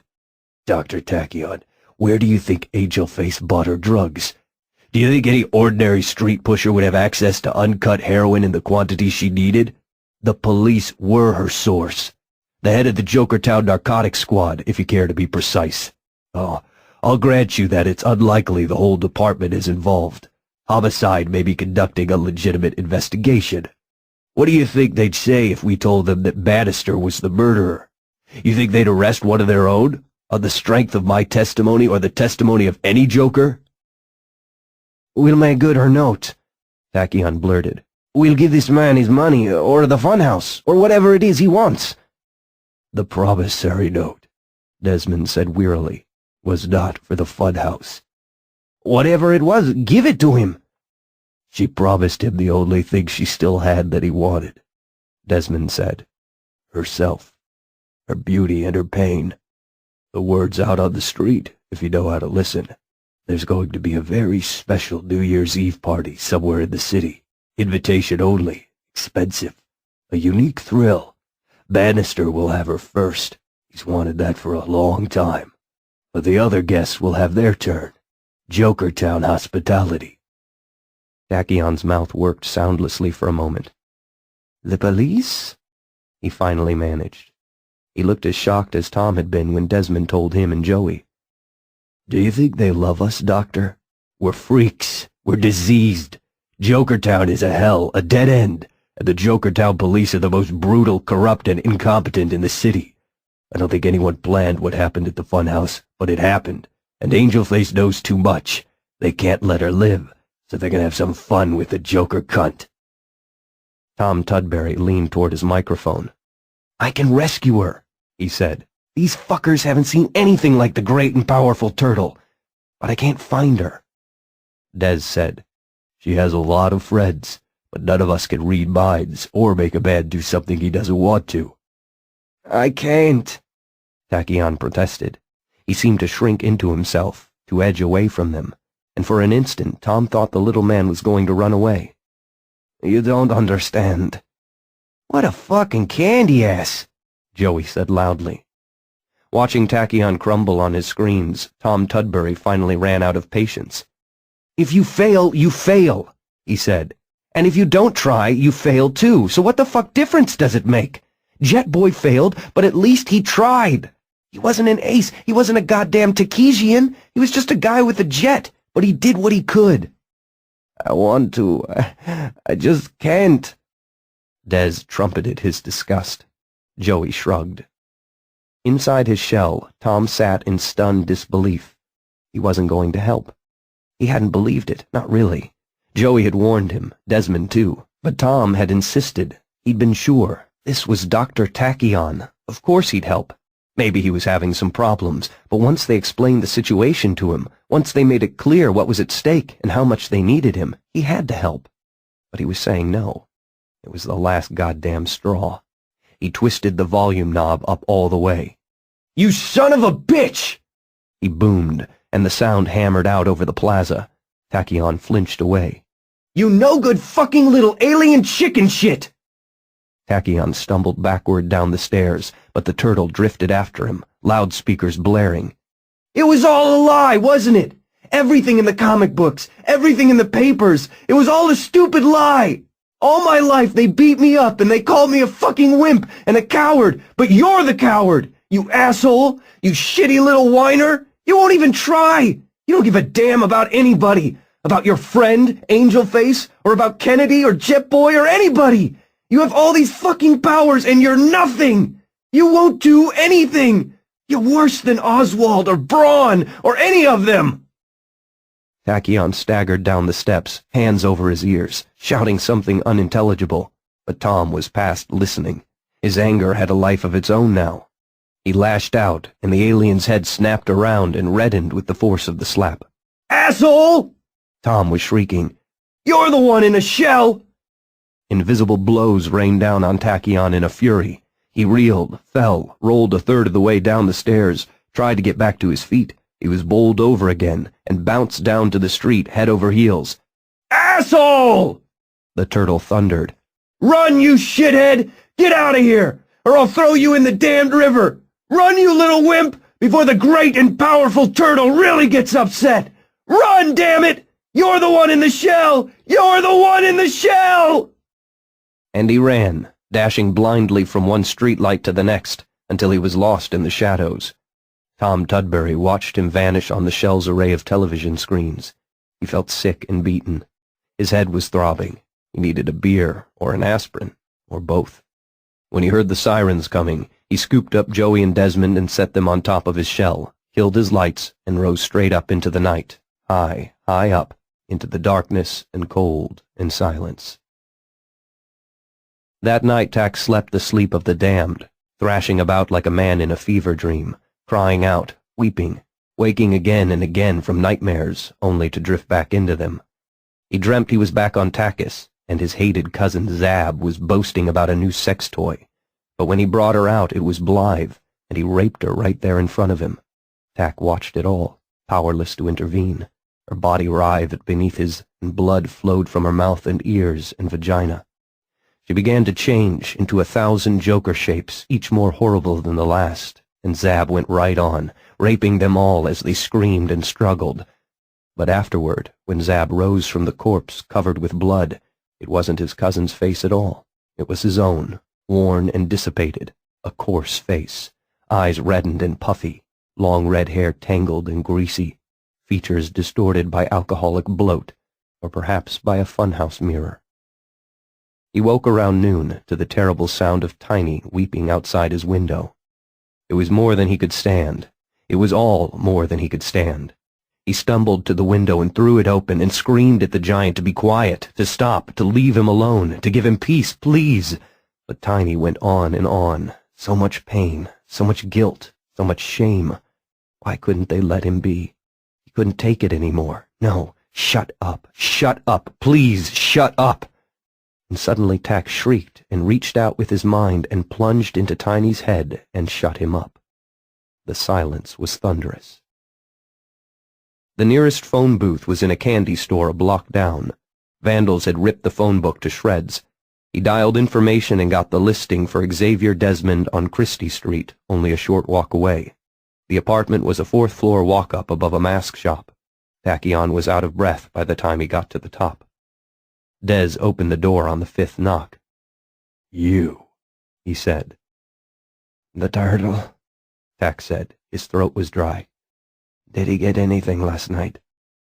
"No," Desmond replied. His trunk twitched. "The same story as before. They're wise to him now. They know he won't really drop them. They call his bluff. Short of actually killing someone, there's nothing to do." "Tell me who to ask," Tak said. "You?" Des said. Tak could not look the Joker in the eye. He nodded. "Let me get my coat," Des said. He emerged from the apartment bundled up for the cold, carrying a fur cap and a frayed beige raincoat.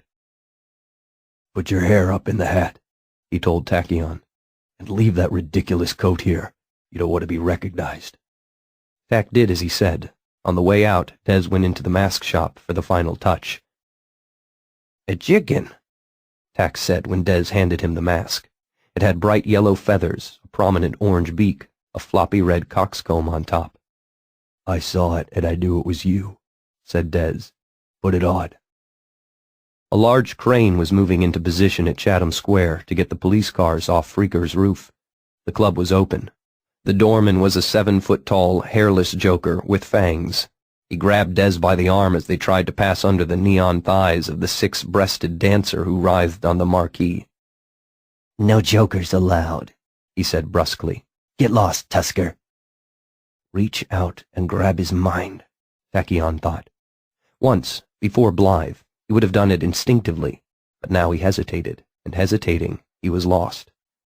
Des reached into his back pocket, pulled out a wallet, and extracted a $50 bill. "You were watching them lower the police cars," he said. "You never saw me pass." "Oh yeah," the doorman said. The bill vanished in a clawed hand. "Real interesting, them cranes." "Sometimes money is the most potent power of all," Des said as they walked into the cavernous dimness within. A sparse noontime crowd sat eating the free lunch and watching a stripper gyrate down a long runway behind a barbed wire barrier. She was covered with silky gray hair, except for her breasts, which had been shaved bare. Desmond scanned the booths along the far wall. He took Tack's elbow and led him to a dark corner where a man in a peacoat was sitting with a stein of beer. "They letting jokers in here now?" the man asked gruffly as they approached. He was saturnine and pockmarked. Tack went into his mind. "Fuck, what's this now? The Elephant Man's from the funhouse. Who's the other one? Damn jokers anyhow. Got a lot of nerve." "Where's Bannister keeping Angel Face?" Des asked. "Angel Face is the slit at the funhouse, right? Don't know no Bannister. Is this a game? Fuck off, Joker, I ain't playing." In his thoughts, images came tumbling. Tack saw mirrors shattering, silver knives flying through the air, felt mouths shove and saw him reach back for a gun, watched him shudder and spin as the bullets hit, heard Bannister's soft voice as he told them to kill Ruth, saw the warehouse over on the Hudson where they were keeping her, the livid bruises on her arm when they'd grabbed her, tasted the man's fear, fear of jokers, fear of discovery, fear of Bannister, the fear of them. Tack reached out and squeezed Desmond's arm. Des turned to go. "Hey, hold it right there," the man with the pockmarked face said. He flashed a badge as he unfolded from the booth. "Undercover narcotics," he said. "And you been using, mister, asking asshole junkie questions like that." Des stood still as the man frisked him down. "Well, look at this," he said, producing a bag of white powder from one of Desmond's pockets. "Wonder what this is. You're under arrest, freak face." "That's not mine," Desmond said calmly. "The hell it ain't," the man said, and in his mind the thoughts ran one after another. "Little accident resisting arrest. What could I do, huh? Jokers'll scream, but who listens to a fucking joker? Only what am I gonna do with the other one?" And he glanced at Tachyon. "Jeez, look at the chicken man's shaking. Maybe the fucker is using. That'd be great." Trembling, Tack realized the moment of truth was at hand. He was not sure he could do it. It was different than with Tiny. That had been blind instinct, but he was awake now, and he knew what he was doing. It had been so easy once, as easy as using his hands, but now those hands trembled, and there was blood on them, and on his mind as well. He thought of Blythe and the way her mind had shattered under his touch, like the mirrors in the funhouse, and for a terrible long second nothing happened, until the fear was rank in his throat and the familiar taste of failure filled his mouth. Then the pock-faced man smiled an idiot's smile, sat back down in his booth, laid his head on the table, and went to sleep as sweetly as a child. Des took it in stride. "You're doing?" Tachyon nodded. "You're shaking," Des said. "Are you all right, Doctor?" "I think so," Tachyon said. The policeman had begun to snore loudly. "I think maybe I am all right, Des. For the first time in years." He looked at the Joker's face, looked past the deformity to the man beneath. "I know where she is," he said. They started toward the exit. In the cage, a full-breasted, bearded hermaphrodite had started into a bump and grind. "We'll have to move quickly." "In an hour I could get together 20 men." "No," Tachyon said. "The place they're holding her isn't in Jokertown." Des stopped with his hand on the door. "I see," he said. "And outside of Jokertown, jokers and masked men are rather conspicuous, aren't they?" "Exactly," Tack said. He did not voice his other fear, of the retribution that would surely be enacted should jokers dare to confront police, even police as corrupt as Bannister and his cohorts. He would take the risk himself. He had nothing left to lose, but he could not permit them to take it. "Can you reach the turtle?" he asked. "I could take you to him," Des replied. "When?" "Now," Tack said.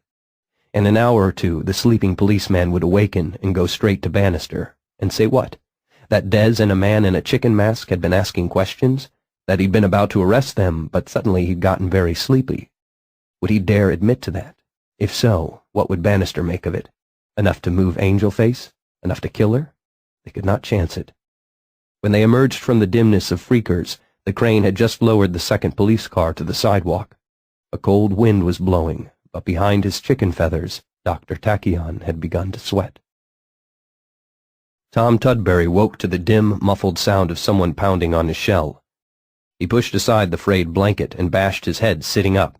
"Oh, God damn it!" he cursed, fumbling in the darkness until he found the map light. The pounding continued, a hollow boom, boom, boom against the armor, echoing. Tom felt a stab of panic. "The police," he thought. "They've found me. They've come to drag me out and haul me up on charges." His head hurt. It was cold and stuffy in here. He turned on the space heater, the fans, the cameras. His screens came to life. Outside was a bright, cold December day, the sunlight painting every grimy brick with stark clarity. Joey had taken the train back to Bayonne, but Tom had remained. They were running out of time. He had no other choice. Dez found him a safe place, an interior courtyard in the depths of Jokertown, surrounded by decaying 5-story tenements, its cobblestones redolent with the smell of sewage, wholly hidden from the street.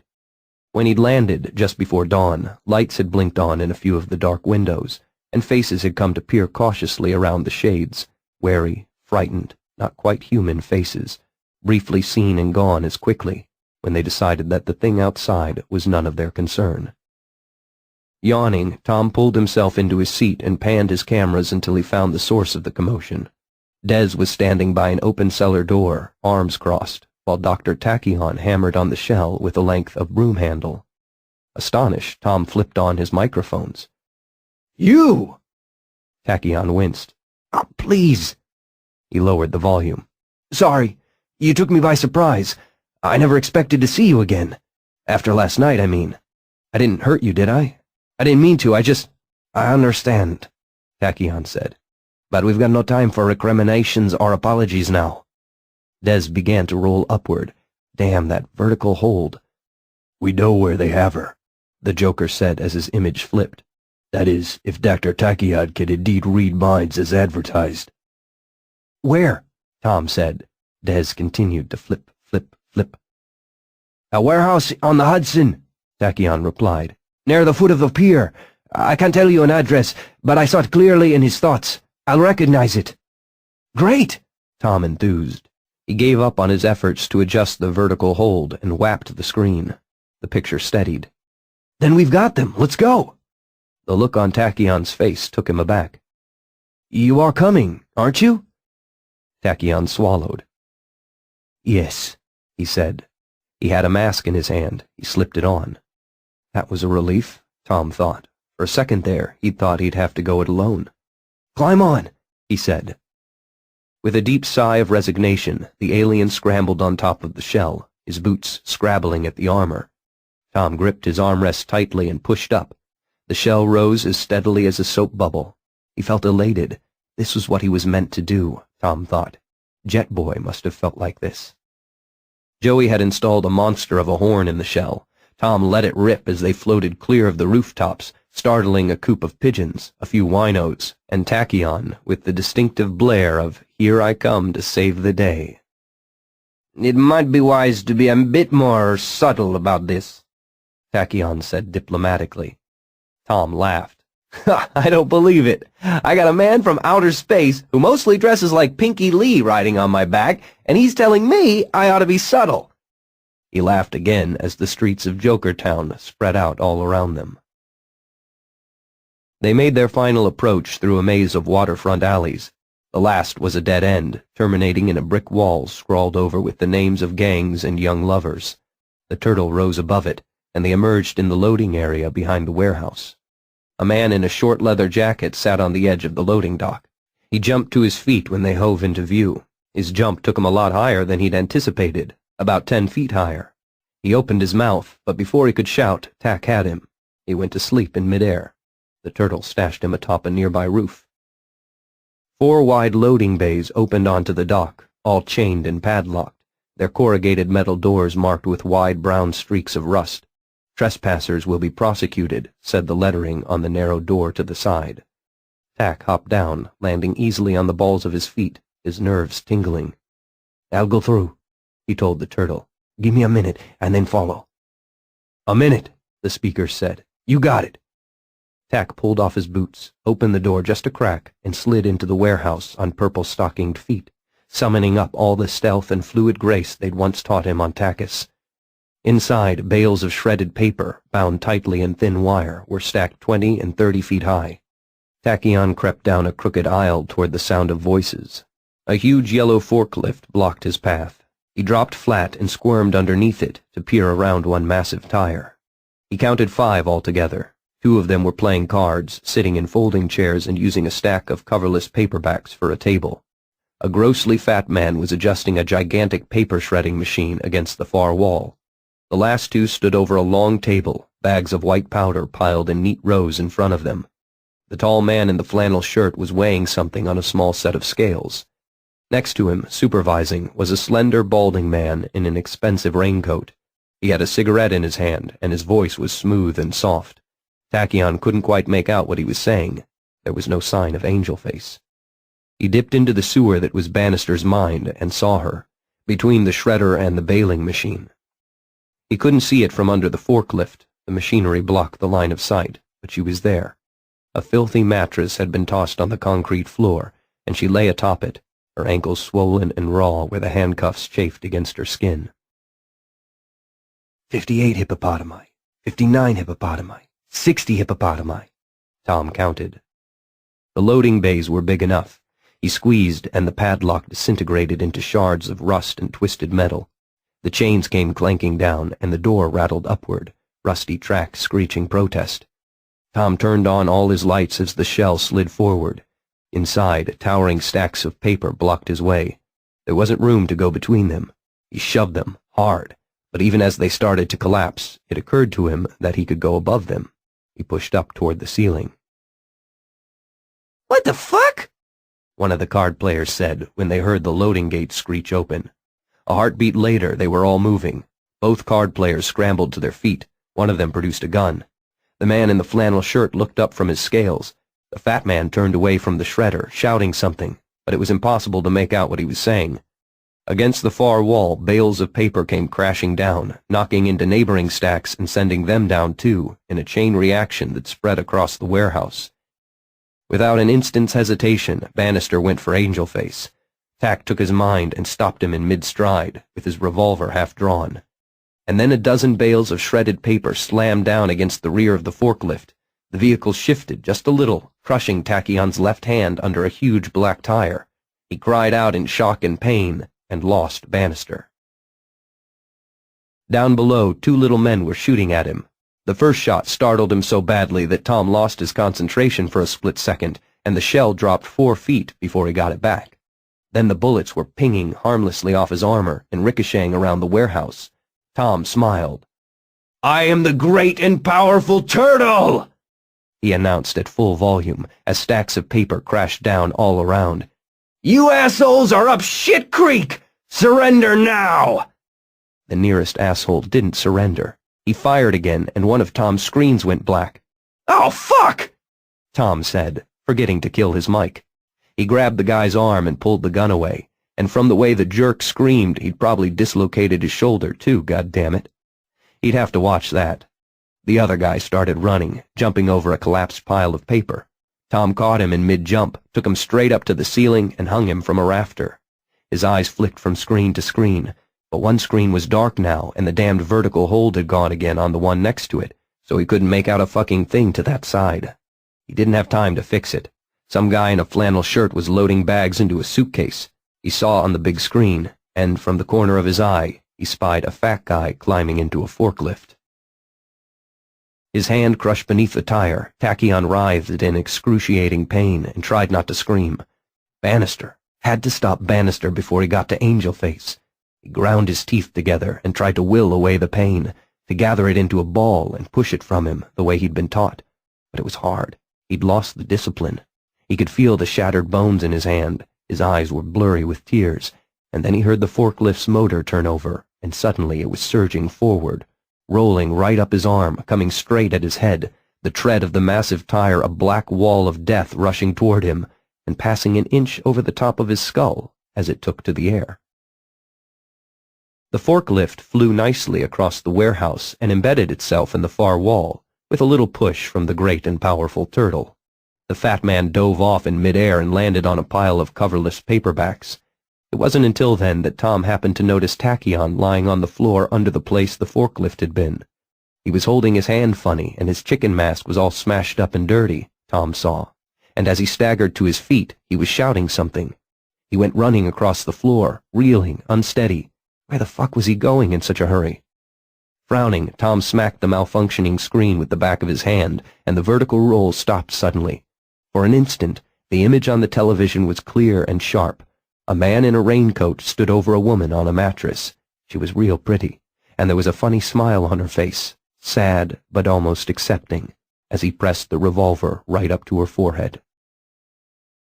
Tack came reeling around the shredding machine, his ankles all rubber, the world a red blur, his shattered bones jabbing against each other with every step, and found them there, Bannister touching her lightly with his pistol, her skin already darkening where the bullet would go in, and through his tears and his fears and a haze of pain, he reached out for Bannister's mind and seized it, just in time to feel him squeeze the trigger and wince as the gun kicked back in his mind.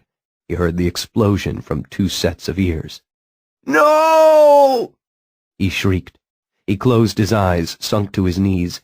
He made Bannister fling the gun away, for what good it would do. None at all. Too late. Again he'd come too late. Failed again.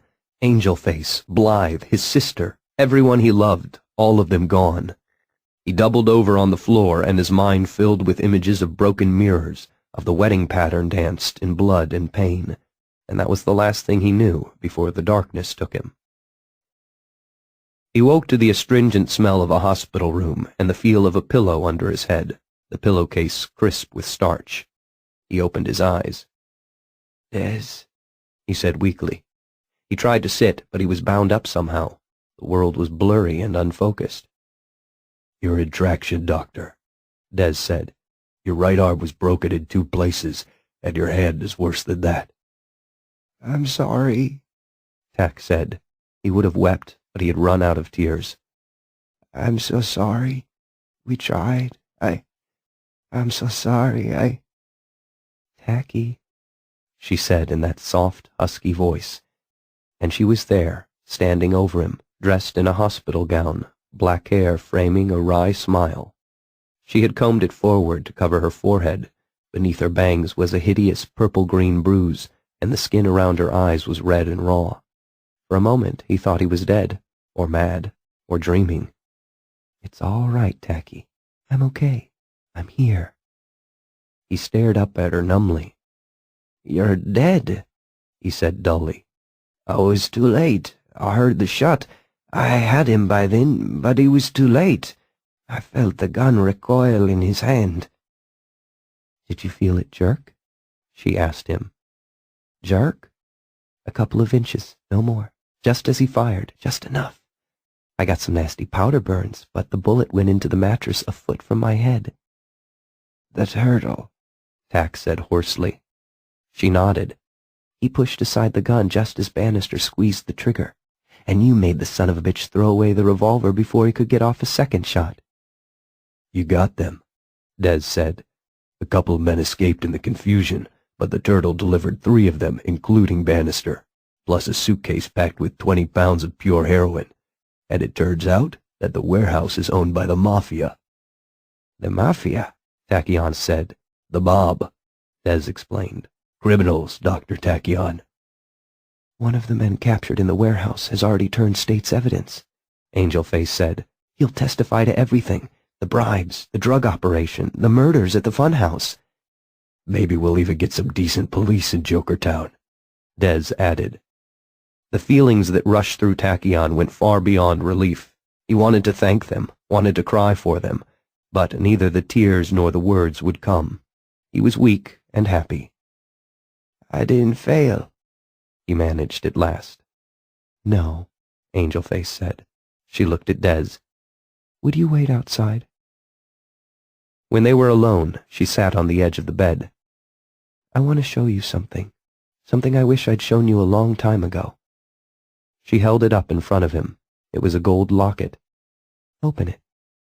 It was hard to do with only one hand, but he managed. Inside was a small round photograph of an elderly woman in bed. Her limbs were skeletal and withered, sticks draped in mottled flesh, and her face was horribly twisted. "What's wrong with her?" Tack asked, afraid of the answer. Another joker, he thought, another victim of his failures. Angel Face looked down at the twisted old woman, sighed, and closed the locket with a snap. "When she was 4, in Little Italy, she was run over while playing in the street. A horse stepped on her face, and the wagon wheel crushed her spine. That was in, 1886. She was completely paralyzed, but she lived, if you could call it living.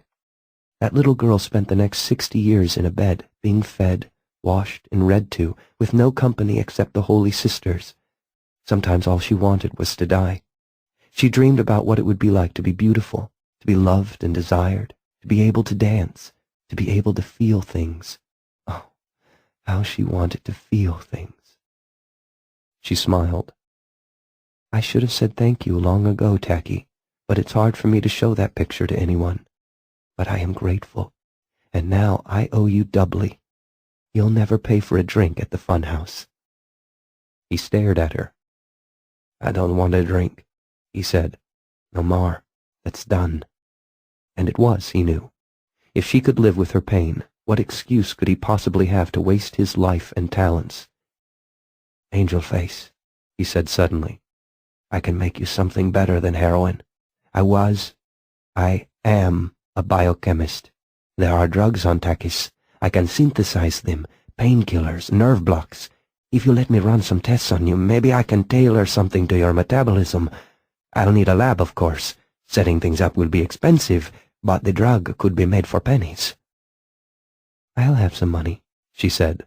"I'm selling the funhouse to Des. But what you're talking about is illegal." "To hell with their stupid laws," Tack blazed. "I won't tell if you won't." Then words came tumbling out one after the other, a torrent. Plans, dreams, hopes, all of the things he'd lost or drowned in cognac and sterno. And Angel Face was looking at him, astonished, smiling, and when the drugs they had given him finally began to wear off and his arm began to throb again, Dr. Tachyon remembered the old disciplines and sent the pain away, and somehow it seemed as though part of his guilt and his grief went with it, and he was whole again and alive. The headline said, "Turtle Tachyon Smash Heroin Ring."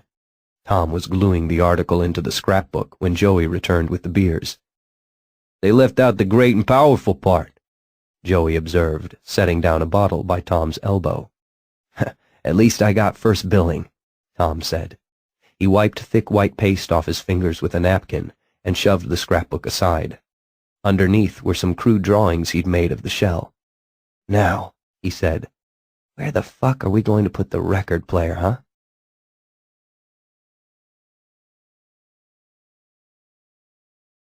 Interlude 2, from the New York Times, September 1st, 1966. Jokertown Clinic to open on Wildcard Day. The opening of a privately funded research hospital specializing in the treatment of the Takesian wildcard virus was announced yesterday by Dr. Tachyon, the alien scientist who helped to develop the virus. Dr. Tachyon will serve as chief of staff at the new institution, to be located on South Street, overlooking the East River. The facility will be known as the Blythe Van Rensselaer Memorial Clinic, in honor of the late Mrs. Blythe Stanhope Van Rensselaer. Mrs. Van Rensselaer, a member of the Exotics for Democracy from 1947 to 1950, died in 1953 in Whittier Sanatorium. She was better known as Brain Trust. The Van Rensselaer Clinic will open its doors to the public on September 15th, the 20th anniversary of the release of the wildcard virus over Manhattan. Emergency room service and outpatient psychological care will be provided by the 196-bed hospital. "We're here to serve the neighborhood and the city," Dr. Tachyon said in an afternoon press conference on the steps of Jetboy's tomb. "But our first priority is going to be the treatment of those who have too long gone untreated, The Jokers, whose unique and often desperate medical needs have been largely ignored by existing hospitals. The wild card was played 20 years ago, and this continued willful ignorance about the virus is criminal and inexcusable. Dr. Tachyon said that he hoped the Van Rensselaer Clinic might become the world's leading center for wildcard research and spearhead efforts to perfect the cure for wildcard, the so-called Trump virus. The clinic will be housed in a historic waterfront building originally constructed in 1874. The building was a hotel known as the Seaman's Haven from 1888 through 1913. From 1913 through 1942, it was the Sacred Heart Home for Wayward Girls, after which it served as an inexpensive lodging house. Dr. Tachyon announced that the purchase of the building and a complete interior renovation had been funded by a grant from the Stanhope Foundation of Boston, headed by Mr. George C. Stanhope. Mr. Stanhope is the father of Mrs. Van Rensselaer. If Blythe were alive today, I know she'd want nothing more than to work at Dr. Tachyon's side, Mr. Stanhope said. Initially, the work at the clinic will be funded by fees and private donations, but Dr. Tachyon admitted that he had recently returned from Washington, where he conferred with Vice President Hubert H. Humphrey. Sources close to the Vice President indicate that the administration is considering partial funding of the Jokertown Clinic through the offices of the Senate Committee on Ace Resources and Endeavors, SCARE. A crowd of approximately 500, many of them obvious victims of the wildcard virus, greeted Dr. Tachyon's announcement with enthusiastic applause. The Long Dark Night of Fortunato by Louis Schreiner. All he could think about was how beautiful she'd been when she was alive. I gotta ask you, can you identify the remains? The coroner's man said. It's her, Fortunato said. Name? Erica Naylor. Erica with a K. Address? 16 Park Avenue. The man whistled. High class. Next to kin? I don't know. She was from Minneapolis. Right. That's where they all come from. You'd think they had a hooker academy there or something. Fortunato looked up from the long, horrible wound in the girl's throat and let the coroner's man see his eyes. She wasn't a hooker, he said. Sure, the man said, but he took a step backward and looked down at his clipboard. I'll put down model. Geisha, Fortunato thought. She had been one of his geishas, bright, funny, beautiful, a chef and a masseuse, and an unlicensed psychologist, imaginative and sensual in bed. She was the third of his girls in the last year to be neatly sliced to pieces. He stepped out onto the street, knowing how bad he looked. He was 6'4" and methadone thin, and when he slumped, his chest seemed to disappear into his spine. Lenore had been waiting for him, huddled in her black fake fur jacket, even though the sun had finally come out. When she saw him, she put him straight into a cab and gave the driver her address on West 19th. Fortunato stared out the window at the long-haired girls in embroidered denim, at the blacklight posters in the store windows, at the bright chalk scrawled over all the sidewalks. It was nearly Easter, 2 winters past the summer of love, but the idea of spring left him as cold as the morgue's tile floor. Lenore took his hand and squeezed it, and Fortunato leaned back in the seat and closed his eyes. She was new. One of his girls had rescued her from a Brooklyn pimp named Ballpeen Willie, and Fortunato had paid $5,000 for her contract. It was well known on the street that if Willie had objected, Fortunato would have spent the $5,000 to have Willie hit, that being the current market value of a human life. Willie worked for the Gambioni family, and Fortunato had knocked heads with him more than once. Being black, half black anyway, and independent gave Fortunato a feature part in Don Carlo's paranoid fantasies. The only thing Don Carlo hated worse were the Jokers. Fortunato wouldn't have put the killings past the old man, except for one thing. He coveted Fortunato's operation too much to tamper with the women themselves. Lenore came from a hick town in the mountains of Virginia, where the old people still talked Elizabethan. Willie had been running her less than a month, not long enough to grind off the edges of her beauty. She had dark red hair to her waist, neon green eyes, and a small, almost dainty mouth. She never wore anything but black, and she believed she was a witch. When Fortunato had auditioned her, he'd been moved by her abandon, her complete absorption in carnality, so much at odds with her cool, sophisticated looks. He'd accepted her for training, and she'd been at it now for 3 weeks, turning only an occasional trick, making the transition from gifted call girl to apprentice geisha that would take at least 2 years. She led him up to her apartment and stopped with the key in the lock. I hope it's not too weird for you. He stood in the doorway while she walked through the room, lighting candles. The windows were heavily draped, and he didn't see any appliances except a telephone. No TV, no clocks, not even a toaster. In the barren center of the room she'd painted a huge 5-pointed star surrounded by a circle, right onto the hardwood floor. Behind the sensual smells of incense and musk was the faint, sulphurous tang of a chemistry lab. He locked the front door and followed her into the bedroom. The apartment was thick with sexuality. He could barely move his feet through the heavy, wine-colored carpet. The bed was canopied with red velvet curtains, and so high off the floor it had stairs leading up to it. She found a joint in the nightstand, lit it, and handed it to Fortunato. "I'll be back in a second," she said. He took his clothes off and lay down with his hands behind his head, the joint hanging out of his mouth. He took a lungful of smoke and watched his toes uncurl. The ceiling overhead was deep blue, with constellations dabbed on in phosphorescent yellow-green, signs of the zodiac as far as he could tell. Magic and astrology and gurus were very hip right now. People at trendy village parties were always asking each other what sign they were and talking about karma. For himself, he thought the Aquarian age was just so much wishful thinking. Nixon was in the White House, kids were getting their asses shot off in Southeast Asia, and he still heard the word nigger every day. But he had clients who would love this place. If the psycho with a knife didn't put him out of business. Lenore knelt beside him on the bed, naked. "You have such beautiful skin." She ran fingertips over his chest, raising goose flesh. "I've never seen a color like this before." When he didn't answer, she said, "Your mother's Japanese, they told me." "And my father was a Harlem pimp."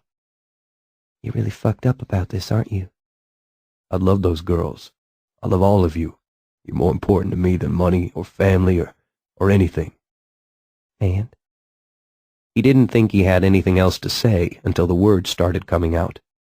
"I feel so goddamn helpless. Some twisted son of a bitch is killing my girls, and there's nothing I can do about it." "Maybe," she said. "Maybe not." Her fingers tangled in his pubic hair. "Sex is power, Fortunato. It's the most powerful thing in the universe. Don't ever forget that." She took his penis in her mouth, working it gently with her tongue like a piece of candy. It stiffened instantly, and Fortunato felt sweat break on his forehead. He put out the joint with a wet fingertip and dropped it over the edge of the bed. His heels skidded on the icy slickness of the sheets, and his nose filled with Lenore's perfume. He thought of Erica, dead, and it made him want to fuck Lenore hard and long. "No," she said, taking his hand from her breast. "You brought me in off the streets. You're teaching me what you know. Now it's my turn." She pushed him down flat on his back, his arms over his head, and ran her black polished fingernails down the tender skin over his ribs. Then she began to move over his body, touching him with her lips, her breasts, the ends of her hair, until his skin felt hot enough to glow in the dark. Then finally she straddled him and took him into her. Being inside her gave him a rush like a junkie's. He pumped his hips, and she leaned into it, taking her weight on her arms, her hair waterfalling around her head. Then, slowly, she lifted her eyes and stared at him. "I am Shakti," she said. "I am the goddess. I am the power." She smiled when she said it, and instead of sounding crazy, it just made him want her even more. Then her voice broke into short, rattling breaths as she came, shuddering, throwing her head back and rocking hard against him. Fortunato tried to turn her over and finish it, but she was stronger than he would have believed possible, digging her fingers into his shoulders until he relaxed, then caressing him again with aching slowness. She came twice more before everything turned red, and he knew he couldn't hold back any longer. But she sensed it too, and before he knew what was happening, she had pulled away and reached down between his legs, pushing one finger hard into the root of his penis. It was too late to stop, and the orgasm took him so hard that it lifted his buttocks completely off the bed. She pushed his chest down with her left hand and held on with her right, cutting off the sperm before it could shoot out, forcing it back inside him. "She's killed me," he thought as he felt liquid fire roar back into his groin, burning all the way through to his spinal cord and then lighting it like a fuse. "Kundalini," she whispered, her face sweating and intent. "Feel the power." The spark rocketed up his backbone and exploded in his brain. Eventually he opened his eyes again. Time had come out of the sprockets of the projector, and he saw everything in single, unrelated frames. Lenore had both arms around him. Tears ran out of her eyes and down his chest. "Ah, I was floating," he said, when he finally thought to use his voice. "Up around the ceiling." "I thought you were dead," Lenore said. "I could see the two of us. Everything looked like it was made out of light. The room was white, and it seemed like it went on forever. There were lines and ripples everywhere." He felt a little like he'd had too much cocaine, a little like he had his fingers in a socket. "What did you do to me?" "Tantric yoga. It's supposed to, I don't know, give you a charge. I never heard of it taking anybody so hard before." She turned her face up to him. "Did you really get out? Out of your body?" "I guess." He could smell the peppermint shampoo she used on her hair. He took her face in both his hands and kissed her. Her mouth was soft and wet, and her tongue flickered against his teeth. He was still diamond hard, and he started to shake with wanting her. He rolled onto her, and she guided him inside where he could feel her burning for him. "Fortunato," she whispered, her lips still so close that they brushed his when they moved. "If you finish, you'll lose it. You'll be so weak you can barely move." "Baby, I don't give a shit. I never wanted anybody this much." He pushed himself up on his forearm so he could see her, his hips thrusting frantically. Every nerve in his body was alive, and he could feel the power surging through them, then slowly drawing back, massing somewhere at the center of his body, ready to roar out of him, to pump him dry, leave him weak, helpless, drained. He pulled away from her, rolled to the end of the bed, and bent double, clutching his knees. "Jesus!" he screamed. "What the fuck is happening to me?"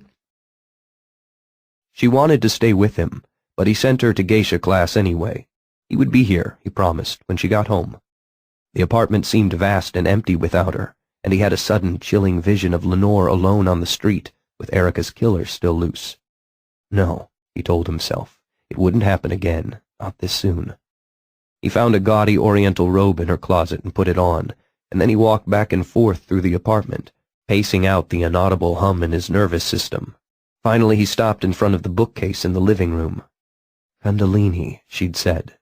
He'd heard the name before, and when he saw a book called The Rising Serpent, he made the connection. He took it down and started to read.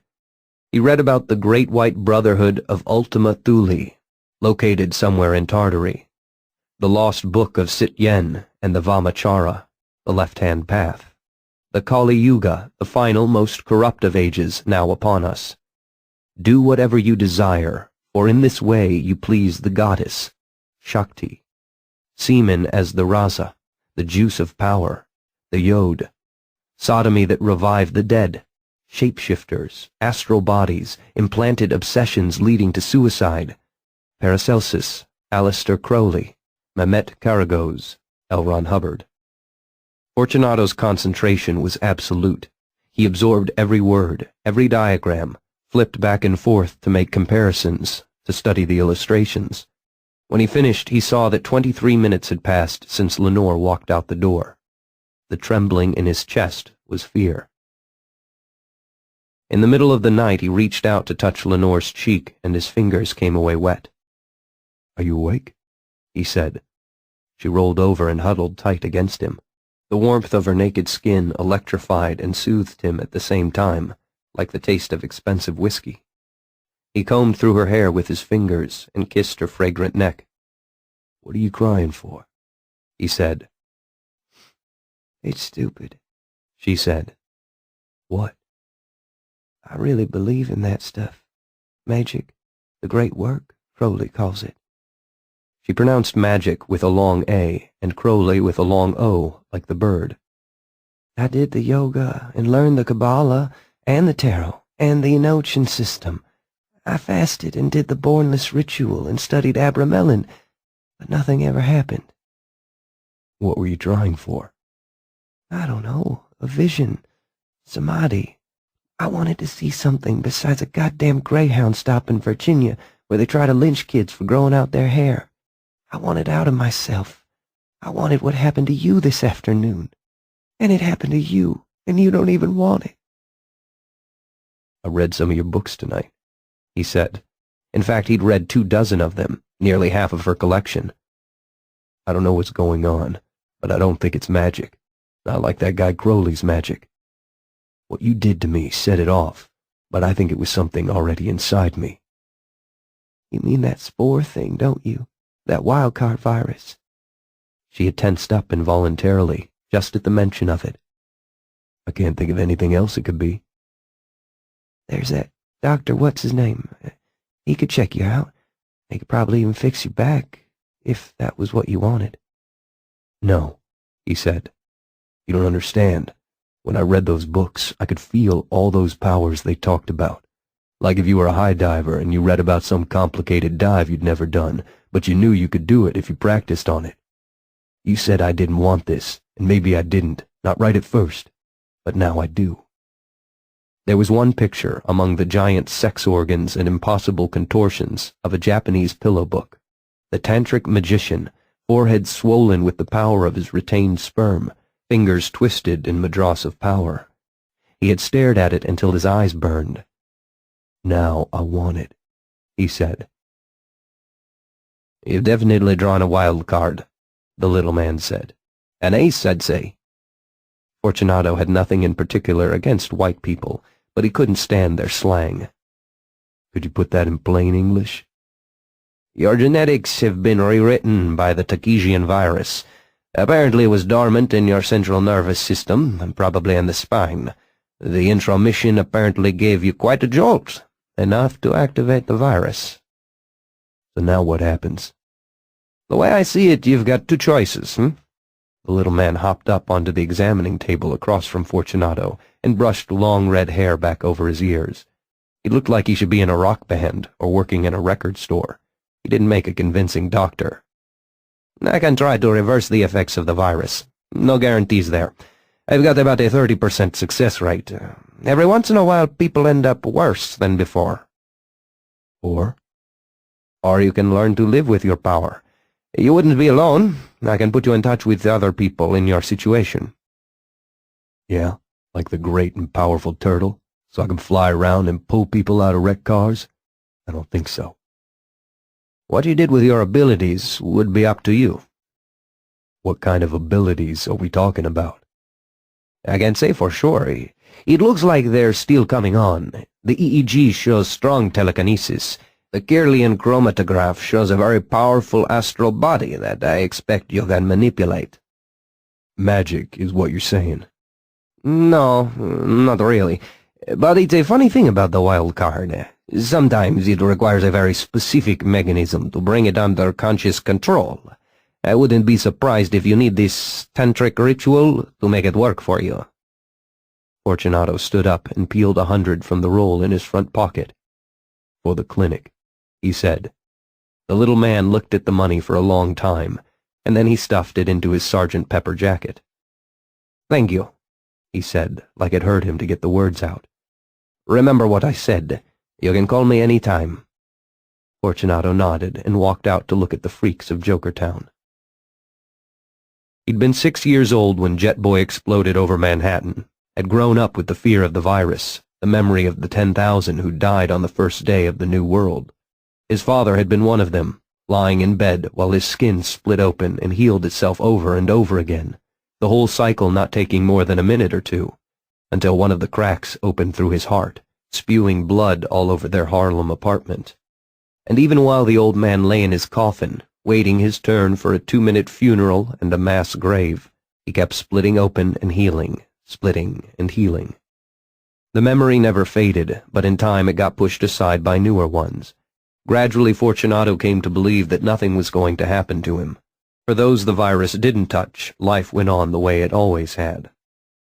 He realized early on that he was going to have to make his own way. From listening to his mother complain about American women, he came up with the idea of the prostitute as geisha. At age 14, he brought home a stunning Puerto Rican girl from his high school for his mother to train. That had been the beginning.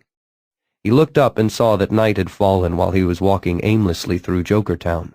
The grays and pastels had turned to neon, street clothes to paisley and leopard prints. Just ahead of him, demonstrators had blocked off the street with a flatbed truck. There were drums and amps and guitars up there, and a couple of heavy-duty extension cords running in through the open door of the Chaos Club. At the moment, the stage was empty, except for a woman with long red curly hair and an acoustic guitar. A banner behind her read SNCC. Fortunato had no idea what the letters stood for. She had the audience singing along with some folk song or other. They all went through the chorus a couple of times without the guitar, and then she took a bow, and they clapped, and she got down off the back of the truck. She wasn't beautiful in the way Lenore was. Her nose was a little large. Her skin was not that good. She was in the radical uniform of blue jeans and work shirt that didn't do anything for her. But she had an aura of energy he could see without even wanting to. Women were Fortunato's weakness. He was like a deer in their headlights. Even as low as he felt, he couldn't help but stop and look at her.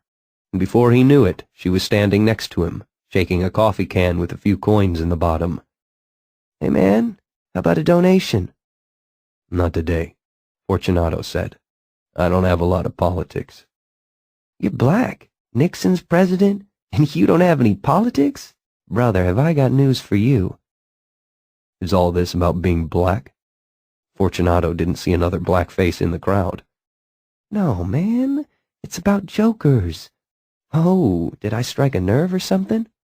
When Fortunato didn't answer, she went on anyway. "You know how long the average life expectancy of a joker in Nam is? Less than 2 months. If you take the percentage of jokers in the U.S. population and divide it by the percentage of jokers in Nam, you know what you get? You get about 100 times too many jokers over there. 100 times, man!" "Yeah, okay. So what do you want me to do about it?" "Make a donation. We're going to get lawyers on this and stop it. It's the FBI, man. The FBI and Scare. It's like McCarthy all over again. They've got lists of all the jokers, and they're drafting them on purpose. If they can walk and hold a gun, they're not even getting a real physical. It's off to Saigon. It's genocide, pure and simple." "Yeah, okay." He dug out a 20 and dropped it in the can. "You know what I wish?" She hadn't even noticed the size of the bill. "I wish those fucking aces would do something about their own, you know? What would it take for Cyclone, or one of those other assholes, to wipe out those files? Nothing, man. Nothing at all. But they're too busy getting headlines." She started to walk away, and then she looked in the can. "Hey. Thanks, man. You're okay. Listen, here's a flyer. If you want to do some more, call us." "Sure," Fortunato said. "What's your name?" "They call me Cece," she said. "Cece Ryder." "Is it the same CC as up there?" He pointed to the SNCC banner. Cece shook her head. "You're funny, man," she said, and smiled once and faded into the crowd. He folded up the flyer and stuck it in his pocket and turned off the Bowery. All the talk about jokers had left him feeling disconnected. Just down the street was a mirror-walled club called the Fun House, owned by a guy named Desmond, who had a trunk instead of a nose. He was one of Fortunato's customers, always wanting a geisha with finer skin or darker hair or a sweeter face than Fortunato could find for him. Fortunato could not stand the thought of seeing him just then. On the side streets hardly anyone wore masks anymore, and eyes stared back defiantly at him from upside-down faces or heads the size of cantaloupes. "Your new brothers and sisters," he told himself. For every ace there were 10 of these, lurking in alleys while the lucky ones put on capes and talked their lame jargon and jetted around fighting each other. The aces had the headlines and the talk shows, and the freaks and cripples had Jokertown. Jokertown and the jungles of Vietnam, if Cece's story was right. But the only place Fortunato wanted to be was back in Lenore's apartment, making love to her. And this time he would let go, and if it made him weak it wouldn't matter, and things would go back to the way they always had been. Except that sooner or later the killer was going to move again. Vietnam was halfway around the world, but the killer was right here, maybe in this very block. He stopped walking, looked up, and saw that his subconscious had brought him right to the alley where they told him they'd found Erica. He thought about what Cece had said, using power to take care of your own. When Lenore had jolted him out of his body, he'd seen things he'd never seen before, swirls and patterns of energy that he had no name for. If he could get out again, he might see something the cops had missed. A wino in a long, filthy overcoat started at him. It took Fortunato a second to realize the man had long, floppy basset ears and a moist black nose.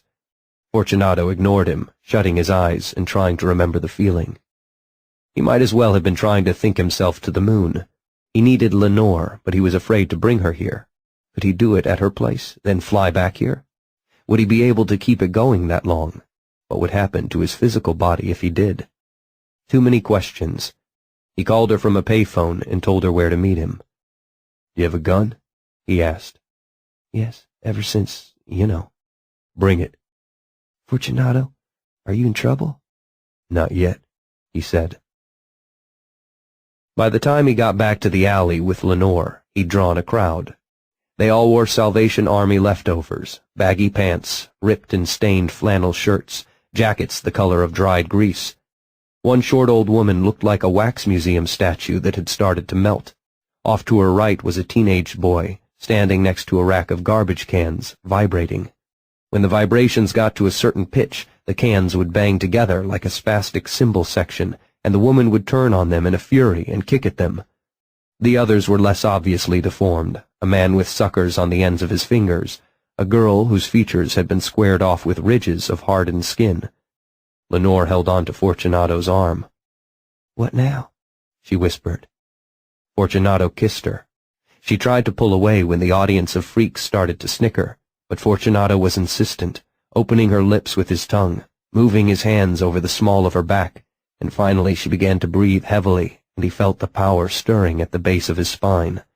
He moved his lips down Lenore's shoulder, her long fingernails digging into his neck, and then he raised his eyes until he was looking at the dog man. He felt the power flow into his eyes and voice and said quietly, "Go away."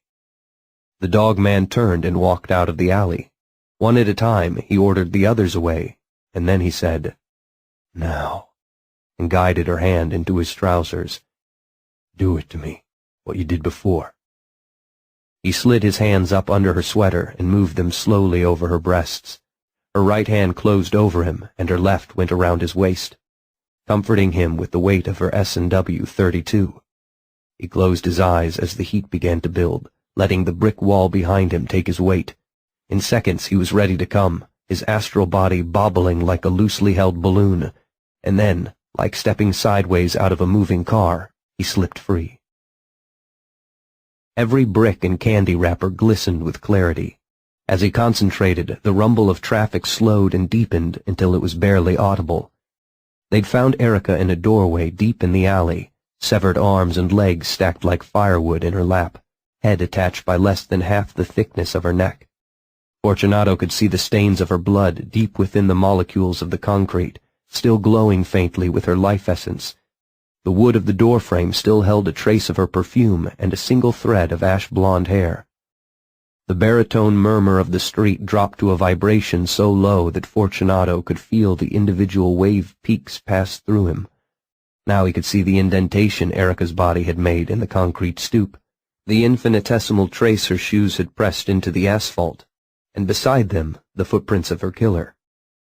They led from the street to Erica's body and back again, and at the curb they met the imprint of a car. He had no idea what kind of a car it had been, but he could see the tracks it had left, thick and black and fibrous, as if it had been burning rubber the entire way. He stopped for an instant and looked back at his material body, frozen in Lenore's arms. Then he let the tracks of the car pull him out into the street, across to 2nd Avenue, then south to Delancey. He felt himself gradually weakening, his vision clouding up and the background noises of the city starting to shake the edge of his hearing. He concentrated harder, pulling the last reserves of strength out of his physical body. The car turned north on the Bowery and paused in front of a shabby gray warehouse. Fortunato bore down on the sidewalk, saw the footprints as they crossed from the car to the building's front door. He followed them upstairs. He felt as if he'd been tied to a giant elastic band and run to its limit. Each stair took more out of him than the last. Finally, the footprints disappeared at the entrance to a loft, and he knew he was finished. The traffic noise spun up to speed around him, and he shot backward the way he'd come, drawn irresistibly home to his body. Blissful, exhausted, as if he'd drained himself in sex, he fell into it like a diver into a pool. Lenore staggered under his sudden dead weight, and then he slid down into unconsciousness. "No," she said, and rolled away from him. "I can't." She had purple circles under her eyes, and her body was limp with exhaustion. Fortunato wondered how she'd been able to get him into a taxi and help him up the stairs to her apartment. "I don't understand," he said. "You build up a charge, and then sex bums it off, you see? The power, the Shakti, except with tantric magic, you absorb the energy back into you. Not just yours, but whatever energy I give up to you." "So when you come, you give up this Shakti?" "Right." "And you've given me all you have." "That's right, big guy. I'm all fucked out." Fortunato reached for the phone. "What are you doing?" "I know where the killer is," he said, dialing. "If you can't give me the strength to take him, I'll have to get it somewhere else." He didn't like the way it came out, but he was too tired right then to care. Tired and something else. His brain hummed with the knowledge of his power, and he felt it changing him, taking control. The phone rang at the other end, and then he heard Miranda answer it. He covered the mouthpiece with his hand and turned back to Lenore. "Will you help?" She closed her eyes and did something with her mouth that was almost a smile. "I guess a hooker should know better than to be jealous." "Geisha," Fortunato said. "All right," Lenore said. "I'll show her what to do." They had a line each of cocaine and some intense Vietnamese pot. Lenore swore it would only help tune them into each other. Miranda, tall, black-haired, lush, the most physically adept of his women, stripped slowly to garter belt, stockings, and a black brassiere so thin he could see the dark ovals of her nipples. 40 minutes later, Lenore had passed out across the foot of the bed. Miranda, her head hanging down over the edge, arms spread in a mock crucifix, shut her eyes. "That's it," she whispered. "I can't come any more. I may never come again." Fortunato pushed himself up onto his knees. He was covered with an even sheen of sweat, and he thought he could see a golden light radiating from underneath his skin. He saw himself in the mirror over Lenore's dresser, and wasn't alarmed or even surprised when he saw that his forehead had begun to swell with power. He was ready. The cab let him off 2 blocks away on Delancey. He had Lenore's .32 shoved in the back of his pants for insurance, hidden by his black linen jacket. But if he could, he would do the job with his own hands. Either way, the cops were not going to get a chance to put the killer back on the streets. His eyes wouldn't quite focus, and he had to keep his hands in his pockets because he didn't trust them. For some reason, he was not afraid at all. He felt 15 again, like he'd felt when he started making it with the girls his mother trained. For months he'd been afraid to try because of what his mother might say or do. Once he gave in, he no longer cared. It was the same now. He was reckless, charged with the dark scent and hot, moist pressure of sex, barely functioning in the real world at all. "I'm going to face a killer," he told himself, but they were only words. In his guts, he knew he was going to protect his women, and that was all that mattered. He climbed the stairs to the loft. It was after midnight, but he could hear the stereo blasting the Rolling Stones' Street Fighting Man through the steel door. He pounded on it with the bottoms of his fists. He swallowed hard, and his throat turned cold. The door opened. On the other side was a boy of 17 or 18, pale, thin, but well-muscled. He had long blonde hair and a face that might have been beautiful, except for an eruption of pimples around the chin, clumsily hidden with makeup. He wore a yellow shirt with black polka dots and faded denim bell-bottoms. "You want something?" he finally asked. "To talk to you," Fortunato said. His mouth was dry, and his eyes were still not focusing right. "What about?" "Erica Naylor." The boy had no reaction. "Never heard of her." "I think you do." "You a cop?" Fortunato didn't answer. "Then fuck off." He started to close the door. Fortunato remembered the alley, ordering the jokers away. "No," he said, staring hard into the boy's colorless eyes. "Let me in." The boy hesitated, looking stunned, but not giving in. Fortunato hit the door with his shoulder, knocking the boy all the way back into the loft and onto the floor. The room was dark and the music deafening. Fortunato found an overhead light switch and flipped it on, then took an involuntary step back as his brain registered what he saw. It was Lenore's apartment twisted into perversion, the hip, sexy fashion of occultism taken all the way into torture and murder and rape.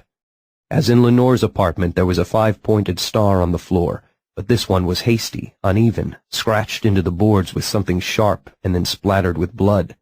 Instead of velvet and candles and exotic wood, there was a gray-striped mattress in one corner, a pile of dirty clothes, and a dozen or more Polaroid pictures tacked to the wall with a staple gun. He knew what he was going to find, but he walked over to the wall anyway. Of the 14 nude, dismembered women, he recognized 3. The latest, in the lower right-hand corner, was Erica. He couldn't think with the music blaring at him. He looked around for the record player and saw the blond boy get up onto shaky legs and stumble toward the door. "Stop!" Fortunato shouted, but without eye contact it didn't mean anything. Enraged and panicking, Fortunato charged. He caught the boy around the waist and drove him into the bare plasterboard wall. And then suddenly he was trying to hold on to a raging animal, all knees and fingernails and teeth. Fortunato pulled away instinctively and watched the razor edge of an enormous switchblade flash between them, slicing through his jacket and his shirt and his skin, coming away outlined in red. "I'm going to die," Fortunato thought. The gun was stuck in the back of his pants, too far away to reach before the blade came around again, cutting deeper, sliding all the way in, killing him. He looked at the blade. Before he knew what he was doing, he was staring hard at it, concentrating, the way he had when he read the books in Lenore's apartment, the way he had in the Jokertown alley. And time slowed.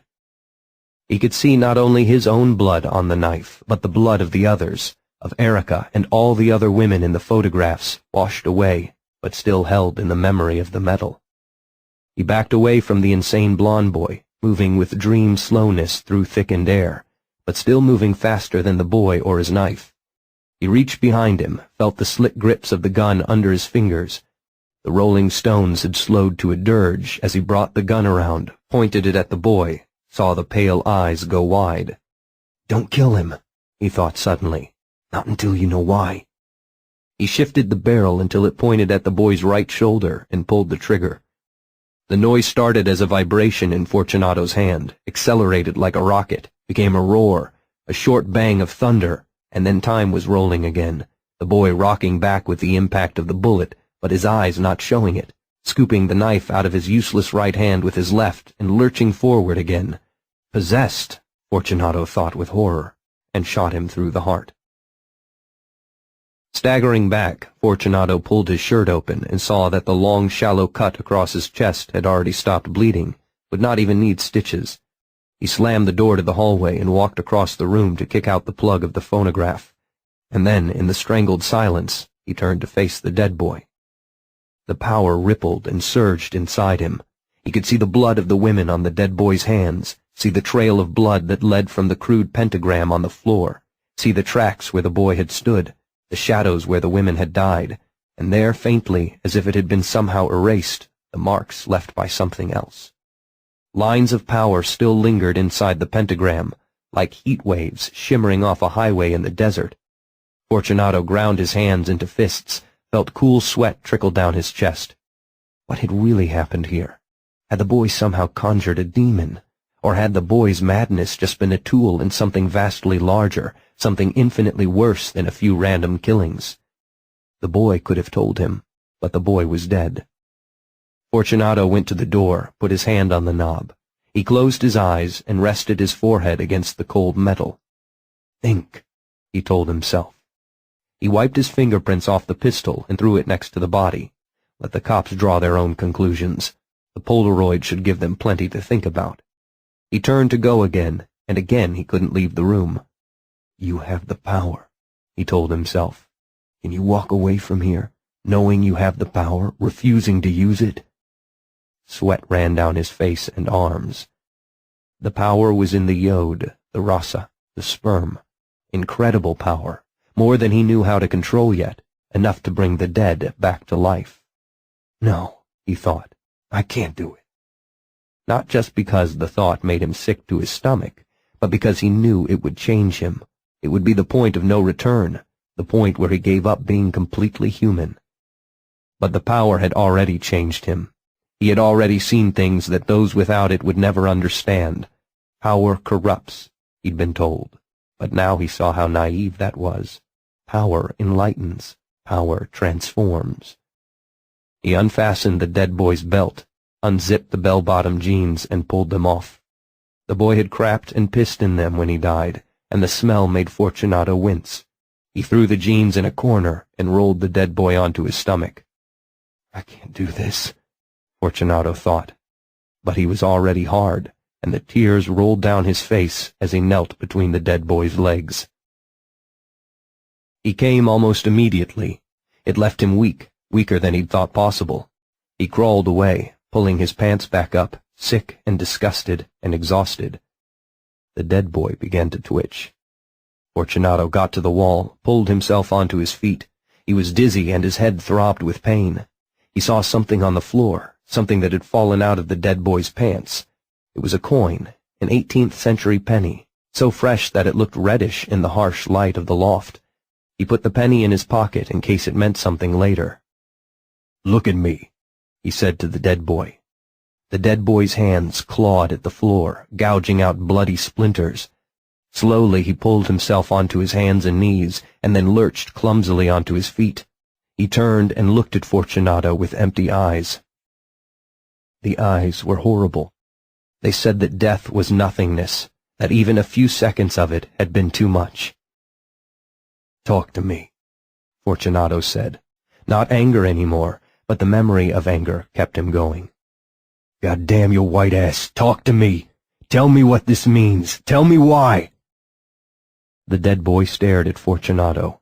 For an instant, something flickered there, and the dead boy said, Tiamat. The word was whispered, but perfectly clear. Then the dead boy smiled. With both hands, he reached up to his own throat and ripped it bloodily out through the skin of his neck, and then, while Fortunato watched, tore it in half. Lenore was asleep. Fortunato threw his clothes into the garbage and stood in the shower for 30 minutes, until the hot water ran out. Then he sat by candlelight in Lenore's living room and read. He found the name Tiamat in a text on the Sumerian elements of Crowley's magic. The serpent, Leviathan, Cthulhu, monstrous, evil. He knew beyond question that he had found only a single tentacle of something that defied his comprehension. Eventually he slept. He woke up to the sound of Lenore closing the latches on her suitcase. Don't you see, she tried to explain. I'm just like a wall outlet that you come home to plug into to recharge. How can I live like that? You got what I always wanted, real power to do real magic, and you lucked into it without even wanting it. And all the study and practice and work I did all my life doesn't mean shit because I didn't catch some fucking alien virus. I love you, Fortunato said. Don't go. She told him to keep the books, to keep the apartment too if he wanted. She told him she would write, but he didn't need magic to know she was lying. And then she was gone. He slept for 2 days, and on the third Miranda found him, and they made love until he was strong enough to tell her what happened. As long as he's dead, Miranda said. The rest I don't care about. When she left him that night for her client, he sat in the living room for over an hour, unable to move. Soon, he knew, he would have to start looking for the other being whose traces he'd seen in the dead boy's loft. Even the thought of it paralyzed him with loathing. Finally, he reached for Crowley's magic and opened it to Chapter 5. Sooner or later, Crowley said, the gentle natural growth is succeeded by depression, the dark night of the soul, an infinite weariness and detestation of the work. But eventually would come a new and superior condition, a condition only rendered possible by the process of death. Fortunato closed the book. Crowley knew, but Crowley was dead. He felt like the last human on a barren rock of a planet. But he wasn't the last human. He was one of the first of something new, something that had the potential to be better than human. That woman at the demonstration, Cece, she'd said you should take care of your own. What would it cost him to save hundreds of Jokers from dying in the heat and rotting dampness of Vietnam? Not very much. Not very much at all. He found the flyer in the pocket of his jacket. Slowly, with growing conviction, he dialed the numbers. Transfigurations by Victor Milan. November night wind whipped his trousers, stinging skinny legs like triphid tendrils as he shoehorned himself into a small club not far from campus. The murk throbbed like a wound, pulsing red and blue and noise. He stopped, hovering there in the door with the lumpy orange and green plaid coat in which his mother had packed him off to MIT 3 years before, hanging on his narrow shoulders like a dead dwarf. "Don't be such a coward, Mark," he told himself. "This is for science." The band lunged at Crown of Creation and wrestled it to the floor as he instinctively sought the darkest corner, teacup in hand. He'd learned how unhip it was to order Coke or coffee, at least. Other than that, he'd learned none of the moves in weeks of research. The way he was dressed, in his high-water pants and pastel polyester shirt of the sort that always pooched out at the sides like a sail in the wind, he might have been in danger of being taken for a narc. This was the fall that followed Woodstock, the year Gordon Liddy invented the DEA to give Nixon an issue to distract attention from the war. But Berkeley and San Francisco were hip towns, university towns. They knew a science student when they saw one. The Glass Onion had no dance floor as such.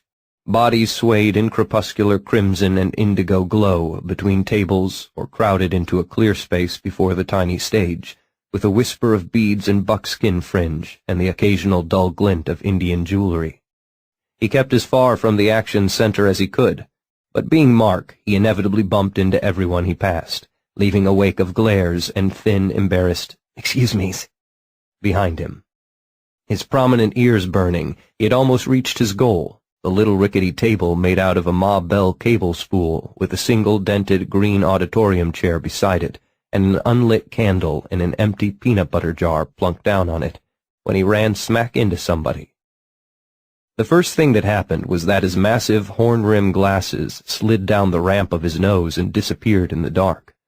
Next he grabbed the person he'd bumped with both hands as his balance went. The teacup hit the floor with a crash and a clatter. "Oh, dear. Oh, please, excuse me. I'm sorry," tumbled from his mouth like gumballs from a broken machine. He realized there was a certain softness of the person his skinny hands were clinging to so fervently, and a smell of musk and patchouli detached itself from the general miasma and drilled its way right up into his sensorium. He cursed himself. "You had to go and run over a beautiful woman." At least she smelled beautiful. Then she was patting him on the arm, murmuring that she was sorry, and they both bent down to the floor together in search of teacup and glasses, while the bodies went round and round around them, and they bumped heads and recoiled amid apologies, and Mark's fevered fingers found his glasses, miraculously intact, and fit them back in front of his eyes, and he blinked and found himself staring from a distance of 5 inches into the face of Kimberly Ann Cordain. Kimberly Ann Cordain, the girl, yes, of his dreams. Childhood sweetheart, unrequited, from the moment he'd first beheld her, pinafored and 5, riding her trike down the modest suburban SoCal street where they both lived. He'd been so entranced by her Hallmark card perfection that the raspberry scoop fell off his ice cream cone to hot doom on the sidewalk, and he never noticed. She pedaled over his bare toes and cruised on with her pert nose in the air, never acknowledging his existence. From that day, his heart had been lost. Hope and despair surged up like surf within him. He straightened, his tongue too tied to pronounce words, and she yelled, "Mark? Mark Meadows? Fuck, but it's good to see you," and hugged him. He stood there blinking like an idiot. No female who wasn't a relative had ever hugged him before. He swallowed spastically. "What if I get an erection?" Belatedly, he made feeble patting gestures at the small of her back. She pushed away, held him at arm's length. Let me look at you, brother. Why, you haven't changed a bit. He winced. The taunting would begin now, for his skinniness, his clumsiness, his crew cut, the pimples still sprinkled across scrawny, allegedly post-adolescent features, and his most recent, most aggravating deficit, his utter and complete inability to be anywhere near with it. In high school, Kimberly Ann had evolved from indifference into his foremost tormentor, or rather, a succession of jocks on whose over-elaborated biceps she hung, cooing encouragements, had assumed the role. But here she was, tugging him toward that corner table. Come on, man. Let's talk about the bad old days. It was an opportunity for which he'd hopelessly hoped 3/4 of his life. Face to face with his paragon of love and beauty, while the band on stage assaulted the Beatles' Blackbird, and he couldn't think of one damn thing to say. But Kimberly Ann was more than happy to do the talking, about the changes she'd been through since good old Rexford Tugwell High, about the far-out people she'd met at Whittier College, how they turned her on and opened her eyes, how she dropped out midway through her senior year and come here, the Bay Area, the bright mecca of movement, how she'd been finding herself ever since. Perhaps he hadn't changed, but she most definitely had. Gone was the straight black ponytail, pleated skirts, pastel lipstick and nail polish, the prim stewardess perfection of an up-and-coming Bank of America executive's one daughter. Kimberly's hair had grown long, hanging down well past her shoulders in a great kinky, cloudy Yoko Ono mane. She wore a frilly peasant blouse embroidered with mushrooms and planets, a voluminous skirt tie-dyed into what reminded Mark of nothing so much as fireworks displays in Disneyland. He knew her feet were bare from having stepped on one. She looked more beautiful than he ever could have imagined. And those pale eyes, winter sky eyes, that had so often frozen him in the past, were glowing at him with such warmth he could barely stand to look at them. It was heaven, but somehow he couldn't buy it. Being Mark, he had to question. Kimberly, he began. She held up 2 fingers. Hold it right there, dude. I left that name behind me with my bourgeois ways. I'm Sunflower now. He bobbed his head and his Adam's apple. Okay, Sunflower. So what brings you here, man? It's an experiment. She eyed him across the rim of her jelly jar wine glass, suddenly wary. I just finished my undergrad work at MIT, he explained in a rush. Now I'm here to get my doctorate in biochemistry from the University of California at Berkeley. So what's that got to do with this scene? Well, what I've been working on is figuring out just how DNA encodes genetic information. I published some papers, stuff like that. At MIT, they'd compared him to Einstein, as a matter of fact, but you'd never catch him saying that. But this summer I found something that interests me a lot more, the chemistry of mind. Blue blankness, her eyes. Psychedelics, psychoactive drugs. I read all the material, Leary, Alpert, the Solomon collection. It really, what's the expression, really turned me on. He leaned forward, fingers plucking unconsciously at the felt-tip pens nestled in their plastic protector in his breast pocket. In his excitement, he sprinkled the spool tabletop with unconscious spittle. It's a really vital area of research. I think it might lead to answering the really important questions, who we are and how and why. She looked at him with half a frown and half a smile. I still don't get it. I'm doing field work to establish a context for my research on the drug culture, the counterculture, trying to get an angle on how hallucinogen use affects people's outlook. He moistened his lips. It's really exciting. There's a whole world I never knew existed. Here. A nervous tick encompassed the onion's smoky confines. But somehow I can't really, make contact. I bought all the Grateful Dead records, but I still feel like an outsider. I almost feel I'd like to be part of this whole hippie thing. Hippie? She said with a patrician snort. Mark, where have you been? It's 1969. The hippie movement's been dead for 2 years. She shook her head. Have you actually done any of these drugs you're trying to study? He flushed. No, I'm not ready to get to that stage. Poor Mark. You're so uptight. Looks as if I'm going to have my work cut out for me, trying to show you what it is that's happening, Mr. Jones. The reference skimmed his flat top, but suddenly his face brightened, and his nose and cheekbones and what-not went in happy directions, and he showed his horsey teeth. You mean you'll help me? He grabbed her hand, snatched his fingers away as if afraid they'd leave marks. You'll show me around? She nodded. Great!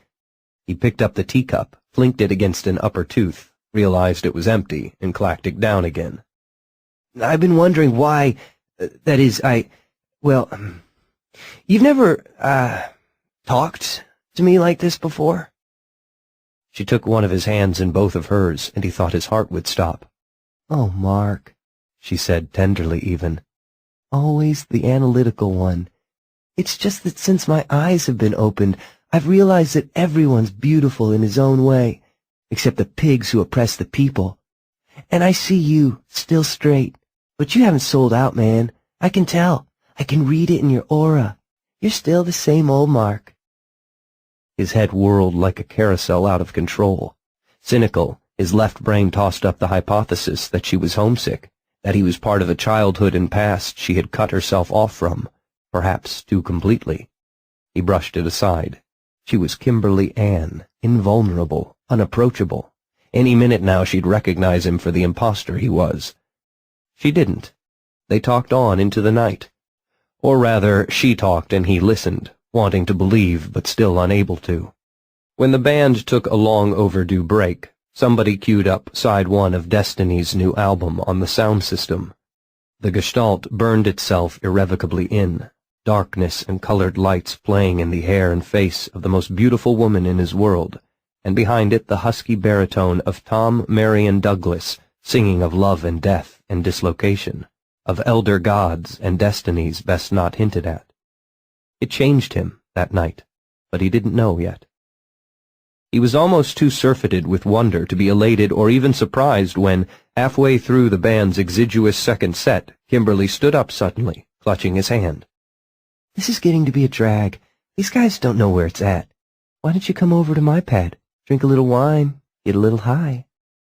Her eyes challenged, and there was a bit of that old haughtiness, the old ice, as she pulled on waffle stomper boots with red laces. Or are you too straight for that? He felt as if he had a cotton ball sitting in the middle of his tongue. No, I'd be more than happy to. Far out. There's hope for you yet. In a daze, Mark followed her out of the club, to a liquor store with a massive sliding San Quentin grating over the windows, where a balding, pasty-faced proprietor sold them a bottle of Ripple under a gaze of fish-eyed distaste. Mark was a virgin. He had his fantasies, the Playboy magazines with their pages stuck together, stacked among the scientific papers, under the tumble-down bed in his apartment on the fringes of Chinatown. But not even in fantasy did he ever dare to imagine himself coupled with the resplendent Kimberly Ann. And now, he drifted the streets as if weightless, barely noticing the freaks and street people who exchanged greetings with Sunflower as they passed. And he barely noticed on the rickety back stairs when Sunflower said, "Meet my old man. You'll love him. He's a really heavy dude." Then the words crunched into his brain like a lead mallet. He stumbled.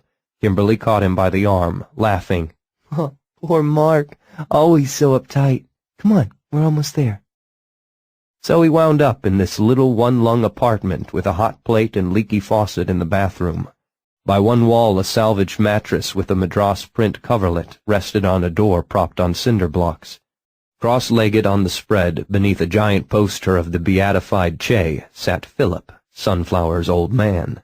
He was dark-eyed and intense, a black T-shirt stretched over his brawny chest with a blood-red fist and the word Wella lettered under it.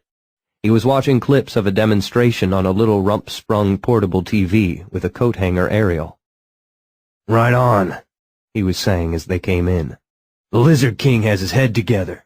These clean-for-gene work within the system aces like Turtle don't know what it's all about.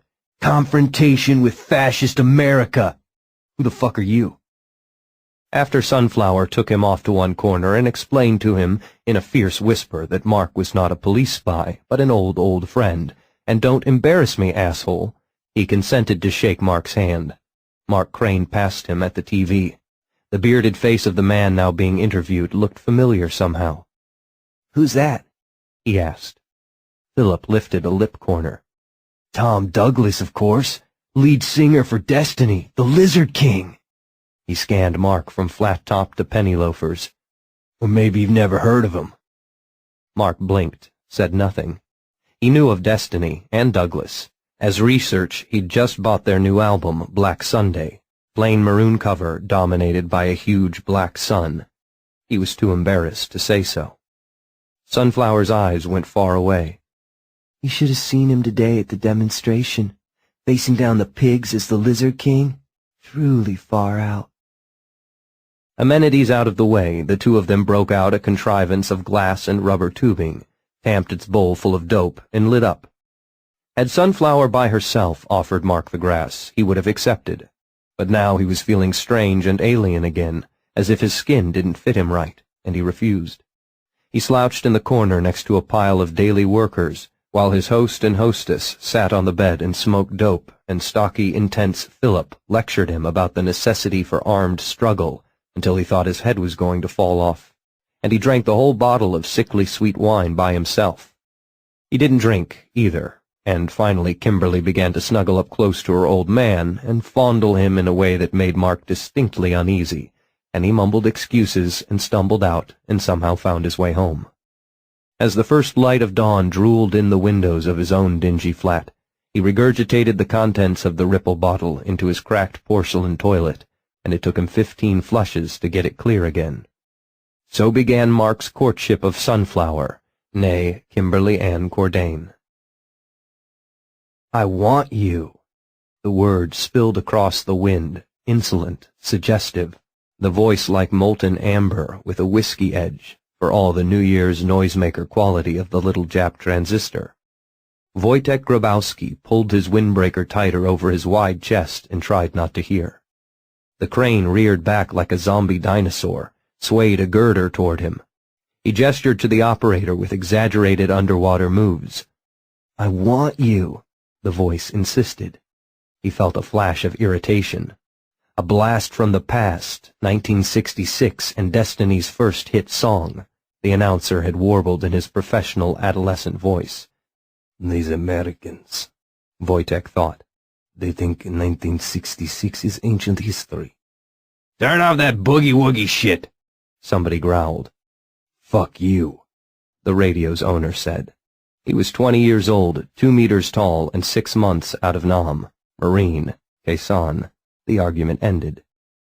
Grabowski wished the boy would turn the radio off, but he didn't like to push himself forward.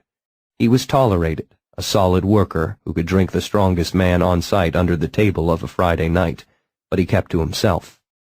As the girder came down and the crew swarmed up to fix it in place and the cold wind off the bay drilled through thin nylon and aging skin, he thought how strange it was to find himself here, him, the middle child of a prosperous Warsaw household, the small, sickly one, the studious.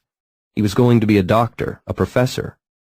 His brother Clement, half envied, wholly admired, big, bold, dashing, with a cavalryman's black mustache, was going into the officers' academy, was going to be a hero. Then the Germans came. Clement was shot in the back of the head by the Red Army in Katyn Wood. Sister Katya disappeared into the field brothels of the Wehrmacht. Mother died in the last bombardment of Warsaw, while the Soviets squatted on the Vistula and let the Nazis do their dirty work for them. Father, a minor government functionary, outlived the war a few months before collecting his own bullet in the back of the neck, purged by the puppet Lublin regime. Young Wojtek, dreams of university forever shattered, spent 6.5 years as a partisan in the woods, ended them a fugitive, exiled to a foreign land with only a single hope to keep his blood beating. "I want you." The repetition was beginning to grate on him. He'd grown up with Mozart and Mendelssohn, and the message, this was no love song, it was a lust song, an invitation to rut. Love meant more to him, a moment of cool moisture, sluicing across his vision, wiped away by the wind's chill hand. He remembered marrying Anna, his partisan girl, in what the Stukas had left of a village church, and afterward the priest himself had hitched up his threadbare cassock and played Bach's toccata and fugue on the organ, miraculously intact, while a starveling girl crouched to work the bellows. Next day they'd lie in ambush for the fascists, but that night... Another girder rose. Anna had left before him, smuggled out by helpful British operatives in June of 1945, bound for America with their child in her womb. He fought as long as he could, then followed. Now he dwelt in a land he loved almost as a lover. He had nothing else. In 23 years he had found no sign of the woman he loved and the child she must have borne, though, sweet Mary, how he'd searched. "I want you." He shut his eyes. "If I must endure that banal lyric one more time, to die with me." The music diminuendoed in an eerie wail. For a moment he stood very still, as if the wind had turned the sweat to ice within his shirt. What had seemed a mere syrup confection was infinitely more evil. Here was a man, anointed spokesman of youth, for whom the blandishments of love, or even lust, were degraded into a totentanz, a ritual of death. The girder clipped an upright and rang like a cracked bell. Grabowski shook himself, gestured the crane man to stop. At the same time he strained, heard the announcer say the name Tom Douglas. It was a name he would remember. Mark hoped it was a courtship. 2 days later, Sunflower caught him coming out of a meeting with his sponsor and took him for a walk in the park. She let him tag along to the night spots and late-night rap sessions, to protest rallies in People's Park, to concerts. Always as her friend, her protégé, the childhood friend she had made it her personal crusade to redeem from straightness, but not unfortunately in the exalted role of her old man. He found reason to hope, however. He never saw the Studley Philip again. In fact, he never saw one of Sunflower's boyfriends more than once.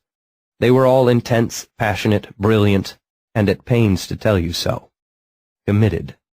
And muscular. That much of Kimberly's taste hadn't changed. That gave Mark many choice moments of despair, but deep inside his skinny bosom he nursed the notion that someday she would feel the need of a rock of stability and would come to him as a seabird to land. But still, he never made it across the gap that yawned between him and the world he yearned for, the world Sunflower inhabited and personified. He survived that winter on hope and the chocolate chip oatmeal cookies his mother sent. And music.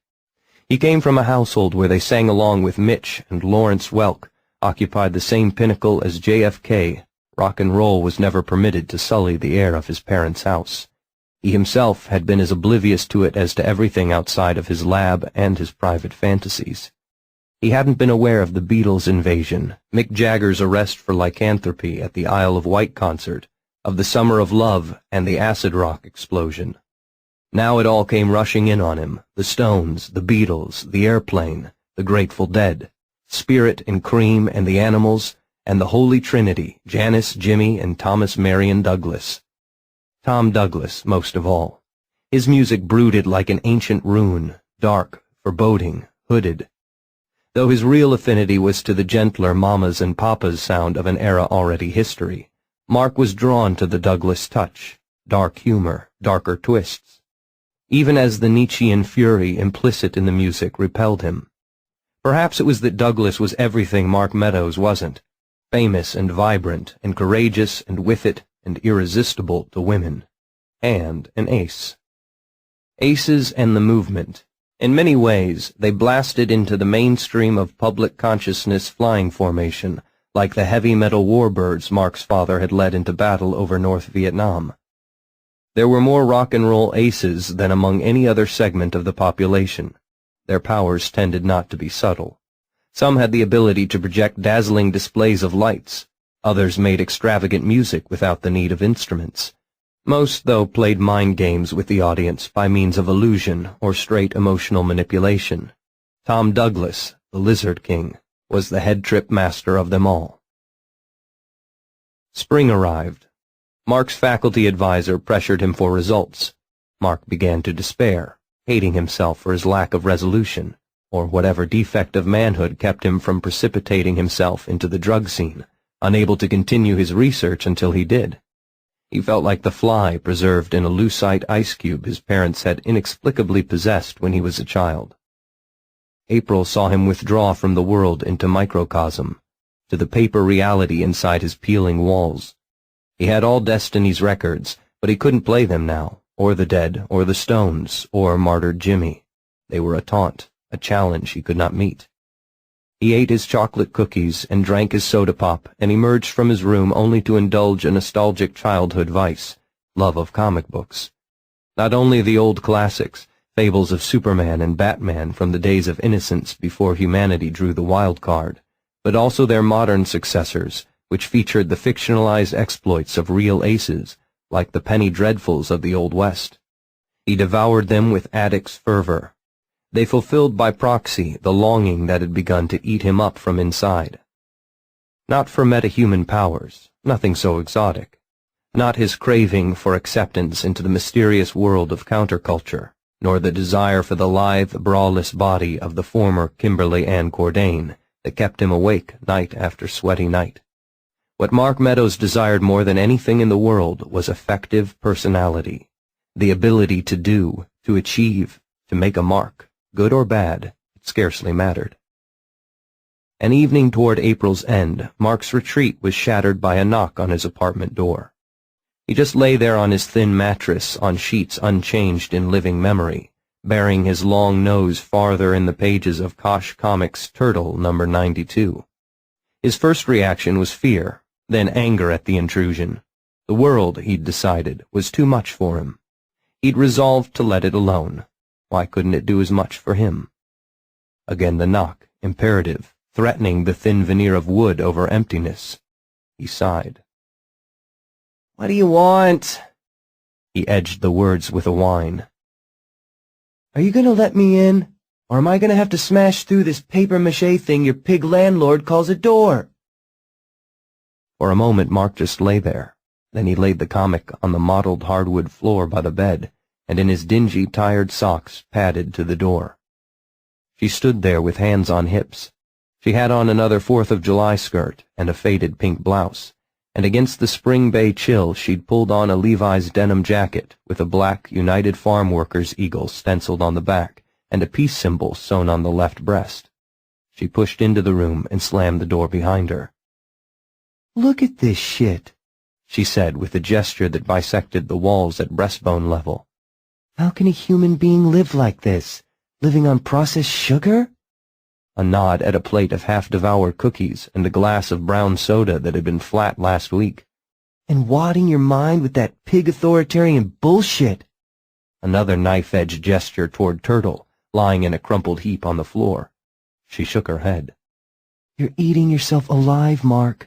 You've cut yourself off from your friends, the people who love you. This has got to stop." Mark just stood there. He'd never seen her look so beautiful, though she was berating him, talking like his mother, or, more correctly, his father. And then his skinny body began to vibrate like a tuning fork, because it struck him that she had said she loved him. It wasn't the sort of love he'd yearned and burned for from her, but emotionally he couldn't be a chooser. "It's time you came out of your shell, Mark. Out of this womb room of yours, before you turn into something from Night of the Living Dead." "I've got work to do." She cocked an eyebrow and nudged Turtle 92 with a booted toe. "You're coming with us." "Where?" He blinked. "Who?" "Haven't you heard?" A shake of the head. "Of course not. You've been locked here in your room like some kind of monk. Destiny's back in town. They're playing a concert at the Fillmore tonight. My dad sent money. I have tickets for us. You, me, and Peter. So get your clothes on. We've got to leave now so we don't have to stand in line forever. And for God's sake, try not to dress like such a straight." Peter looked like a surfer and thought he was Karl Marx.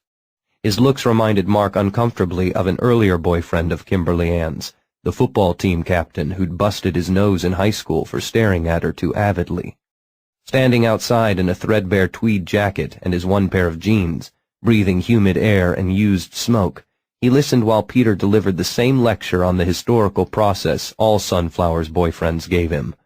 When Mark didn't agree avidly enough, he could never make enough sense out of all these manifestos to form much of an opinion.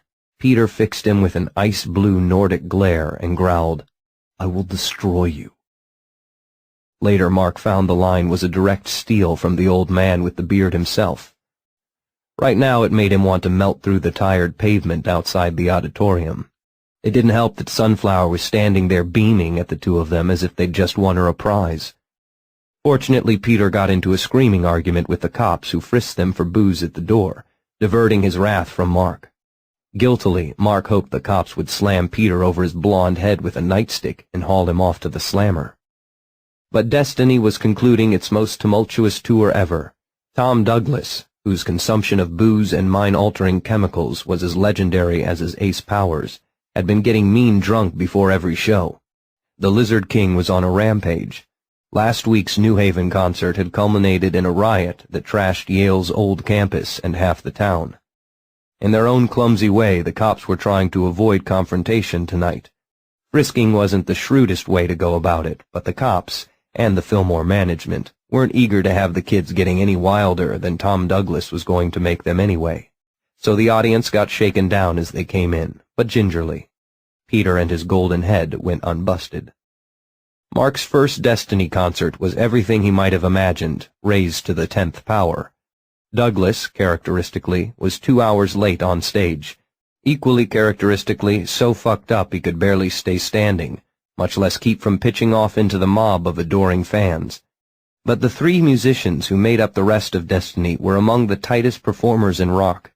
Their expertise covered a multitude of sins, and gradually, around the solid skeleton of their playing, Douglas's ramblings and inchoate gestures resolved into something magical. The music was a blast of acid, dissolving Mark's lucite prison around him until it reached his skin and stung. At the end of the set, the lights went out like the shutting of a great door. Somewhere a drum began a slow, thick beating. From darkness broke a tormented guitar wail. A single blue spot spiked down to illuminate Douglas, alone with the mic in the center of the stage, his leather pants glittering like snakeskin. He began to sing, a soft, low moan, increasing in urgency and volume, the intro to his masterpiece, Serpent Time. His voice soared in a sudden shriek, and the lights and the band boomed suddenly about him like storm surf breaking against rocks, and they were launched on an odyssey to the furthest reaches of the night. At last he took upon him the aspect of the Lizard King. A black aura beat from him like furnace heat and washed across the audience. Its effect was elusive, like some strange new drug. Some onlookers it lifted to pinnacles of ecstasy. Others it crammed down deep into hard-packed despair. Some saw what they most desired. Others stared straight down the gullet of hell. And in the center of that midnight radiance, Tom Douglas seemed to grow larger than life. And now and again there flickered in place of his broad, half-handsome features the head and flaring hood of a giant king cobra, black and menacing, darting left and right as he sang. As the song climaxed in a howl of voice and organ and guitar, Mark found himself standing with tears streaming unabashed down his thin cheeks, one hand holding sunflowers, the other a stranger's, and Peter sitting glumly on the floor with his face in his hands, mumbling about decadence. The next day was the last of April. Nixon invaded Cambodia. Reaction rolled across the nation's campuses like napalm. Mark found Sunflower across the bay, listening to speeches in the midst of an angry crowd in Golden Gate Park. "I can't do it," he shouted over the oratory din. "I can't cross over. Can't get outside myself." "Oh, Mark," Sunflower exclaimed with an angry, tearful shake of her head. "You're so selfish. So bourgeois." She whirled away and lost herself in the forest of chanting bodies. That was the last he saw of her for 3 days. He searched for her, wandering the angry crowds, the thickets of placards denouncing Nixon and the war, through marijuana smoke that hung like scent around a honeysuckle hedge. His super-straight attire drew hostile looks. He shied away from a dozen potentially ugly encounters that first day alone, despairing ever more of his inability to become one with the pulsating mass of humanity around him. The air was charged with revolution. He could feel it building like a static charge, could almost smell the ozone. He wasn't the only one. He found her at an all-night vigil a few minutes before midnight of May 3rd. She was cross-legged on a small patch of etiolated grass that had survived the onslaught of thousands of protesting feet, idly strumming a guitar as she listened to speeches shouted through a bullhorn. "Where have you been?" Mark asked, sinking to the ankles in mud left by a passing shower. She just looked at him and shook her head. Frantic, he plopped himself down beside her with a small squelching splash. "Sunflower, where have you been? I've been looking all over for you." She looked at him at last, shook her head sadly. "I've been with the people, Mark," she said. "Where I belong." Suddenly she leaned forward, caught him by the forearm with surprising strength. "It's where you belong too, Mark. It's just that you're so selfish. It's as if you're armored in it, and you have so much to offer. Now, when we need all the help we can get, to fight the oppressors before it's too late, break out, Mark. Free yourself." Surprised, he saw a tear glimmering off in one corner of her eye. "I've been trying to," he said honestly. I just can't seem to do it." A breeze was blowing in off the sea, cool and slightly sticky, occasionally shouldering aside the words garbling out of the megaphone. Mark shivered. "Poor Mark. You're so uptight. Your parents, the schools, they've locked you into a straitjacket. You've got to break out." She moistened her lips. "I think I can help." Eagerly he leaned forward. "How?" "You need to tear down the walls, just like the song says. You need to open up your mind." She fumbled for a moment in a pocket of her embroidered denim jacket, held out her closed hand, palm up. "Sunshine." She opened her hand. A nondescript white tablet rested on the palm. "Acid." He stared at it. Here it was, the object of his long, vicarious study, quest and quest's goal alike. The difficulty of obtaining LSD legally and his deeply ingrained reluctance to attempt to attain it on the black market, along with his instinctive fear that his first attempt to purchase any would land him in San Quentin, had helped him put off the day of reckoning. Acid had been offered him before in hip camaraderie. Always he refused it, telling himself it was because you never could be sure what was in a street drug, secretly because he'd always been afraid to step beyond the multiplex door it presented. But now the world he yearned to join was surging about him like the sea. The woman he loved was offering him both challenge and temptation, and there it sat, slowly melting in the rain. He grabbed it from her, quickly and gingerly, as if suspecting it would burn his fingers. He poked it well down into a hip pocket of his black pipe-stem trousers, now so thoroughly imbued with mud they resembled an inept experiment in tie-dyeing. "I've got to think about it, Sunflower. I can't rush something like this." Not knowing what more to say or do, he started to untangle his lanky legs and stand. She caught him by the arm again. "No, stay here with me. If you go home now, you'll flush it down the John." She drew him down beside her, closer than he'd ever actually been to her before, and he was suddenly acutely aware that her usual blonde vanguard fighter was nowhere in evidence. "Stay here, among the people. Right beside me," she husked beside next to his ear. Her breath fluttered like an eyelash on his lobe. "See what you have to gain? You're special, Mark. You could do so much that really matters. Stay with me tonight." Although the invitation wasn't as comprehensive as he might have wished, he settled himself back into the mud, and so the night passed in cold communion, the two of them huddling inside the dubious shelter of her jacket, shoulder to shoulder, while orators thundered revolution, the final confrontation with America. By early morning gray, the demonstration began to autolize. They drifted together to a little all-night coffee house near the campus, ate an organic breakfast Mark couldn't taste, while Sunflower spoke urgently of the destiny lying in his reach. "If only you could break out of yourself, Mark." She reached out and took one of his long, pale hands in a tan, compact one. When I ran into you at that club last fall, I was glad to see you because I guess I was homesick for the old days, bad as they were. You were a friendly face. He dropped his eyes, blinking rapidly, startled by her open admission that she sought him out because of what he was rather than who he was. That's changed, Mark. He looked up again, tentative as a deer surprised in an early morning garden, ready to flee at the slightest hint of danger. I've come to appreciate you for what you are and what you could be.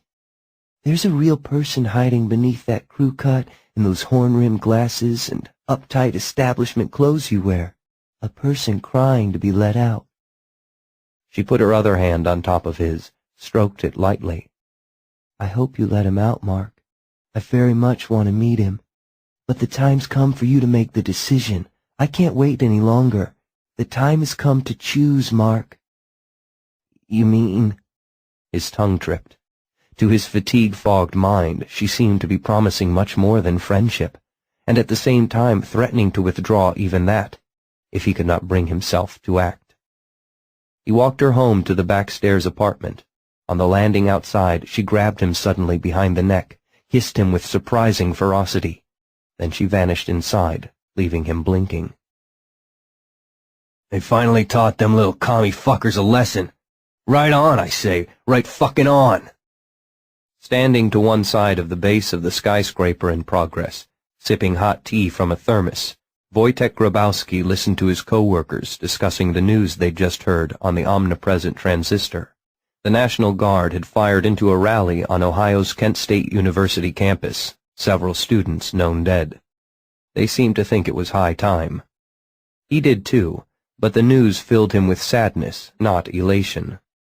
Later, walking the beams up above the world so high, he reflected on the tragedy of it all. American soldiers were fighting to defend American values and rescue a brother nation from communist aggression. And here were fellow Americans spitting on them, reviling them. Ho Chi Minh was portrayed as a hero, a would-be liberator. Grabowski knew that was a lie. He had bled to learn just what communists meant by liberation. When he heard them hailed as heroes, his murdered friends and family rose up in a chorus at the back of his mind, crying denunciations. It just wasn't what the protesters stood for, it was who they were. Children of privilege, overwhelmingly upper middle class, lashing out with the petulance of the spoiled against the very system that had given them comfort and security unparalleled in human history. America eats its young, they screamed, but he saw it differently. America was in danger of being devoured by its young. They were led by false prophets, led horribly astray, by men like Tom Douglas. He'd read up on the singer since his song had so shocked him last November. He knew now that Douglas was one of the tainted, marked by the alien poison released that afternoon in September of 1946, a child of the evil new dawn whose birth Grabowski himself had witnessed from the deck of a refugee ship moored off Governor's Island.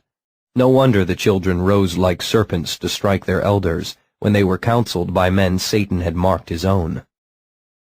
"Hey!" shouted the huge ex-Marine with the radio. "Them hippie bastards are filling the streets down at City Hall, busting windows and burning American flags. The fuckers! We gotta do something. It's revolution right here and now." The young vet pulled on his Levi's jacket and settled his steel hat on his crew-cut head. "It's only a few blocks from here. I don't know about you, but I am gonna do something about it." He led a rush toward the lift cage. Grabowski would have shouted, "No, wait, don't go. You must leave this to the authorities. If brother begins fighting brother, the forces of disorder will have won." But speech was denied him. Because he was as furious as the rest, and fearful, for he alone had seen firsthand the consequences of this revolution everyone talked about, and in his emotion he had gripped a girder with all his might. His fingers had sunk into the steel as if it were the soft, sticky paste Americans called ice cream.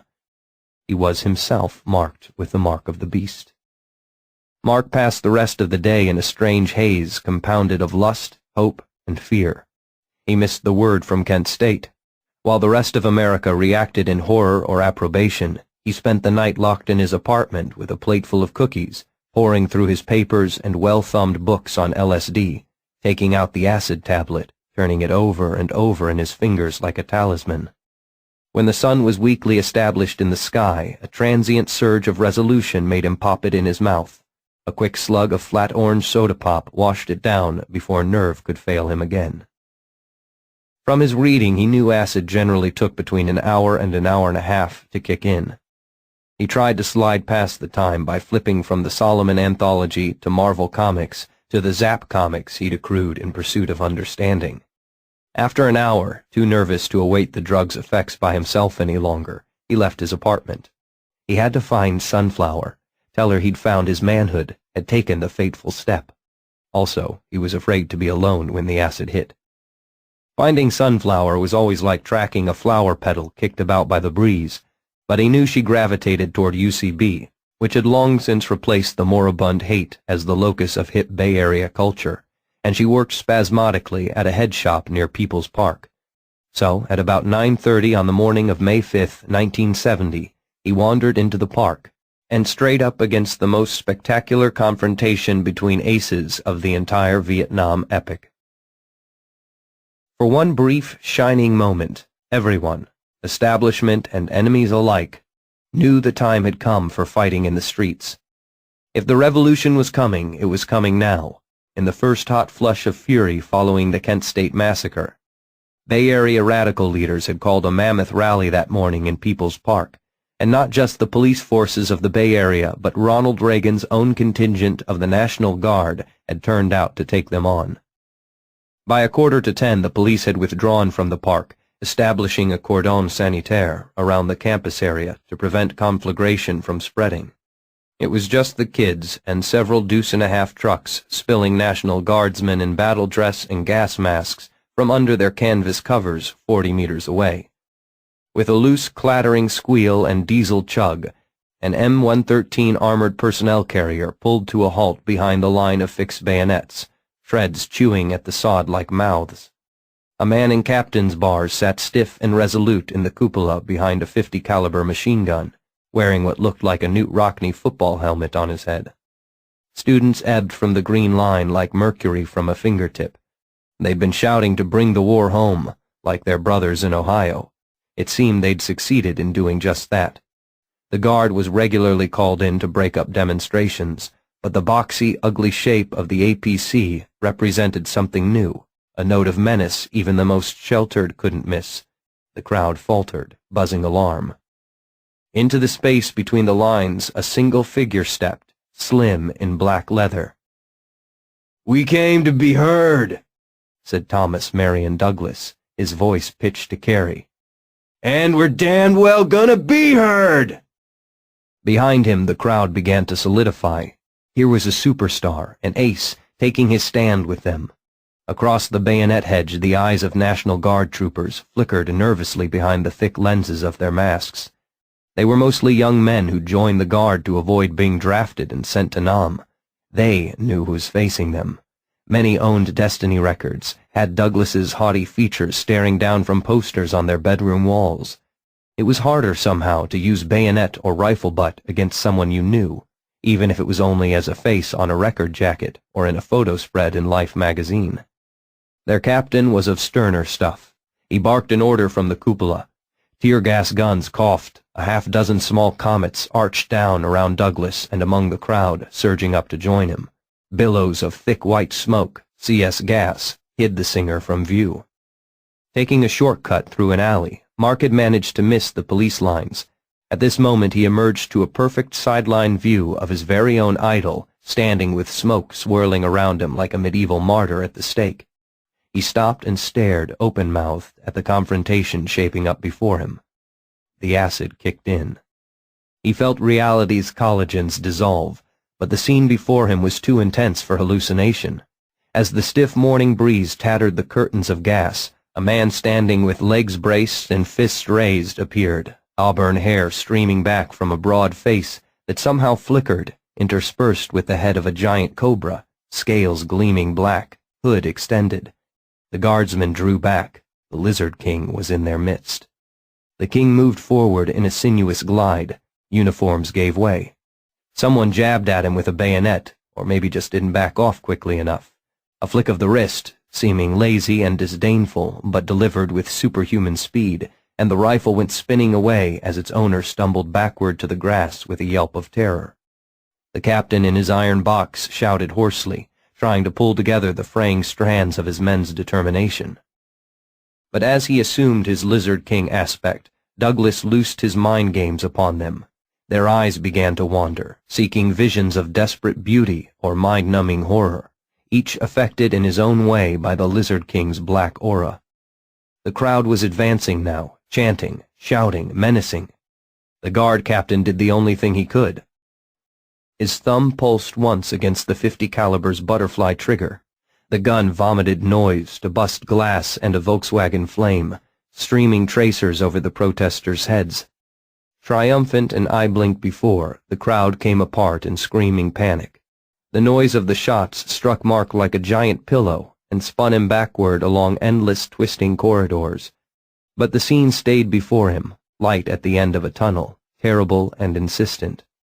No one had been hit by the burst, but the protesters, like Mark himself, had come up for the first time against the reality their prophet Mao had tried to impress on them, where power comes from. Tom Douglas was standing so close that muzzle flash singed his eyebrows.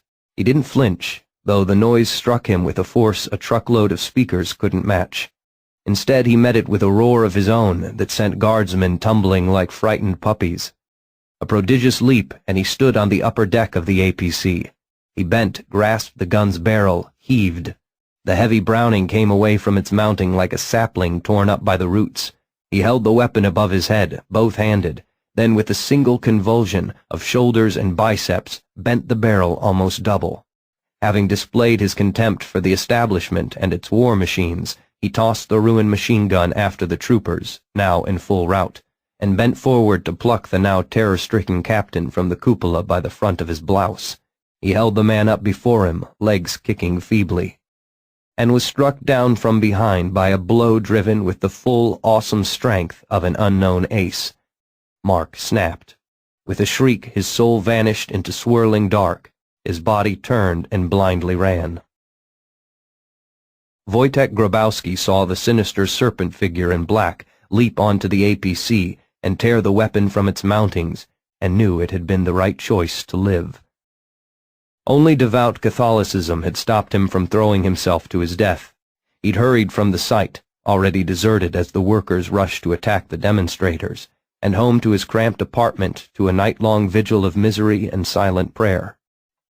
With dawn had indeed come light, and he knew with a warm rush that his ace affliction was divinely sent, a blessing, not a curse. Revolution threatened his adopted home, led by those who'd sworn allegiance to the forces of darkness. He had washed, dressed, made his own way to the park with peace in his heart.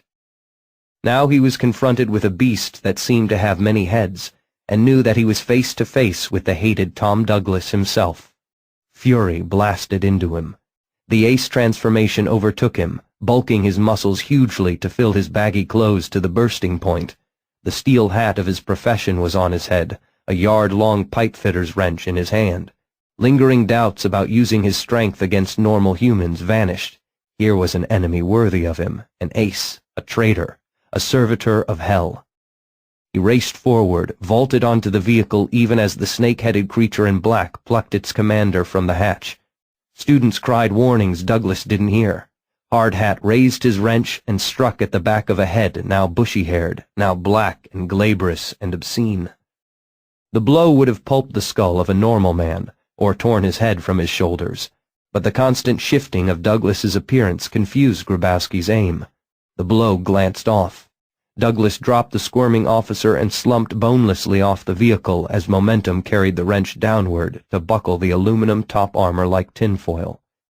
Thinking he had killed him, Grabowski felt strength ebb. He needed rage to stay in the meta-state, but all he felt was shame. Desperate, he turned to face the crowd. "Go home," he shouted in his hoarse, harsh English. "Go home now. It's over. You must not fight no more. Obey your leaders and live in peace." They stood and stared at him with sheep's faces. Morning dew had sucked the tear gas down into it and poisoned the grass. A few white CS tendrils writhed on the ground like dying snakes. Tears streamed down Grabowski's face. Wouldn't they listen? From the rear of the crowd, a young man shouted, "Fuck you! Fuck you, you motherfucking fascist!" To have that epithet thrown at him, a man who still carried fascist bullets in his flesh, by some spoiled, insolent, ignorant puppy, anger filled him in abundance, and with it that inhuman strength. Fortunately for him, because about then Tom Douglas got his wits back, jumped to his feet, grabbed the hard hat by the ankles, and yanked his boots out from under him. Grabowski's helmet struck the deck like a giant cymbal. Every bit as furious as the man who'd taken him down, Douglas caught him as he fell, slammed him against the side of the vehicle, and began to pile-drive blows into him with his own ace strength. But Grabowski, too, had more than human durability. He dragged his wrench up between their bodies, thrust Douglas violently away. Douglas's feet slipped once on the wet grass. He caught himself with serpent agility and lunged forward to the attack, only to check himself and go up on tiptoe like a ballet dancer, while a savage two-handed swipe of the wrench whined within an inch of his abdomen. Douglas dove inside the wrench's deadly arc. He grappled his opponent, slamming punches in under the short ribs.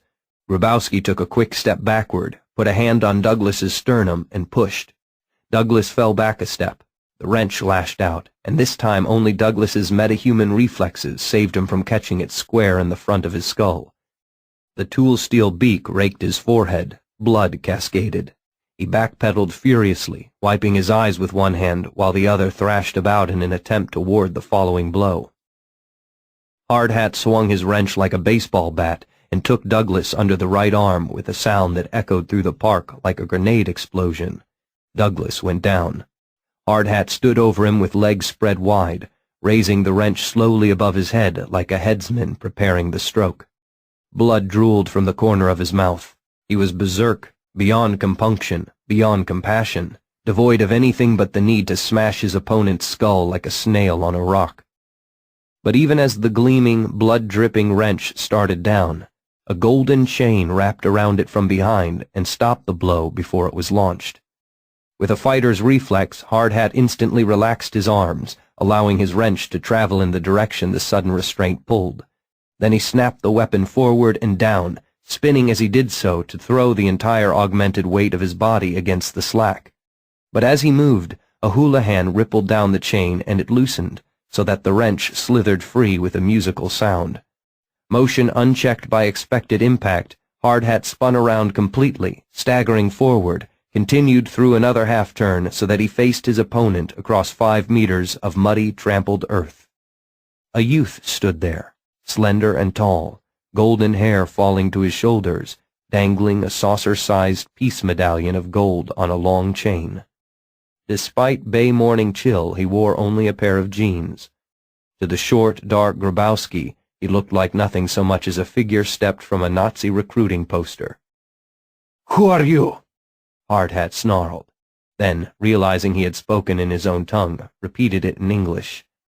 The youth frowned briefly, as if perplexed. "Call me Radical," he said then with a grin. "I'm here to protect the people." "Traitor!"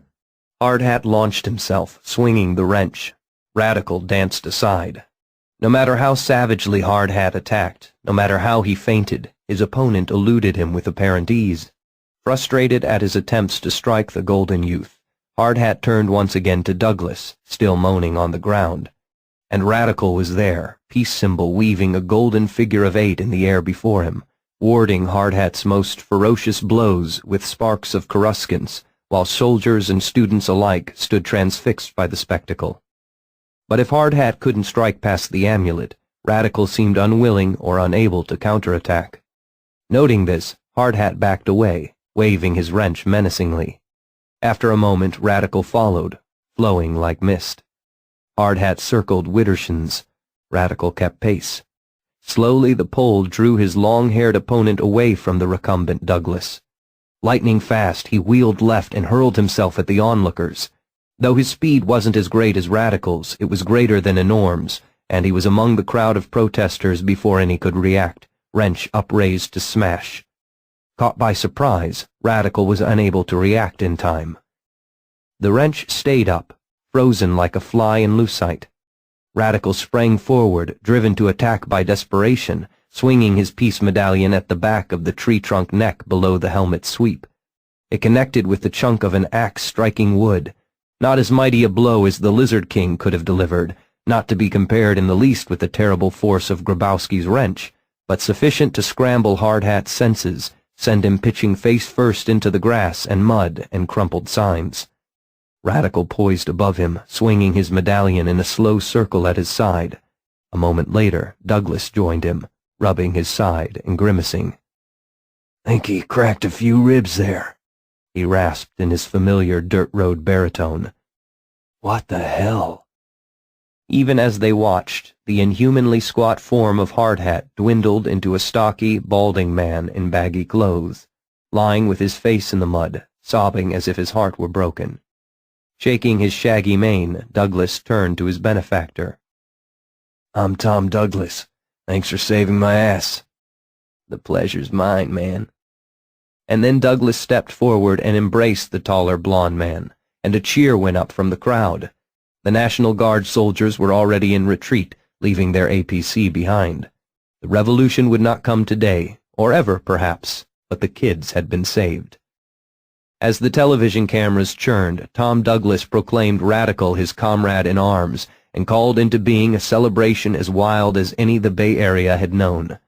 While the police kept their uneasy perimeter and the National Guard licked its wounds, thousands of kids poured into the park to hail the conquering heroes. The abandoned M113 provided an impromptu stage. Tents dotted the park like colorful mushrooms. Music and drugs and booze flowed freely, all that day and all that night. At the center of it all glowed Tom Douglas and his mysterious benefactor, surrounded by beautiful, compliant women. None more so than the willowy brunette with eyes like impacted ice everybody called Sunflower, who appeared to have sprouted from Radical's hip like a postnatal Siamese twin. The newcomer would give no other name than Radical, and he turned away all questions as to his origin and how he happened to be at that place at that time, with a grin and a shy, "I was here because I was needed here, man." At dawn the next day, he slipped quietly away from the dwindling festivities and vanished. He was never seen again. In the spring of 1971, charges against Tom Douglas stemming from the People's Park confrontation were dropped, at the recommendation of Dr. Tachyon, who'd been called in by Scare to help investigate the incident, just as Destiny's album City of Night hit the stands. Shortly thereafter, Douglas electrified the rock world by announcing he was retiring, not just as a musician, but as an ace. So he took Doc Tachyon's experimental Trump cure, and was one of the fortunate 30% on whom it worked. The Lizard King disappeared forever, leaving behind Thomas Marion Douglas, Norm, who was dead in 6 months. His overuse of drugs and alcohol had achieved such heroic proportions that only ace endurance kept him alive. Once that was gone, his health deteriorated rapidly. He died of pneumonia in a seedy hotel in Paris in the fall of 1971. As for Hardhat, interviewed by Dr. Tachyon the day after the confrontation, hospitalized for observation with a mild concussion, Wojtek Grabowski insisted his foes had not defeated him. "All you need is love," ran the received wisdom of the day, and love had brought him down, or so he claimed. Because when he hurled himself against the crowd, he found himself staring into the face of Anna, his wife, lost to him for 2 decades and a half. "Not quite Anna," he said tearfully. There were differences in the color of hair, the shape of nose, and of course Anna would not now be a woman in her early 20s. But their daughter would be. Grabowski was convinced he had seen at last the child he had never known. The horrible knowledge that his anger had almost led him to destroy that which he cherished most in all the world bled the strength from him in an instant, so that what Radical's medallion struck was a being in transition from full ace strength to a normal human state. Touched, Dr. Tachyon helped Grabowski search the Bay Area for his daughter. Privately, he never expected to find her. At the moment Grabowski believed he saw her, Tom Douglas had been recovering, his Lizard King aspect still active. and that black aura could make you see what you most wished to see. As far as Tachyon was concerned, it had. To none of his surprise, the search turned up nothing. In any event, he was able to devote little time to Grabowski, no matter how much the man's plight affected him. He returned east after 3 weeks of assisting Grabowski and scare investigators. A couple of months later, he learned that Grabowski had vanished, no doubt to pursue the search for his family. Since then, no more had been heard of Wojtek Grabowski or Hardhat. And as for Radical, in the early morning hours of May 6, 1970, Mark Meadows staggered out of an alley opening into People's Park with his head full of white noise, clad only in his one pair of jeans. He had no memory of what had happened to him, scarcely realized where he was. He found himself amongst the remnants of last night's celebrants, heavy-eyed with fatigue but still chattering like speed freaks about the fantastic events of the last 24 hours. "You should have been there, man," they told him, and as they described the events of yesterday morning, strange fragments of memory, surreal and disjointed, began to bubble to the surface of Mark's mind. Perhaps he had. Was he remembering his own experiences? Or was the last of the acid casting up images to match the breathless, vivid descriptions a dozen eyewitnesses pressed on him at once? He didn't know. All that he knew was that the Radical represented the realization of his wildest dream, Mark Meadows as hero.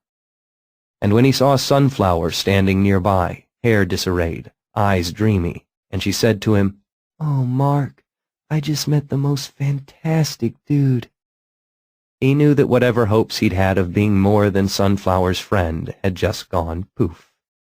Unless he were, in fact, the Radical. He knew what to do, of course. He'd learned more than he consciously realized during his street apprenticeship with Sunflower. By nightfall he was cross-legged on his own mattress, among his cookies and comic books, clutching 2 weeks' living expenses worth of LSD. He was so exalted when he popped the first tab that he barely needed the drug to get off. Which was all he did. No radical transformation. Nothing. He just tripped out. For a week he didn't leave the apartment, living on moldy crumbs, slamming down increasing doses of acid as fast as the effects of the last charge faded. Nothing. When at last he staggered forth for more drugs, he'd already taken on a blur around the edges. So began the quest. Interlude 3, from Wildcard Chic by Tom Wolfe, New York, June, 1971. These are nice. Little egg rolls filled with crab meat and shrimp. Very tasty. A bit greasy, though. Wonder what the aces do to get the grease spots off the fingers of their gloves. Maybe they prefer the stuffed mushrooms, or the little Roquefort cheese morsels rolled in crushed nuts, all of which are at this very moment being offered them on silver platters by tall, smiling waiters in Ace's high livery. These are the questions to ponder on these wild-card chic evenings. For example, that black man there by the window, the one shaking hands with Hiram Worcester himself, the one with the black silk shirt and the black leather coat, and that absolutely unbelievable swollen forehead, that dangerous-looking black man with the cocoa-colored skin and almond-shaped eyes, who came off the elevator with 3 of the most ravishing women any of them have ever seen, even here in this room full of beautiful people. Is he an ace? A palpable ace, going to pick up a little egg roll stuffed with shrimp and crab meat when the waiter drifts by, and just pop it down the gullet without so much as missing a syllable of Hiram's cultured geniality? Or is he more of a stuffed mushroom man at that? Hiram is splendid. A large man, a formidable man, 6'2" and broad all over. In a bad light he might pass for Orson Welles. His black, spade-shaped beard is immaculately groomed, and when he smiles his teeth are very white. He smiles often. He is a warm man, a gracious man, and he greets the aces with the same quick, firm handshake, the same pat on the shoulder, the same familiar exhortation with which he greets Lillian and Felicia and Lenny and Mayor Hartman and Jason, John, and Dee Dee. "How much do you think I weigh?" he asks them jovially, and presses them for a guess. 300 pounds, 350, 400. He chuckles at their guesses, a deep chuckle, a resonant chuckle, because this huge man weighs only 30 pounds, and he set up a scale right here in the middle of Aces High, his lavish new restaurant high atop the Empire State Building, amid the crystal and silver and crisp white tablecloths, a scale like you might find in a gym, just so he can prove his point. He hops on and off nimbly whenever he's challenged.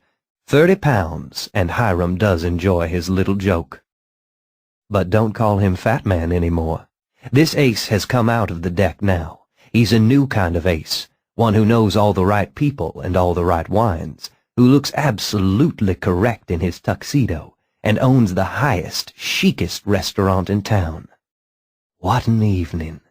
The tables are set all around, the silver gleaming, the tremulous little flames of the candles reflected in the encircling windows, a bottomless blackness with 1,000 stars, and it is that moment Hiram loves. There seem to be 1,000 stars inside and 1,000 stars outside, a Manhattan tower full of stars, the highest, grandest tower of all, with marvelous people drifting through the heavens, Jason Robards, John and Dee Dee Ryan, Mike Nichols, Willie Joe Namath, John Lindsay, Richard Avedon, Woody Allen, Aaron Copland, Lillian Hellman, Steve Sondheim, Josh Davidson, Leonard Bernstein, Otto Preminger, Julie Belafonte, Barbara Walters, the Penns, the Greens, the O'Neills, and now, in this season of wildcard chic, the Aces.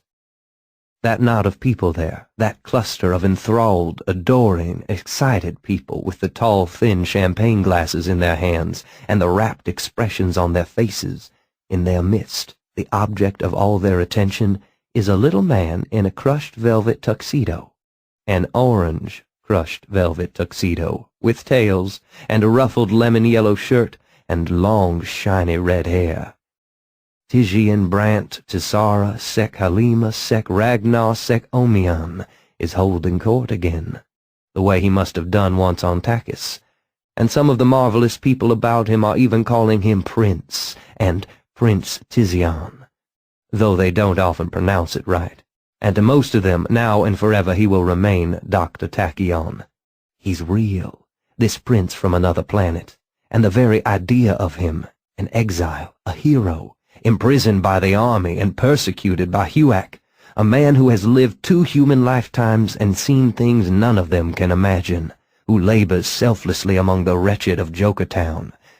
Well, the excitement runs through Aces High like a rogue hormone, and Tachyon seems excited too.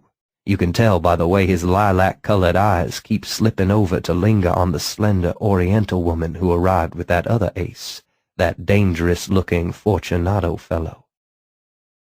I've never met an ace before, the refrain goes. This is a first for me. The thrill vibrates through the air of Aces High until the whole 86th floor is thrumming to it. A first for me. Never known anyone like you. A first for me. Always wanted to meet you. A first for me. And somewhere in the damp soil of Wisconsin, Joseph McCarthy spins in his coffin with a high, thin, whirring sound, and all his worms have come home to roost now. These are no Hollywood poseurs, no dreary politicians, no faded literary flowers, no pathetic jokers begging for help. These are real nobility, these aces, these enchanting electric aces. So beautiful. Aurora sitting on Hiram's bar, showing the long, long legs that have made her the toast of Broadway. The men clustered around her, laughing at her every joke. Remarkable, that red gold hair of hers, curled and perfumed, tumbling down across her bare shoulders, and those bruised, pouting lips. And when she laughs, the northern lights flicker around her, and the men burst into applause. She's signed to make her first feature film next year, playing opposite Redford, and Mike Nichols will direct. The first ace to star in a major motion picture since... No, we wouldn't want to mention him, would we? Not when we're having so much fun. So astonishing. The things they can do, these aces. A dapper little man dressed all in green produces an acorn and a pocketful of potting soil, borrows a brandy snifter from the bartender, and grows a small oak tree right there in the center of Aces High. A dark woman with sharply sculpted features arrives in jeans and a denim shirt, but when Hiram threatens to turn her away, she claps her hands together and suddenly she is armored head to toe in black metal that gleams like ebony. Another clap, and she's wearing an evening gown, green velvet, off the shoulder, perfect for her, and even Fortunato looks twice. When the ice for the champagne bucket runs low, a burly, rock-hard black man steps forward, takes the Dom Perignon in hand, and grins boyishly as frost rhymes the outside of the bottle. "Just right," he says when he gives the bottle to Hiram. "Any longer and I'd freeze it solid." Hiram laughs and congratulates him, though he doesn't believe he has the honor. The black man smiles enigmatically. "Croyd," is all he says. So romantic, so tragic. Down there by the end of the bar in gray leather, that's Tom Douglas, isn't it? It is the Lizard King himself. I hear they just dropped the charges. But what courage that took, what commitment. And say, whatever happened to that radical fellow who helped him out? Douglas looks terrible, though, wasted, haunted. They crowd close around him, and his eyes snap up, and briefly the specter of a great black cobra looms above him, dark counterpoint to Aurora's shimmering colors, and silence ripples across Aces High until they leave the Lizard King alone again. So dashing, so flamboyant. Cyclone knows how to make an entrance, doesn't he? But that's why Hiram insisted on the sunset balcony after all, not just for drinks out under the summer stars and the glorious view of the sun going down across the Hudson, but to give his aces a place to land. And it's only natural that Cyclone would be the first. Why ride the elevator when you can ride the winds? And the way he dresses, all in blue and white, the jumpsuit makes him look so lithe and rakish. And that cape, the way it hangs from his wrists and ankles, and then balloons out in flight when he whips up his wings. Once he's inside, shaking Hiram's hand, he takes off his aviator's helmet. He's a fashion leader, Cyclone, the first ace to wear an honest-to-God costume. And he started back in '65, long before these other aces come lately, wore his colors even through those 2 dreary years in Nam. But just because a man wears a mask doesn't mean he has to make a fetish of hiding his identity, does it? Those days are past. Cyclone is Vernon Henry Carlyle of San Francisco. The whole world knows the fear is dead. This is the age of wildcard chic, when everyone wants to be an ace. Cyclone came a long way for this party, but the gathering wouldn't be complete without the West Coast premier ace, would it? Although Taboo thought that it is, with stars and aces glittering all around on a night when you can see 50 miles in every direction. Really, the gathering isn't quite complete, is it? Earl Sanderson is still in France, though he did send a brief but sincere note of apology in reply to Hiram's invitation. A great man, that one, a great man greatly wronged. And David Harstein, the lost envoy. Hiram even ran an ad in the Times, "David, won't you please come home?" But he's not here either. And the turtle, where is the great and powerful turtle? There were rumors that on this special magical night, this halcyon time for wildcard chic, the turtle would come out of his shell and shake Hiram's hand and announce his name to the world. But no, he doesn't seem to be here. You don't think... God, no. You don't think those old stories are true, and the turtle is a joker after all. Cyclone is telling Hiram that he thinks his 3-year-old daughter has inherited his wind powers, and Hiram beams and shakes his hand and congratulates the doting daddy and proposes a toast. Even his powerful, cultivated voice cannot cut through the din of the moment, so Hiram makes a small fist and does that thing he does to the gravity waves and makes himself even lighter than 30 pounds until he drifts up toward the ceiling. Aces High goes silent as Hiram floats beside his huge Art Deco chandelier, raises his Pim's cup, and proposes his toast. Lenny Bernstein and John Lindsay drink to little Mistral Helen Carlyle, second-generation ace-to-be. The O'Neills and the Ryans lift their glasses to Black Eagle, the envoy, and the memory of Blythe Stanhope Van Rensselaer. Lillian Hellman, Jason Robards, and Broadway Joe toast the turtle and tachyon, and everyone drinks to Jet Boy, father of us all. And after the toasting come the causes.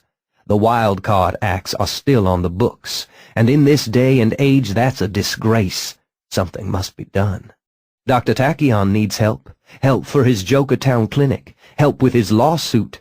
How long has that been dragging on now? His suit to win custody of his spaceship back from the government that wrongly impounded it in 1946. The shame of it, to take his ship after he came all that way to help. Oh, it makes them angry, all of them.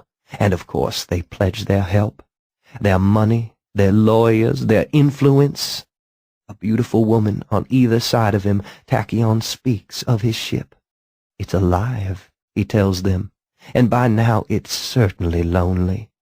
And as he talks he begins to weep, and when he tells them that the ship's name is Baby, there's a tear behind many a contact lens, threatening the artfully applied mascara below. And of course, something must be done about the Joker Brigade. That's little better than genocide, and... But that's when dinner is served. The guests drift to their assigned seats. Hiram's seating chart is a masterpiece, measured and spiced as precisely as his gourmet food. Everywhere, just the right balance of wealth and wisdom, and wit and beauty, and bravura and celebrity. With an ace at every table, of course. Otherwise someone might go away feeling cheated in this year and month and hour of wild card chic.